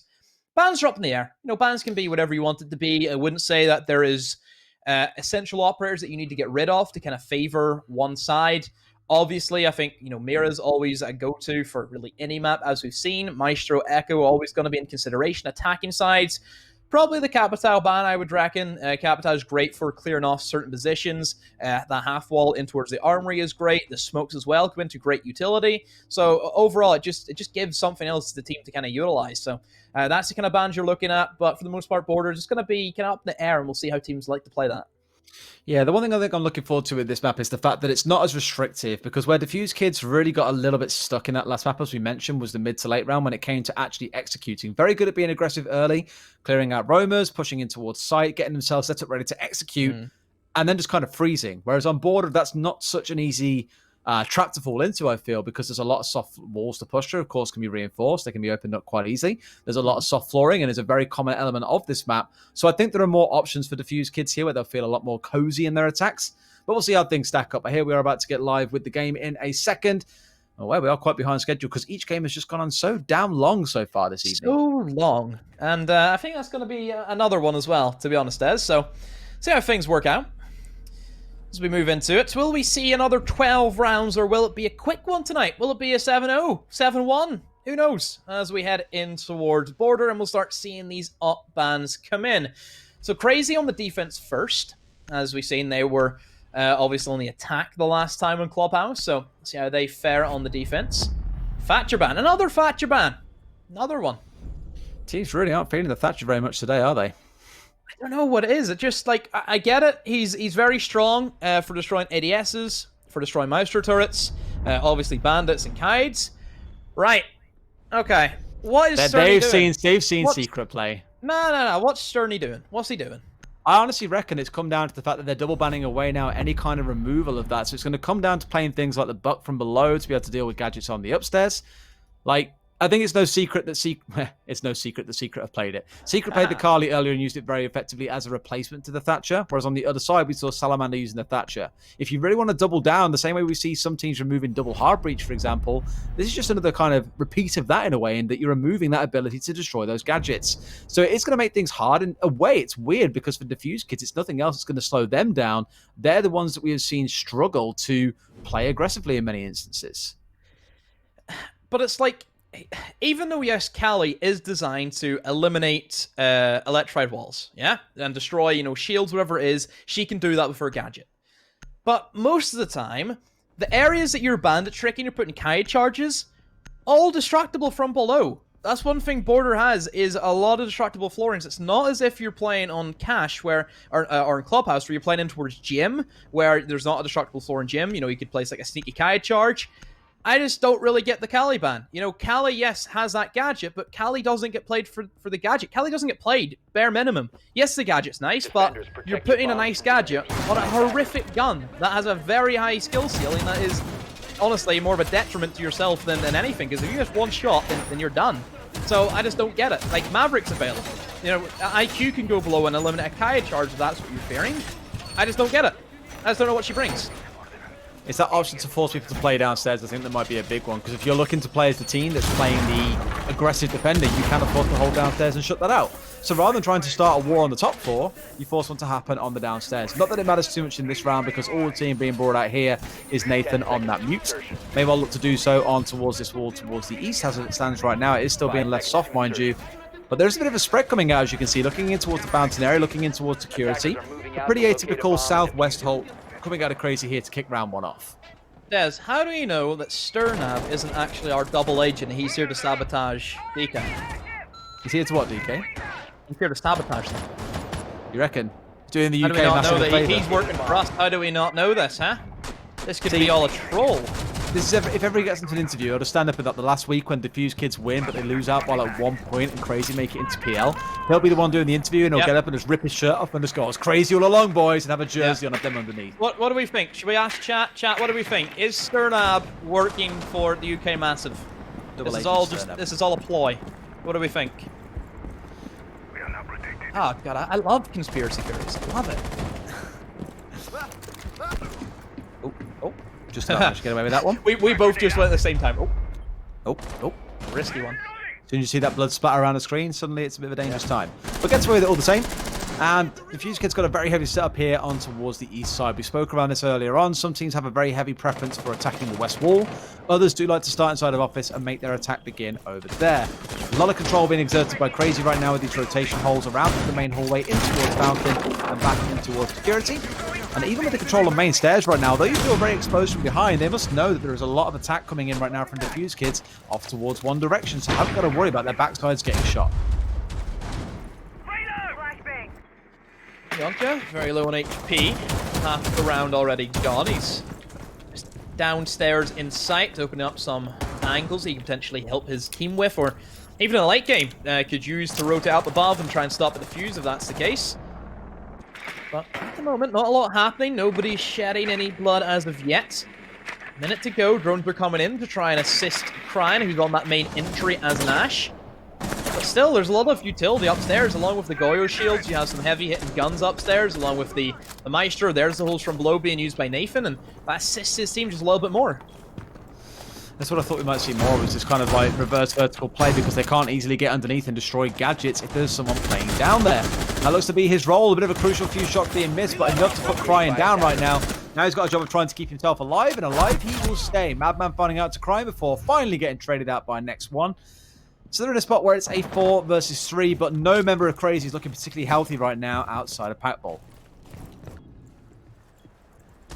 So this is where DK are starting to slow down a little bit, and this is what you touched upon, Des, is perhaps Border. They're not set in that one direction. Nathan did tag him up, but there's the refrag nonetheless, as 15 seconds that's left. still there, but next one just stuck hopelessly right now, and 10 seconds left. oh, there you go, next one. Just eliminates them easy enough, and there you go, Crazy, first round for them. A good first round as well, I think, worth saying. Like, that was pretty decisive overall. A couple of kills going back the other way, but more on trades than they were on decisive actions being taken by Diffuse kids. And they couldn't really figure out what to do. Start on the east, attack downstairs. Yes, but there's always people there contesting us. That makes things quite difficult for us. And at least Crazy start things off nice and strong in round number 1. Round number 2, heading into vents and workshops. So we abandon the only top floor site on this map and immediately head downstairs, as you might expect. Not going to an offsite though, kicking things off on Vents and Workshop as said. Okay, Vents now is where we'll be headed. Madman on the pulse. Don't like the way it's been switched out for the Egger though, Des. Yes, I get, you know, 6 picking a pulse because it's sneaky, but that's an operator that you kind of need. And now they have nothing to stop any type of utility. They can't stop the nades from not only the Buck, but also the Maverick. All the Sophia equipment, flashes from Cryin as well. Bit of a risky one to go in with, but perhaps if they're going to try and play off with the C4 potential, we're seeing a triple C4 setup, which I think is very common if you are bringing the Pulse into this kind of setup. You'd like to try and play heavy on that, so more than likely Madman will be playing either inside of A, trying to pulse out in towards the office side of things, or he'll play in customs and try and C4 them as they come into security. 5 seconds to insertion. Curious where the push starts off. Jail being electrified off means that'll be almost impossible for them to deal with here. No Thatcher or Carly on side, as we mentioned. And the fact that there's quite a lot of denial in the form of the Vigil, in the form of the Mozzie, more focused around the intel side of things, should mean this turns into quite a frustrating round for the attackers. Having to try and deal with them first is definitely going to be a bit of a pain. And already, though, DPEC is dealing with one of those, getting rid of the Kaid early on as Patball gets dropped down on the ground floor. See how things now move in with a man disadvantage for Crazy. Lost him inside of Customs, and now Customs looking pretty bare, but Madman is looking to fill in for his position as Kaid's off sick for work, and now he's looking to push in, but no, just falls back in. Bomb diffuser has Ooh, naughty! target detected. That's the good stuff. Well. See, look, I mean, Nathan, look, you took off the ACOG, and now look at you, getting kills. I mean, he'll sit and hold the same angle for 2 minutes, whether there's an ACOG on there or not, and hopefully find the kills. He don't care about no ACOG. Only on attack. Well, again, Des, I think for DK, there's just been moments where they stop, they splutter, and they're not really sure where they want to go for, and they have took control of Customs, just by themselves, just a 2-man job is all they've needed, and Nathan can still be a menace. He's back upstairs instead of Archives alongside Jonkin. Now it's just interesting to see what they're going to go for. But look at the number of drones they've got left alive now. They've only got 2 on the field for them to make use of at 90 seconds into the round. They're basically going into this one blind and are having to play almost entirely around kill capability into a team that have got this intel on them. They've got the Mozzie drones they've captured. They've got the Pulse heartbeat scanner. Everything is on the side right now Crazy when it comes to intel in terms of angles being held. Not quite a numbers advantage yet. Nothing else, maybe you'd slightly take that one away from them because Nathan is so low on HP right now. But the clock is just working against the attackers every single second it takes to try and get towards this site. For the Maverick by himself, and Yonka not wanting to contest that, and Maverick also just drops off, goes picks up the diffuser, I'm sure will repel back upstairs. They cannot allow Yonka to stay upstairs in control. There's the bounce from the nade, but does not kill Madman, but they know he's still there at C4. Preemptive C4, but nothing comes off that, and right now for Crazy, they're in the disadvantage. 30 seconds to go, but they still have their smoke alive. A whiff! Oh, a whiff from Yonka. Next one punishing for that. And now a 2v4 into a 2v3 as that does get refragged himself, and there goes last kill. They've finally wins that one against Madman and Crazy. They drop their round. Another bit of a wild one, really. I think it was smart of Diffuse Kids to get into positions where they knew members of Crazy were forced to make a move to go and back each other up, and then just waited for them to go for the rotates and trip them up as they ran past. And when I say trip them up as they ran past, I mean put some bullets into them. So 1-on-1, as things stand, Customs and Supply are going to be the next site that we play on. Seen quite a few teams get creative with this site and try and go for a rush in towards the south side of the map. Others will fight to take control of security first before going for it. And sometimes you even see defenders just not bothering full stop to even try and deal with that upstairs, instead just reinforcing, and electrifying the hatch. So that might yet be the play. So, let's move in and see how things work out with a Customs one this time, Dez, and even though Vince was still open, Crazy opting for the third bomb site. We've touched many times on the third bomb site of Border, Dez. They're not good, let's put it that way. They're not strong. There's a lot of flaws with kind of how they play out. I think you get sanctioned off very easily. The fact that there's hatches like directly above one of the bomb sites doesn't help either. And also another one that drops into the closet. So that B bomb site is really tough to deal with. Also, how many times have we seen somebody just jump in and plant at the window and you can't do anything about it? You are right. No smoke's being brought along, but as soon as you have that coverage of the doorways, this doesn't matter. It's free. Attackers are moving Free out real of estate, located some might bombs. say. That place is simply the most easy to hold down at the best of times. You even got a Vice here playing on the Maverick being able to deal with the electrification of jail if it has indeed been electrified once again.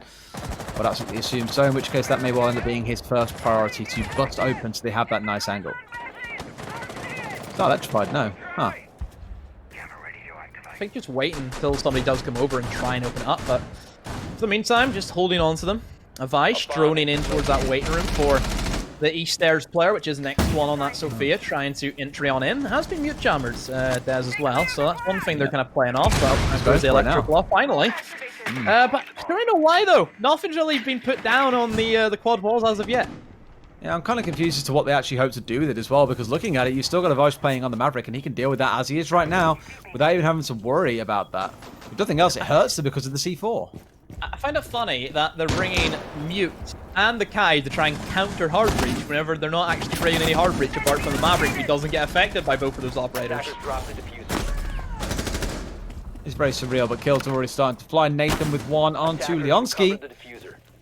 Starts things out at least smoothly for them. The IQ removed in this case. Nothing really worth finding, to be honest, as it stands with the setup that we're seeing coming out of Crazy. But a kill will be enough. Cryan finds Jonka to bring the to a 4 versus 4. And then there's a fight off towards the East Stairs as well. Next one wins out, and that one, albeit, is now down to sub 25 HP.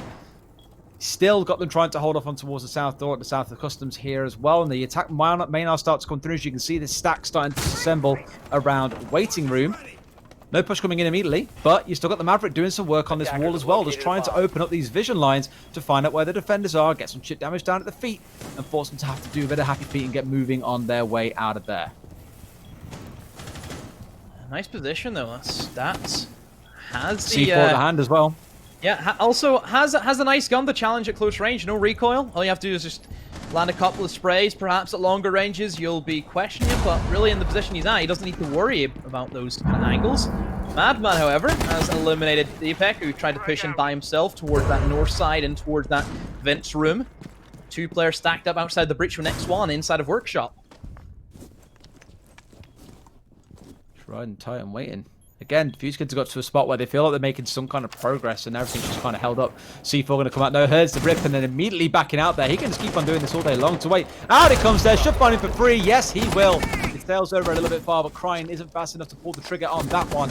Now it's down essentially to a 1 versus 1. It's all down to Cryan by himself. Another C4 comes out, but he's already back outside. Got a lot of work to do here in this 1 versus 3 if he wants it to work. Only with 10 seconds left on the board and half a HP bar to commit to it. Something tells me in the demo, this one is not really going to go his way. Walks straight into the sight line of Patfall and takes that final kill with the TCSG. And that is the end of that. Crazy take round number 3. I didn't know you were psychic, Dez. Am I psychic? You predicted that without, without anything. You just predicted it. Crazy. Ooh, magic. Slightly ahead, maybe. I think for that, this kind of shows that DK need to bring a lot more hard breach. Trying to get away with a custom stake with only Maverick isn't going to work. You need to have a lot more options. There's a lot of walls to be opened up. Not only on that quad wall, which as we've seen, you can kind of get away with using the Maverick. Sure, you can use the Maverick to open the quad wall, but what about the detention? What about the hatch? Why aren't those walls getting opened up? Because you're not going to be able to push in towards that quad wall if you don't have control of that bomb site. And like we stated, if you take the hatch upstairs in security, it shuts down anybody playing inside of customs. Attackers need to locate and defuse as many bombs. Sadly, they're all too comfortable playing around that area. You could see them kind of going for this pincer where they did have someone inside customs, like you say, as hard as it would be. And had them trying to push in towards the south too, but it didn't matter. Time was again their enemy. 60 seconds in, they were in the same spot where they were in at the final 30 seconds as well. So a minute and a half spent in a similar sort of position. Maverick doing a bit of work on the wall, but not enough to actually get them into a spot where they could go for a plant without first being C4'd out. 2 C4s got baited out, run out of time, and we saw exactly how things closed out. So good from Crazy to slow the round down a little bit. The Fuse Kids still lacking urgency in some ways. It's almost like they're struggling to match this more strategical playstyle that Crazy like to adopt on a lot of these maps. And then Crazy are forcing them to play their game, which is a great victory in itself without even having to win any rounds. Knowing that a team is having to bend to your will rather than vice versa in itself is a really good advantage. Okay, DK, all of them stacking up against one another. So what push have they got going on? 3 of them rotating. Might be going for, I think, a lot more downstairs controls. Whenever you're putting this many people towards this side, kind of leads you to believe that they're going to want to challenge these angles. Last time we seen from Crazy, they had presence down there. Nathan with the shotgun being able to open up these different angles to assist his team. So that might be something that DK have kind of feared, and they're going to say, you know what, let's actually have a go and challenge them. On the flip side of that, though, Des, you look at the Crazy setup, they're not playing down there no more. Don't need to be. More than happy holding on the upstairs right now. They've done a little bit of time wasting and wanted to bail straight out of that one. So quite comfortably sat, as you can see, inside of security for the most part, or at least around that general area, wasting the time of Diffuse Kids who are still investing time into trying to take the downstairs side of the map. The key thing for them is they have managed to get the buck in below right here, so he can get to work on that floor from below and start making it a little bit hot in the pan for Crazy. They can't stay in the same position for too long. What have we said about Crazy? They like holding these angles. They like taking their time in rounds like this. Feel no need to go aggressive. It may yet be that Deepek tries to force him into that kind of playstyle as Crazy, well, as Madman in particular, does bring down 1. Immediately traded out by next one on the rebound. 90 seconds left in this round. Again, Des, for DK, now that they've lost out First Blood, I fear, how are they going to slow down again? That's one thing that we've kind of penalized them on a lot, is just that they don't seem to have any oomph going into that kind of second half of the round. And right now they need to find their oomph, as next one is looking to entry in towards that break room, but just backs up and rotates towards the east side of things. Nathan inside of Fountain has those rotationals he can utilize. And Deepek with a kill on the Pack Bull, an easy one for Cry and eliminates Yonka. Needs to try and challenge one into the Fountain, but no, Deepek takes out Nathan as he rotated through towards the main corridor, down through Metal, and meets his demise. And now that's in a 1 versus 4.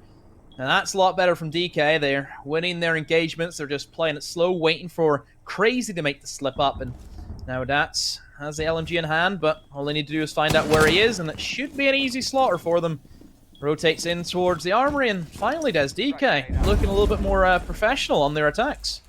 With 30 seconds to go, it is looking better. They've won a lot of ones here, and it's like we mentioned earlier on. Deepek getting some shotgun holes in the ground is going to force them to move. And immediately now, he's going to try and get an interrupt down. Gets about 25 HP of damage down, but they're already in spots to be able to cover this one out. A great little flick comes through, and we'll find 1 kill. Finds a second as well. Can he also find a planter on this one? No, he cannot. If he was any quicker, may have had a good chance there, but unfortunately, the Burr Shield was more than enough work to prevent this one coming through.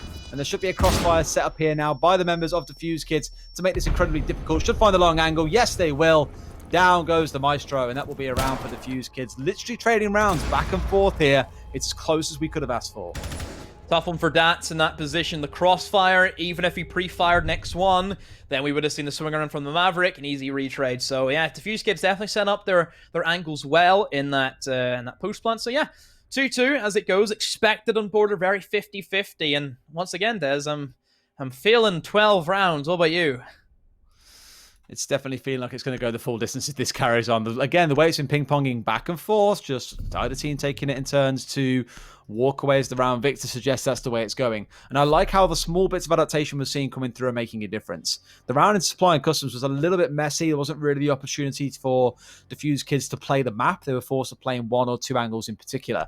That last round, as mentioned, Deepek got downstairs with the buck and started forcing the members of Crazy to have to move away. You saw Nathan have to do a rotate all the way through main corridor and try and get down main stairs. There was someone waiting for him at the other end. So they are making Crazy uncomfortable. They're making them move again, turning up the heat on the pan that's underneath their feet. And it's trying to turn that into round wins now for the Fuse kids. That is the primary challenge. That last one was a success. They need to be able to start repeating this, to break open this cycle of win one, lose one that they've currently found themselves embroiled in. In towards the vents last time for Crazy, they got caught out with that kind of customs push that came in from the Buck and Ash, and then from there they just kind of opened it up, and they sanctioned off Madman instead of Bathroom, which was great to see, you know, being able to hold him, and everybody else kind of fell into their positions, won those gunfights. Just at the moment, it seems to be, Des, that DK, they're winning those engagements a lot more well. I say DK, 3 people from DK are winning their engagements. Leonsky and Avaish, they've had not the greatest series so far. It hasn't been as solid as maybe they would have liked, but it's like we mentioned earlier on. We saw what happened with Fonkers. 1-9 in his first map, came back out in the second map, and fragged to the top of the table. It changes a lot. One thing that changes, though, is Crazy's aggression. This time it's Nathan the one being aggressive out towards the spawn location. So Crazy being the ones to adapt and say, you know what, we're not going to sit in the same spot and let you put pressure on us. This time round, we're coming to you. And a really good start for the Vigil. Nathan still inside off security where he usually is, and that's a bit of a fool's maneuver. Rotating out, does get downed and not finished off, and very long angle from Metal being held, and Nathan just keep crawling. Nearly there. It's like a snail. Keep trying to get back. Just keep crawling. That's it. This is where Packbull also dies while reviving him. Oh, no, never mind. That's an alternate reality, sorry. Not quite the outcome you were expecting to come through there, but close enough. Taking things nice and slow. So mid-round, once again, as we've seen so many times between these two teams, does get a little bit quiet. Just more angling in position. You've even got Madman still lurking with the assistance of a drone, or sorry, a camera from above to make sure he is safe in all the other angles. Now C4 later on, if he gets himself into a good spot, once the upstairs assault does start coming through from the aggressors, he'll be in a pretty good spot.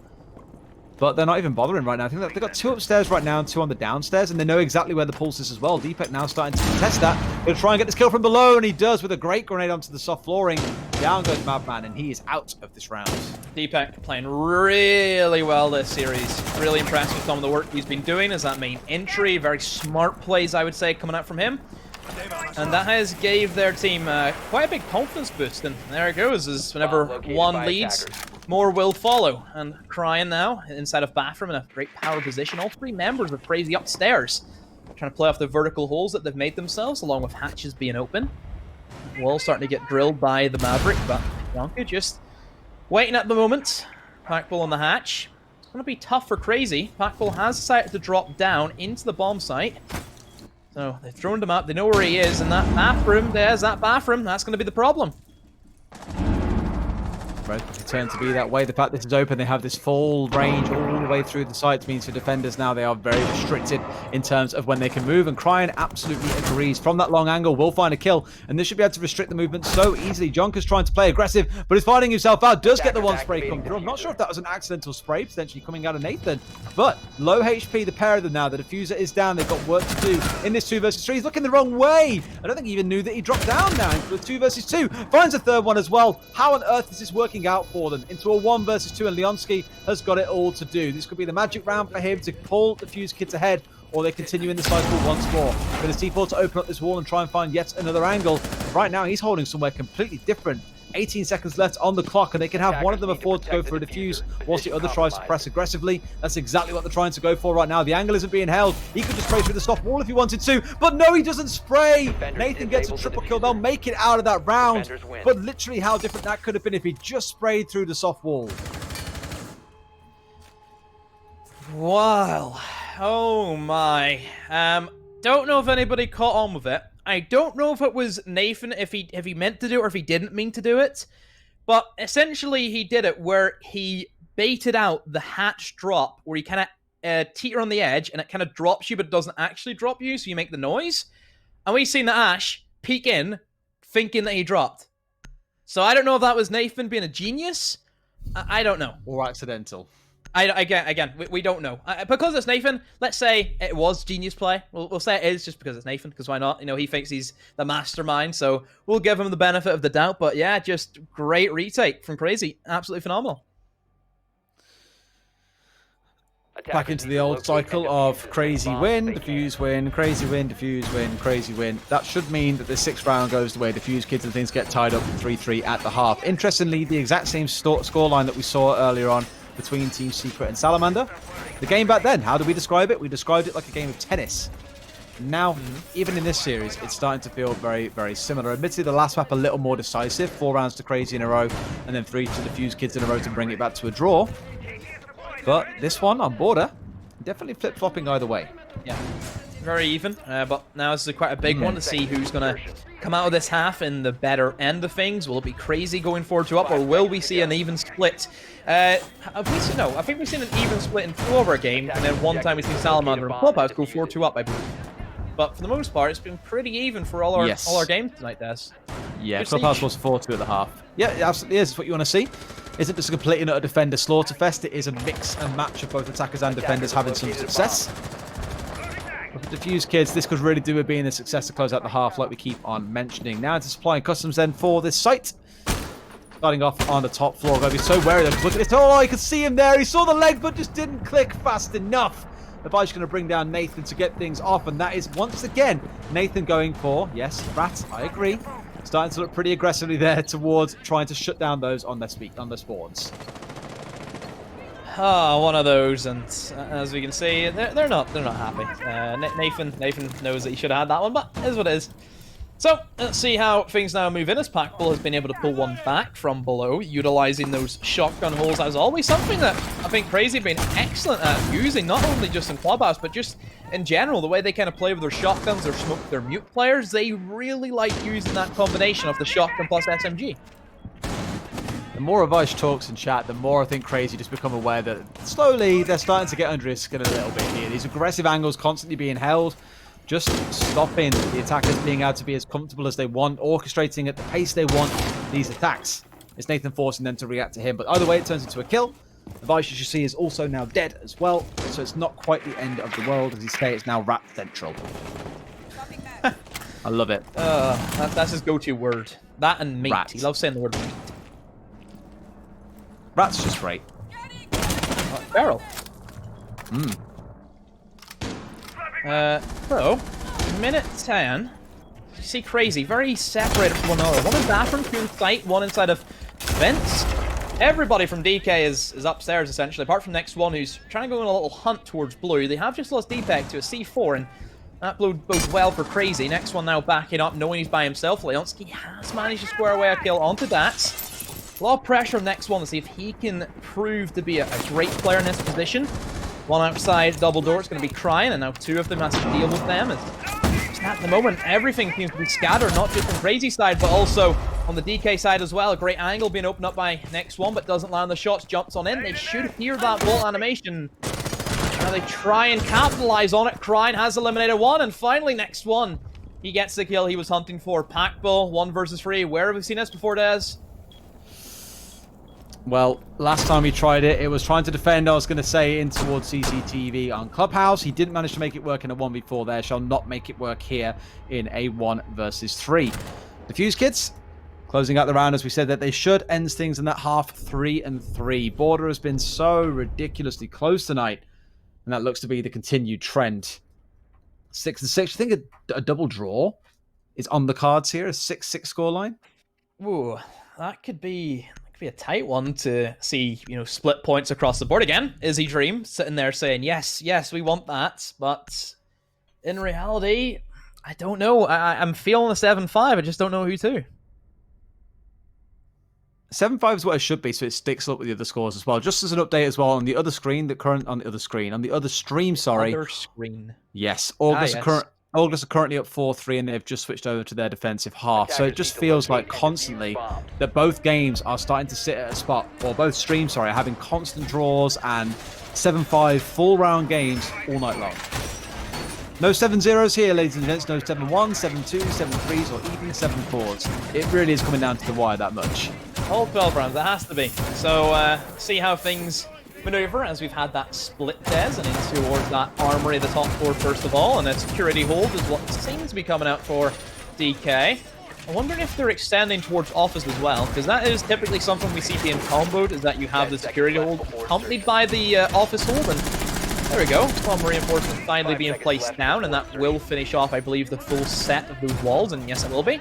So this is a very, very open kind of bomb site they're playing. They're creating a lot of holes, a lot of angles. So the reason why you play in security is to deny access to that double wall, and then why they're playing an office is to support the people in security, so nobody can just walk in towards break room and get a free kill. So that's why this is all being established. A lot of layers to it, Des, but I'm sure this is something that crazy that they've never seen before. Should have all dealt with this sort of thing before. Border being one of the maps as old as time, it feels like. The very, very spread defense coming out. You can almost look at a curve being established here through the half of the map where they're kind of holding in towards the northwest of the map, keeping everything kind of covered on that side with just a little bit of flare and extension in towards the south and out towards the east to make sure at least there is some resistance when the attackers want to get inside the building so freely. Nathan on the Nomad, one of the popular picks coming out for Crazy. I've got to say a number of times we've seen it picked up on Consulate, for example, just to prevent any kind of runouts or craziness coming out of Diffuse Kids here. And if you do want to prevent runouts against any team or any kind of aggression, Diffuse Kids are probably the one, as evidenced by next one's opening kill onto Yonka here inside the security. So that's definitely putting a thorn in the plans here with that Sophia gun. That's some of that soft destruction gone. Crying towards the Brazilian, just playing those angles, has the rotation as well that he can utilize. And next one stems him back up. Doc, haven't really seen him be played too much today, and nice operator, you know, a nice little gadget that you can obviously have to stem people back up, and I think it works well for a team such as DK, who, as we know, want to take those gunfights, and if you do lose a bit of HP in those, then that would be a good addition, of course. Well, Cryan's probably now in his 2.5 life, I think, because he's been all three of those stim pistols have been put into him now. Or stim darts, and still not quite at full HP. Rip with that C4 ready, just watching now in towards the stairs at the top of waiting room, or east stairs as they are better known. Nathan's still on security duty here after 2 minutes getting these air jabs down, so no jump outs can come through once the execute start to take place. But even for Crazy here, it's a bit of a slow one. They've got control of Sandwich, they're looking towards the west wall, but it hasn't even been reinforced by the defenders here, so they're not too bothered about defending it. Still finding themselves getting sprayed, mind you, so they need to be wary of what's going on. Look at the aggression, 2 of them holding in towards the window, and the jump out comes through, in towards the edge of the double one comes through, but not going to find a spray. Almost find one. They do manage to make it work, but it's a trade all the same, as Madman was quite safe down below that concrete wall. Yep, the Team Liquid maneuver where you stim yourself, well, if you stim yourself, just as a Doc just jumps out. Typically, if he had a stim, he would have done it as well. Baits out the Nomad charge, somebody runs up behind you and kills that man on Sandwich. Was a bit of a scrappy one, and we almost seen the kill not come out. A C4 will be tossed, that will kill the planter. DK looking to secure this round out. Nice shot from that, but still has to find 2 more. And from below, Impact Grenade actually does the job to finish him off. Pretty cozy round all in all, I think, for the Fuse Kids, even with a couple of crazy run-out attempts. They do go 1-for-1 on the run-out. Otherwise, it's a simple job of playing behind utility, playing with those C4s, and catching that very one-dimensional attack there coming out of Crazy. The only real angles they had set up was the one on Sandwich, and then 2 or 3 members trying to push in from the west wall. And unfortunately, that I feel it's a little bit shallow, because you can just have what Diffuse Kids did there very freely take place with the jump outs, with the C4s from afar. They're not really under any pressure. They're free to kind of take positions there and contest you as you push in. So a bit easy there. I think Crazy made it for Diffuse Kids. Probably need to see a bit more of an aggressive, multifaceted attack come out from them. Attackers need to locate. Okay, second bomb site will be that Vincent workshop. It's the top floor not working as well for Crazy to attack. See if their mid floor will be better for them. See how the setup kind of goes. Again, this whole bomb site, you have different options they go for. Looks as if, so far from what I'm seeing, that they're going to go for a standard armory hold. Also in towards the office as well, so they're extending that full potential. Have a couple of hatches open as well. I think all of the hatches are going to be open, so they have that rotation, be able to drop down. Not a lot of pressure towards security, though, so that could be a good positioning for Crazy to kind of set themselves up get them in there first of all, that could be a good beachhead potential, and it gives them access to the armory, gives them potential to shut down any rotations, and also if you have that security control, it gives customs an option as well that you could push from. It's an option, but right now it's going to be the same as last round for the most part, I'd expect. Attacking on towards the top floor, trying to remove those defenders that are holding up on the upstairs, and aiming to make the plays move forward from there. Starting things out on the east side are 4 members of Crazy, and just Nathan playing around, I'd imagine, with those air jabs to stop any kind of craziness happening later on into the round. Even with the air jab sat down last time round, you called it yourself. The very sensible thing they did was send 2 out the window. The Doc eating the first air jab, then jumping out, and then with no air jab being in place, was someone else to try and find that kill. They get traded out by Madman pretty soon after, since unfortunately for them, there were 2 members of Crazy hanging off towards the north side. So they're going to try and repeat the same once again. Probably need to be a bit more aware of that. Maybe send everyone else out the window as well. Why not send the whole team out there? I'm sure it will go just fine. Oh! Nice try. Reactions. But no, not today, Avaj. That's the shotgun as well. Am I not right in saying that if he fires a shotgun through that little hole, don't only some of the pellets go through? Very nice. Do like less damage? Is that something that happens? Machine as well. Less damage from what? Sorry. Like if you have the shotgun and you're pointing at the Maverick hole, I'm guessing like some of the spread of the bullets don't go through, so you don't even you do like less damage to them, no? Yes, but he was also really close to it, so a lot of the spread would go through. I think it would still be enough to put someone down, if not kill them outright. There's one thing you have to worry about is the spread, isn't it? It's not as if it's like a Boss G, which is just a slug. No. Alright, so they now have control of this east side of the office is theirs, as shown wonderfully by Feed Machine right here. You can see you've got Crying on site still playing in behind this electrification. Has a C4 on site if he still wants it, and could look to now try and use this from below. In a good spot to be able to threaten that, and Leon's got a wonderful angle watching through the floor on towards this window.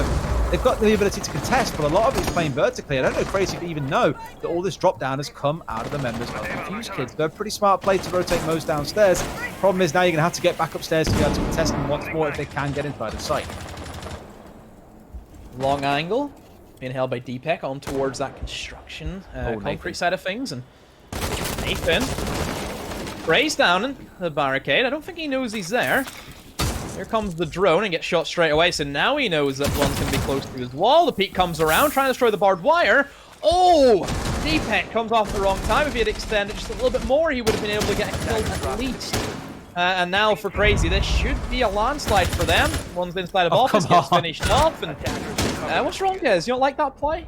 No, I didn't see his head for a second. I was like, what happened? What happened? His head's right there, dude. Just click it. Keep in mind, you can't see through the walls. You can see his head. You can see his helmet over the top. Just shoot his head, forehead. Just shoot his head, forehead. Exactly, your learning demo. So Leonsky left alone all by himself. Now 1 versus 4.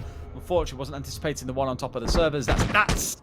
Crazy will take this round away from them, and we continue in this cycle of trading rounds back and forth. So, darn it. Round 9 is where we go. Des still on even playing fields at the moment. Avaj and Leonsky. Des, headset, still not showing up. Still not showing up. Mate, you already know Avaj is a round 12 player. He shows up when he's needed. Except this time it's the Clash. Yeah, hey, Clash will do. I haven't seen any Clash there yet. No. We've seen it 6-picked away a couple of times, but not actually 6-picked into or picked outright.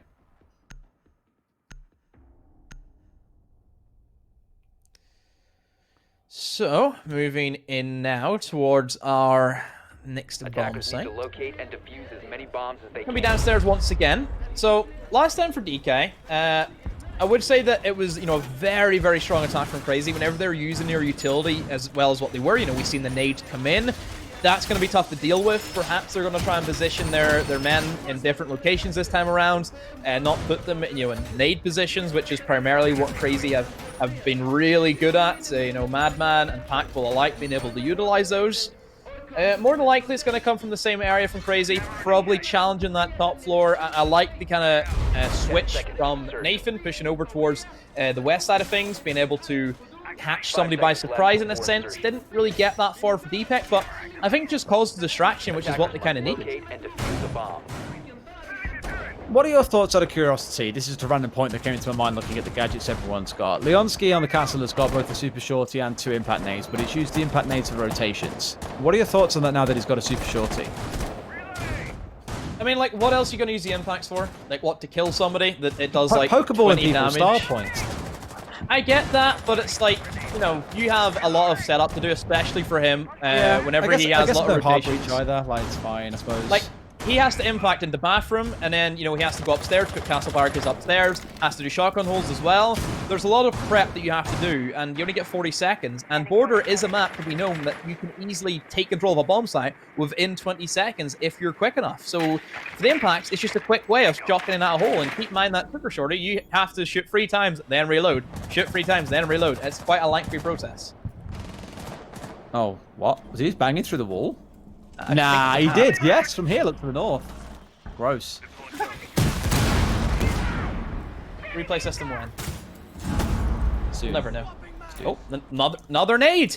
I thought they were going to set them up in different positions, but it just seems to be the same case again. Just unpredictable nade positions.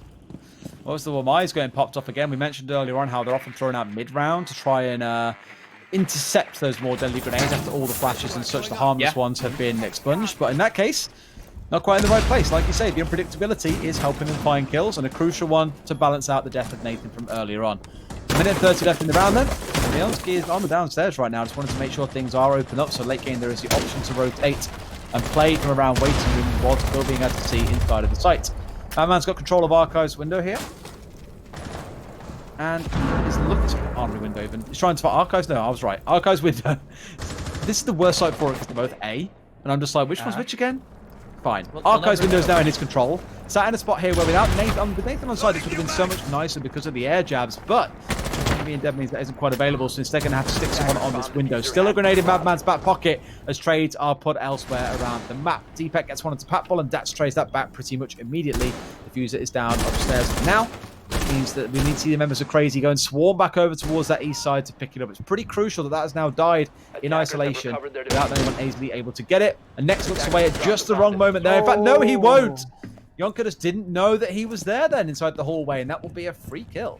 Now that is a great play from Next One, and knowing that castle barricade's still up. Yes, it's there because it kind of sanctions off if you're inside of it, but equally they played around that, knowing that Crazy would never destroy the castle barricade. Shuts that down. You're able to sit up there, use that hole that he had, and he threw a grenade at his teammate.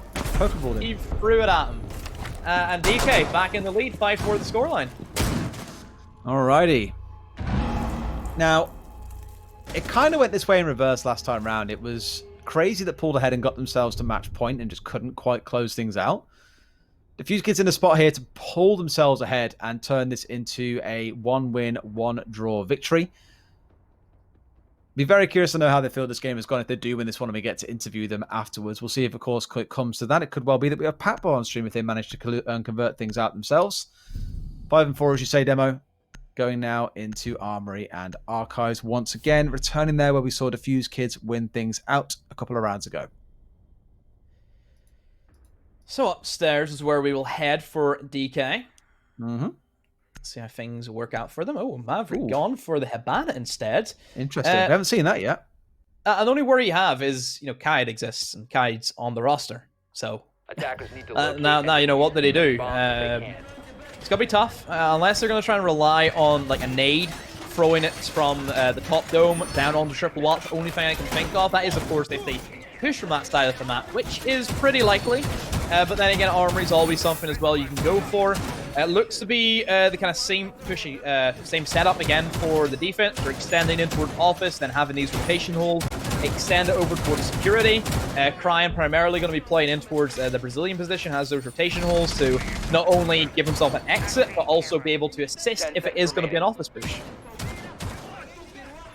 Yeah, I'm looking not so towards that side, but actually thinking how they deal with what might be electrification coming through for this fact that there is the Kaid on side here. I don't think they're actually going to bother electrifying off towards West Wall again. This was ignored last time as well, but instead of focusing here on the south side of things. So leaving that soft, again, the tactic we spoke about earlier on. Very common to leave the west side. Oh my god, he banged again from the same spot. Surely, so no, he hasn't. No, because this time it was Nathan who killed him. Yeah, it wasn't the reverse. Thank God for that. Just ready and waiting in that instance, and now Cryan probably second-guessing himself, looking at the dead body of his comrade. That is as well the Dot going down, who did so much for Cryan last time round on the side. If you remember, all three of the stims went in towards keeping Crine alive because he lost so much health going for these constant fights. With the drop being down, the ACOG's also removed alongside the MP5, so once again, the amount of firepower that has now been stripped away from these roamers. Wouldn't be too surprised to see Crine backing away from paying inside of security after a while, trying to get himself back to the safety of the site. And all this floor being opened up around him is probably more than enough recourse to say, yes, that is a great idea. Let's get ourselves away from this heavily contested position, where we're now seeing many of the members start to play in, and the Vice with a run out onto that. Naughty. How does he get away with that? Like, he just runs out and just kills them as he's repelling. Oh, on drones, I think. It's not even that. It's like the irony is it's probably a Valcam run out, and it was IQ who died. Brilliant. It does mean the rest of those Valcams will be safe at least for now. And the electro claws that are deployed also will not be so easily found. Nathan almost getting tagged down. Will get tagged. See? Pokeballs. What I got to tell you, Demo. That was, again, the only Diapec can catch Pokeballs. That's the only person. And Avage actually went for the jump out, and it's worked as well for them. A complete cluster for DK. They've went for the old, let's jump out a window. Jesus. Sprints past the Deagle in hand, right on by Yunka, and now he has to clutch up 1 versus 3. Gonna be tough. Has the diffuser, keep that in mind, so that's always an option. But it's more the case of can he get into the bomb site correctly enough. Shoot down that Goyo shield, thinking one's inside a fountain, but actually down in towards the office side of things, and that massive rotation will be opened as well. Could try and utilize that. Look down towards East Stairs. There's one above East Stairs, but he's just missed them. Just a few seconds too late there to spot the one on East Stairs. They must know as well, because there was probably a drone that spotted him going up there. It's why he's giving it so much attention. 35 seconds left on the clock now. Knows that he's in this horrific situation where he's got a lot of work to do still. Has got to try and turn things around, otherwise it is match point over to Diffuse Kids and Crazy. Could find that PL Dream slowly slipping away from them, walks around the corner, and that'll be an easy kill being taken out by Leonski. What a round for Avaish though, 2 run-out kills, shutting down the aggression coming out of Crazy. And like I said, that dream of PL is slipping away now. They'll find themselves on 5 points at the end of today if this carries on, when they could have been potentially at 18 if they'd won their games in previous weeks. Moving in towards our next and potential final bomb start of the night. But Des, we want all 48 rounds. This is only round, what, 46? I believe this is what it is. 46? No. Wait, it's round 11. This is, wait, is it? Yeah. This is 47. Round 47, Des. We want one more after this, don't we? Yes, it's going that way.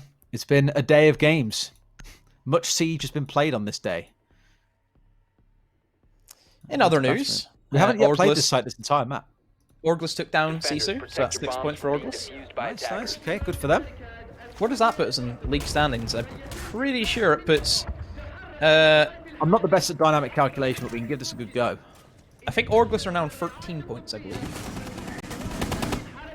Yeah, I'm pretty sure Orglis are on 13 points now. So that puts them tied with Izzy Dream up at the top now. They are indeed.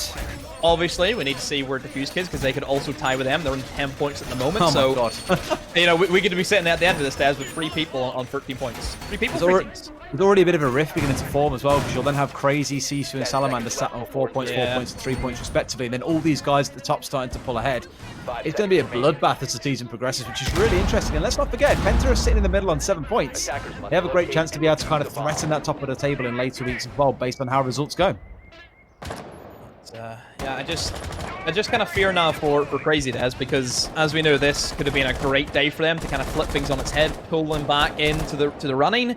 Now I believe with kind of how it went down, you know, they've dropped another 2 points at least, could be all 3 points. But because of this, I would say that the league isn't really in their hands anymore. I think it's up to see who slips up. It's not really down to them. Attackers located a bomb. That's the scariest part. You mentioned it back on one of the early maps. When it's no longer in your control how things play out, that's when it feels ugly. So let's see then. Potentially the final round of the evening here. Diffuse Kids to put themselves top of the table once again. They did come into this week, I believe, ahead of Easy Dream based on the head-to-head. Now they could be in a spot to exit this night there, albeit tied up with a couple of teams. Would be a very scary prospect thinking about it that way. An attack from the east, as we've seen many, many times over. Still got to deal with all these bandit batteries, though, that are stacked up on this wall. Is it the first time we've seen bandit this whole map? We've seen Kai, but I don't think we've seen bandit, have we? Well, I think Kai has been definitely more of the operator for DK, for the most part. So they've switched it out, and instead he's going to be in the bandit, so we switched out to heavy for a much more lighter operator to try and play around with. Sophia stun. Down towards that single window, down in, and does catch somebody, but nothing at the moment. So bathroom and tellers, it's all about holding in towards that top floor as much as you can. You're going to see a lot of utility being used, and that wall gets opened up. Apex, you were a bandit. Did it open up? No? Didn't have that one electrified. It was the other three. And yeah, the fact that they got into that so freely was always going to be painful. Painful indeed, as Patbull is the one inflicting the pain with a P. Defect goes down. First time advantage here for Crazy in this round. And much of office should now be in their favour. Can't put the charge on though, he says, unfortunately. Yeah. But I was dead surprised. all the same. So I was surprised because it's like you would have expected him to put that down, wouldn't you? So is what it is. You have to deal with it. So they've lost a player, and now to give Crazy a great entrance. But oh, that's a tasty kill for Avish. Threads the needle and takes down Yonka. He's putting it out at 4-on-4 is not the end of the world. Zofia has already used most of her gadgets, I believe, in clearing out office, so not a massive loss. Still a loss of a gunner. One of the more fragging-based operators you'll tend to see. And jumping straight in there, going for a planet in the corner. I hope to God they know this is going on right now. He's going to bail out, but smoke has come through. And that's Patbull down to almost no HP. So now the burden is passed on to Madman. He will be the last one to try and commit to going for this. But elsewhere, the team members are dying. Everyone's going down. Everyone's getting shot out. Patbull will find himself second here. So it's into a 3 versus 2 all of a sudden. Madman almost taken out as he runs in, but he finds a kill. Now going to try and stick the planet. And all next one's got to do is find the cheekiest of sprays here to make this work. But Patbull is always on the upside down rappel. We'll get away with it. Gets the second one. Next one might just clutch this out for Diffuse Kids here and now, but has no idea where Dats is. Lying inside a waiting room, watching this corridor. My God, has he got to work some magic, and he's got the wrong idea. He believes he's on the upstairs. You're looking at absolutely the wrong place, but if he looks right over this balcony, this could be everything for them. Why on earth did that just go off? Hello? Hello? The Nomad just went off whenever he wasn't even there. I think it went off because of it. He was on the other side of the wall to where it was, so it just didn't quite affect him, but would have been enough. Knows he's got to try and make this happen now. Dats is pushing up close, looking in all the wrong places. Got about 4 or 5 seconds to make this work. He's going to push in. Will he lose his fight? He's got to go now if he wants to make this work. He gets the kill, but I think he's out of time. It's over 7 seconds to get it off, but with only 2 seconds left, absolutely not. Crazy winning that one. It's the word of the evening demo, or the phrase of the night, by the skin of their teeth. And we go into the final round. This could end as a draw, and Diffuse Kids clawed back down by Crazy, saying, you will not ascend to the top of the table. You're staying down here with us. If we're losing points, you're losing points. That's the mode for Crazy right now. So, yeah, nice try. Nice try. Have to give credit to him, but... Crazy taking us to round number 48 of the night. 48 rounds, Des. What a night for our comeback, Des, huh? Whew. I mean, it wouldn't be a demo and Des cast if it didn't go the full distance. If we didn't get punished. We either get stomped because it's like a team way above anyone else stomping on someone, or it's a game that goes the full distance. We never really get the kind of in-between calm games. It's just not a thing. Yep, Team Annex versus Horizon Union, am I right? Man, that's a blast from the past. The memories. The memories. Okay. Vents, Workshop, final bombs of the night. Let's see how things go. DK, a lot of pressure on you. Crazy, see if you can try and pull off the upset and cause them to also lose points, just like what they did to you in Clubhouse. Definitely both teams being pushed to their absolute limits. I would say, Des, that both these teams are the most evenly matched I've seen in a long, long time. It is terrifying how close it's been, and I thought we'd probably see the closest matches out of all would be last week when we saw the Fuse Kids coming up against Easy Dream. That was a good series. Not without its issues, Easy Dream's drone control not quite being the best, but this has been far closer. And I'm genuinely impressed by Crazy after their recovery from last week. Last week really wasn't their day, but they've come back very, very strong today. Things are looking a lot better for them, and I've mentioned it a few times already.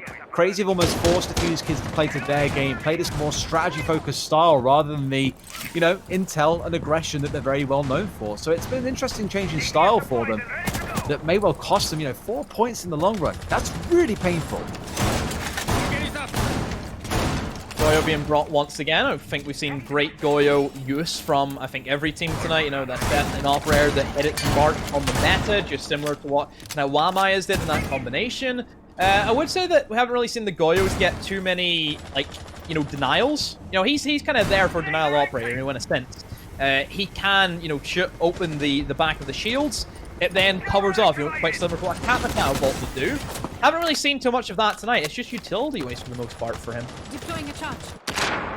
Nathan lucky to not get himself killed early in the round this time as well. Earlier on it was him finding the opening kill, this time almost being the guy who dies out. What's the usual work being done though by the sides of Crazy out here on the east balcony? He's so wary. Yep, you got the right idea there, my man. There is someone lurking nearby. And it is next one holding him behind the shields. 15 kills for him so far, by the way. Kind of to be expected when a game goes this far, but that's one hell of a performance in a very critical game. So we're all being opened up. Inside of corridors wells where Madman is. Well, soft. Potentially block that open and give next one another angle he has to worry about. And even potential nade from Pac-Go. Doesn't have any left, but Mac. Honestly, Madman could potentially have one. And I think I hear the cook off the grenade. It needs to be tossed out soon, but there is ADSs and, of course, the beloved metal pancakes scattered around. Ah, this is so tense. A minute to go. Everybody's alive. We're seeing the rotation come in from DK, and still no up-floor control has really been had by Crazy at this stage. They've kind of rotated down in towards waiting room, and perhaps an A push is on for them. Looks like it might be taking over control of toilets, might be the play. That's exactly where Patball's going to go. In fact, they're going slightly short by the looks of it and trying to get themselves inside. Not yet able to do so as Patball opens up a couple of holes. And look at this angle right now. They know that he's on the other side of it, but the spray comes through the Maverick hole that just got opened up. Avish will get Nathan, though, elsewhere, and now we're down to a 4 versus 3. Crazy with almost no drones left on the field, mind you, have got a lot to do, and they try and go for the default plant spot. Attackers drop the diffuser. Don't know about the man in bathroom. He literally shot at you. Madman is TK Dats. Oh, it's a 2v2. Madman and Young have to win 20 seconds to go. C4 being tossed in, but to no avail. The drop comes in. Oh, the whip from Yonka, but Madman doubles it up. It's a 1 versus 1. They know he's in bathroom. He has to push it. He has to get this. Carol's DK. They're going to take the win. No way can you get the defuse down. He's going to push for the kill. He's going to plant right beside him. You know he's in bathroom. You know he's in bathroom. Oh, crazy. He literally crazy, shot his crazy. feet. He killed the man. He killed the planter in bathroom. And they don't know he's there. Like, he was literally laid down there, spraying under the castle barricade at them earlier on when they were first opening things up. They should have known, but didn't make the call. They were short on drones. Unfortunate, and Diffuse Kids take such a deserved win as well. What a fixture. That is one of the games I think I'll say at the end of the season to come and look back on. And yet again, another 7 and 5. What a night of Siege this has been. Yeah, I just don't even know where to begin. You know, look at our first game. It was Secret versus Salamander. We were kind of expecting Secret should just take this one. Nope, not as easy as what we thought it would be. Secret, you know, had the kind of early game momentum. We seen Leon Gibbs pop off. Salamander bit back in Clubhouse. Moving into this one, we didn't even know what to expect. And it's just, what a series. Those rounds just nail-bitingly close. It was ridiculously close, and the contributions across both teams, to be fair, really did start to rack up in that last map, but it was next one who came out with 15 kills at the very end of that game. Deepak and Crying on 10 apiece. Just mental. And I've got to say again, the biggest thing I'll look out and shout out for Diffuse Kids for and all of that, I think at least, was the ability they were playing this quite strategical setup. You watch me get into an interview in a minute and they turn around and go, no, we just played our normal game. It didn't look like the normal game. It did look a lot more composed, at times a little bit fractured with how slow the mid-round was going, but when it came down to it, they were the ones winning gunfights, they were one winning the rounds, and ultimately they're the team that walk away with 4 points, albeit all coming down to that one final mistake being made by Crazy in not acknowledging there was someone inside a bathroom. Yeah, I don't know how Crazy don't spot that. First of all, you get your feet shot. You know you have control of sight. You know he's not rotating. You know he's still in bathroom. They go on plant by himself with no cover onto said bathroom. The bathroom guy kills him. And Madman, the 1v1, doesn't know he's in bathroom. Like, I don't get it at all. You know, he could have easily bucked that wall open, had the sight line, try and challenge for it 50-50. It's a gunfight. You win that, you're champion of the world. And he goes for the plant right beside him. It's just, really unfortunate that it breaks down to that end. And you are right, yeah, it's the small things, though, the small things that we don't know what the comms are like at that time, what intel they've got available to them. Maybe at the time when the initial spray was coming through underneath the castle barricade, there was something else going on they were paying attention to. It's the small things like that. Ultimately, it's Diffuse Kids that take away the victory. Now, we're going to have an interview with one of their players. I believe it's Avish coming on in this case. Oh, yes, I am so ready to looking forward to what he has got to say about all of this. And we'll pull him onto the cast in just a second. There he is. Hello, good sir. How was that for a game? Can't hear you, mate. Unlucky. Unlucky. Let me see. Now I can hear you just fine. There you go. All I right, can hear you now, mate. perfect. There you go. What has got to say again? Full day of games, 48 rounds, the whole day's gone on, and you guys give us a fixture like that to close things off. How did it feel to bring down Crazy? It feels kind of good. Like we prepped pretty well for this. Watched a bunch of VODs, and a bit unfortunate that we threw some rounds on club. We wanted to bring the 6 rounds, of course, to stay on our first spot. But it is what it is. I mean, shit happens, so it's unfortunate. And you still sat in that first spot, so there isn't really too much to be upset by. One thing that I acknowledged watching you guys play earlier on was that it didn't look like the normal kind of aggressive, drone people and they get kills, rounds and one off the back of that. It was a lot more slow and strategical, almost like you were trying to mold around Crazy sort of play style. Was that the focus coming into today, or was it a case that they just forced you in the middle of this to play a lot slower of a game? We just kind of knew a bit from watching VODs that they were playing like very strategic and not peeking a bunch. Also playing the Goyo, Jaeger, Wamai kind of thing. It's kind of hard to just drone in and shoot them, especially when I'm playing bad. But Monty is a thing for shit players like me, so got to take advantage of that. Monty did enough, mate. We were saying earlier on, we were saying, I think, about round number 7 or something like, oh, if I was just having a quiet game, I was like, mate, you don't understand. He's a round 12 player. That's when he's going to pop off and make something happen. And ultimately, in that final round, it did come down to probably a bit of a miscommunication on Crazy's side, not knowing that there was someone playing inside a bathroom at the very bitter end of it. Talk to me about what it's like when it gets to these real kind of clutch rounds as well. For you guys, obviously, you were on the positive end of this one. You weren't too panicky. I imagine Crazy's comms were a lot more hectic. Going into round 12 of Clubhouse and that final round of Border, what are the tensions like? Because this is a big deal to players like you guys, the Crazy, the winner potentially. These points that you are either winning or dropping today is what could get you into PL or not into PL. Yeah, like I'd like to say like stay quiet, calm, and confident, but like let's be honest, we just shout. To be honest, just keep shouting until they're dead. And also, like it's always really nice if your teammate, if the enemy team actually shoots the enemy for you. So always a bit simpler to get a clutch that way. Was it twice in one map? Like it happened Mad once. wasn't having a good time, was he? Yeah, once on club. Just standing there with Monty. Guys, I can't push in a 2v1, and then they fix it for me. So it's all right. Thanks, boys. Appreciate that. Let me just hoop on in. And then on Armory as well. I don't know where he got shot from, but to be honest, thank you very much, Madman. Team player right there. Doing the work for you guys. Last question I'll ask you, and then you can go away and enjoy the rest of your evening. Stonab obviously got added to you guys just a few weeks ago. He's someone that we know here in the UK quite well. How much work has he been doing for you boys?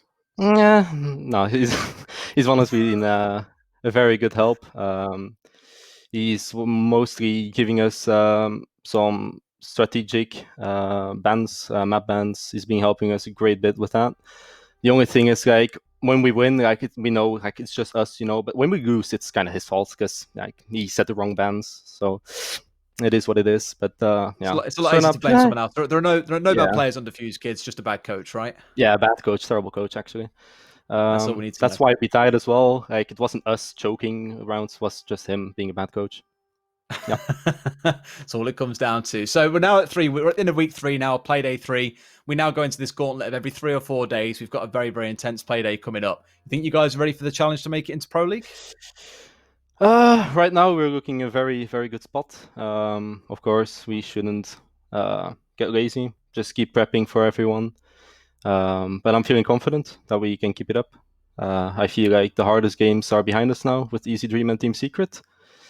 But yeah, then again, should just keep practicing for all the other teams as well.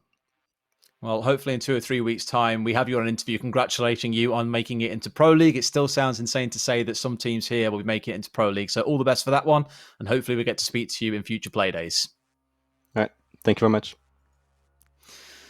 There we go, demo. Whew. So Sternav's the fault when they lose. I see. So all those rounds they lost tonight, all those 11 rounds, Sternav's fault. I think they're onto him. I think they know he's a double agent. Starting, Double you need to be better at hiding that. No, but yeah, DK, they continue on. So now, like we talked about, Dez, that leaves the standings in quite the precarious position. It does. They now sit at the ones at top on 13 points, and I imagine we'll be able to get some standings up on stream in a short while for you as well to give you a summary of how things currently sit. We did cover off earlier on how things set up as well. With August having a 2-0, that's a really good recovery for those guys as well. Probably worth covering the results that did happen on the other stream. Things set up with Easy Dream versus Penta. Easy Dream lost 6-6 on Consulate. In the second fixture, Easy Dream then took it 7-5 on Coastline. So a very close fixture there between the French teams. And then in the games we've just seen, August with a pretty decisive 7-2 on Theme Park against Sisu, then proceeding into a 7-4 victory on Clubhouse, where they started on attack, interestingly, as well. So more decisive result there in that last fixture. Otherwise, everything was completely down to the wire for every single team tonight. Yeah, I just think it's a great night of Siege. Obviously, you look on the other stream as well. You know, Izzy Dream and Penta obviously going at it as well. Orgulus having a bit of an easier time with Sisu, but I think that's kind of expected. Sisu not looking as well at the moment, so we'll have to see how they do again next week, just building more of those storylines. But overall, it's this race, it's not going to be over for a while, Des. I think this is going to go right down to the last week like we can expect. I think it's fair to say that a few of the races have definitely been put at the very back of the pack. Let's get those standings up so you can see who sits where. And as we mentioned earlier on, we were looking at quite a few and saying there are probably 3, 4, 5 teams now currently sat near the top. I believe Penta are just about poking their head up and saying, we're still in with a chance of this one. But there are also quite a few starting to slip towards the bottom. We'll have that up on screen for you in just a second. But I think the most important one to acknowledge is Diffuse Kids starting the week at top, finishing the week at top. Pretty commanding position to be in. And like they say, some of the tough games are now behind them. They faced off against Crazy, Easy Dream, and Team Secret. They are the other, air quotes, strong teams in this tournament. And now you start looking to teams like potentially Penta or Orgulus to bring them back down a level or two. Yeah, that's the thing. Now you look at Orgulus, I think they're going to be the main team we're looking at, because now they have to play Izzy Dream. Then they go up against Crazy. Then they go up against, I believe it's Secret then. And then finally they finish off with DK. So Orgulus, if they go and they have the next 2 weeks of their career, Orgulus could be the ones going into Pro League. Heaven knows they've worked ridiculously hard for it. Having spoken to Omerta before about Titan, about Lazo, all the boys behind the scenes grafting 40, 50, 60-hour weeks on this. They sorely want it. And as things currently stand, they sit at the top on 13 points, tying in with the Fuse Kids and Easy Dream just behind. And the one thing to worry about, I guess, for Orgulus is they've still got some really big games to come. They've got Easy Dream next week. They've got Crazy the week after before facing off against Secret and closing the season out against Easy Dream. What? That's not right. No, it's fine. DK in the final week. Secret and August's logo completely confused me there. I was like, wait a minute, I'm thrown for a miss here. So they've got all their big games are yet to come, and that is where the worry comes. The Fuse Kids, I think, have definitely had their run of the mill so far. They now have probably the clearest path into sitting at the top in future Playdays. For the others down there from below, probably Penta downwards, there's definitely some work to be done there if they want to keep themselves in with a chance and in the running to make it into Pro League. Yeah, at the same time, you know, Salamander, Sisu, we never know. They could cause an upset even though they're down there. We never know what's going to happen at Siege, and anything can happen in Siege, Des, as we know. Absolutely can. And a few Playdays as well. We're seeing even Crazy coming up against Sisu in game number 1 and Easy Dream facing off against Orgulus. So no matter which stream you watch, it's a war at the bottom or a war at the top. That's going to be a hell of a couple of games going on that day. But let's close out the thoughts on what's happened tonight as well. We've spoke to both teams. It's been an absolute belter demo, like we say. All 48 rounds for our first stream back together in a long time.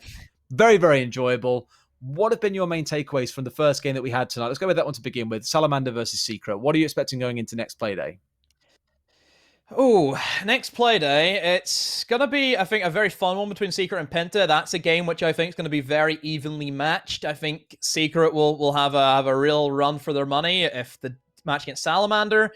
Salamander, they go in up against DK. Could they pull off a massive, massive upset? There's a couple of storylines we can look at. Obviously, as the Orgulus gives Orgulus a chance to extend their lead even more so, and can Crazy finally get something going with a kind of match up against Sisu, who, as we know, hasn't been the strongest up to this point. A little bit rocky. It's probably the best way of summarizing it, I think it's fair to say. And then, of course, we just saw the end of Crazy versus Diffuse Kids. Diffuse Kids, we mentioned just a second ago, they're coming up against Salamander with what should be a comfortable game, but as Salamander has shown, they can contest even the best on their best day. But what about Crazy coming up against Sisu? That should be a relatively easy fixture, and as you say, they can do some work there if you give them the opportunity. And the other games on Monday, no doubt, going to be very, very exciting as well. Yeah, I think Izzy Orgulus is going to be my pick for next week. I think that'll be the match definitely to watch. It'll be entertaining one, but of course that's all in the future to be decided another time. It is. That's Playday 4 coming up for you in just 3 days' time. Of course, you can now go and enjoy a wonderful weekend, and you can go and look on the 20th as to when those are coming up. But just to summarize, in case you have only just tuned in and missed out everything else, here are the results from the day so far from across both streams, I imagine. There you go. Just to show you just how tight the Rainbow Six UK stream has been tonight. The other one started off that way before August and Sisu took a pretty dominating victory over Sisu with a 2-0 going in their favor. Very hard to drive a wedge between many of these teams. This is the kind of competition we love to see in Challenger League, with all of these teams now in a pretty good spot. I say a good spot based on these results, at least in terms of form, to be able to contest for Pro League. Got to ask us a quick one, Demo. If I had to press you now after just before halfway through the season, we have 7 play days. We've just finished number 3. So after game 1 on Monday, we will officially be halfway through. Which 2 teams are you looking at the minute that you've seen over the last few weeks, and which ones are you saying will be the ones to make it to Pro League? Yeah, I'm not predicting that whatsoever. We have never been at this stage in CL where we have had it so hotly contested at the top. 3 teams on 13 points. You know, you go back to like season 8. We had it was the Ints and Empire one. You know, Empire and Ints just steamrolled everyone. It wasn't even a contest. It was those 2 people fighting against each other. That was it. Just those 2 teams, the only ones there. Obviously, we've progressed, and now we've got to this stage where it's up in the air. Anybody can take it. Anyone. It is starting to feel that way. Maybe starting to feel a bit late for teams like Sisu and Salamander, maybe even Crazy. But with 4 play days left, that's still all the points that have been earned so far, earnable again, and then some. Who knows how future weeks are going to go. As mentioned, we are back on Monday, same time, both streams, the Rainbow Six main channel, as well as Rainbow Six _UK. It went with myself and Demo, but you'll be joined by some other wonderful casters of that, I have absolutely no doubt. You can also get involved on Twitter, get talking about it. There's a lot of people speaking about Challenger League on there right now. One thing's for sure, though, it's been a wonderful night of Siege, and many more are to come in the next couple of weeks. Again, as I said to Avish, it's crazy to think that within 2 to 3 weeks, we will know who the next 2 teams are joining the other pro teams in Pro League in the next season. That's all for now, though. For myself, the production crew, and Demo, good night, and thank you very much for tuning in.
have recovered their defuse.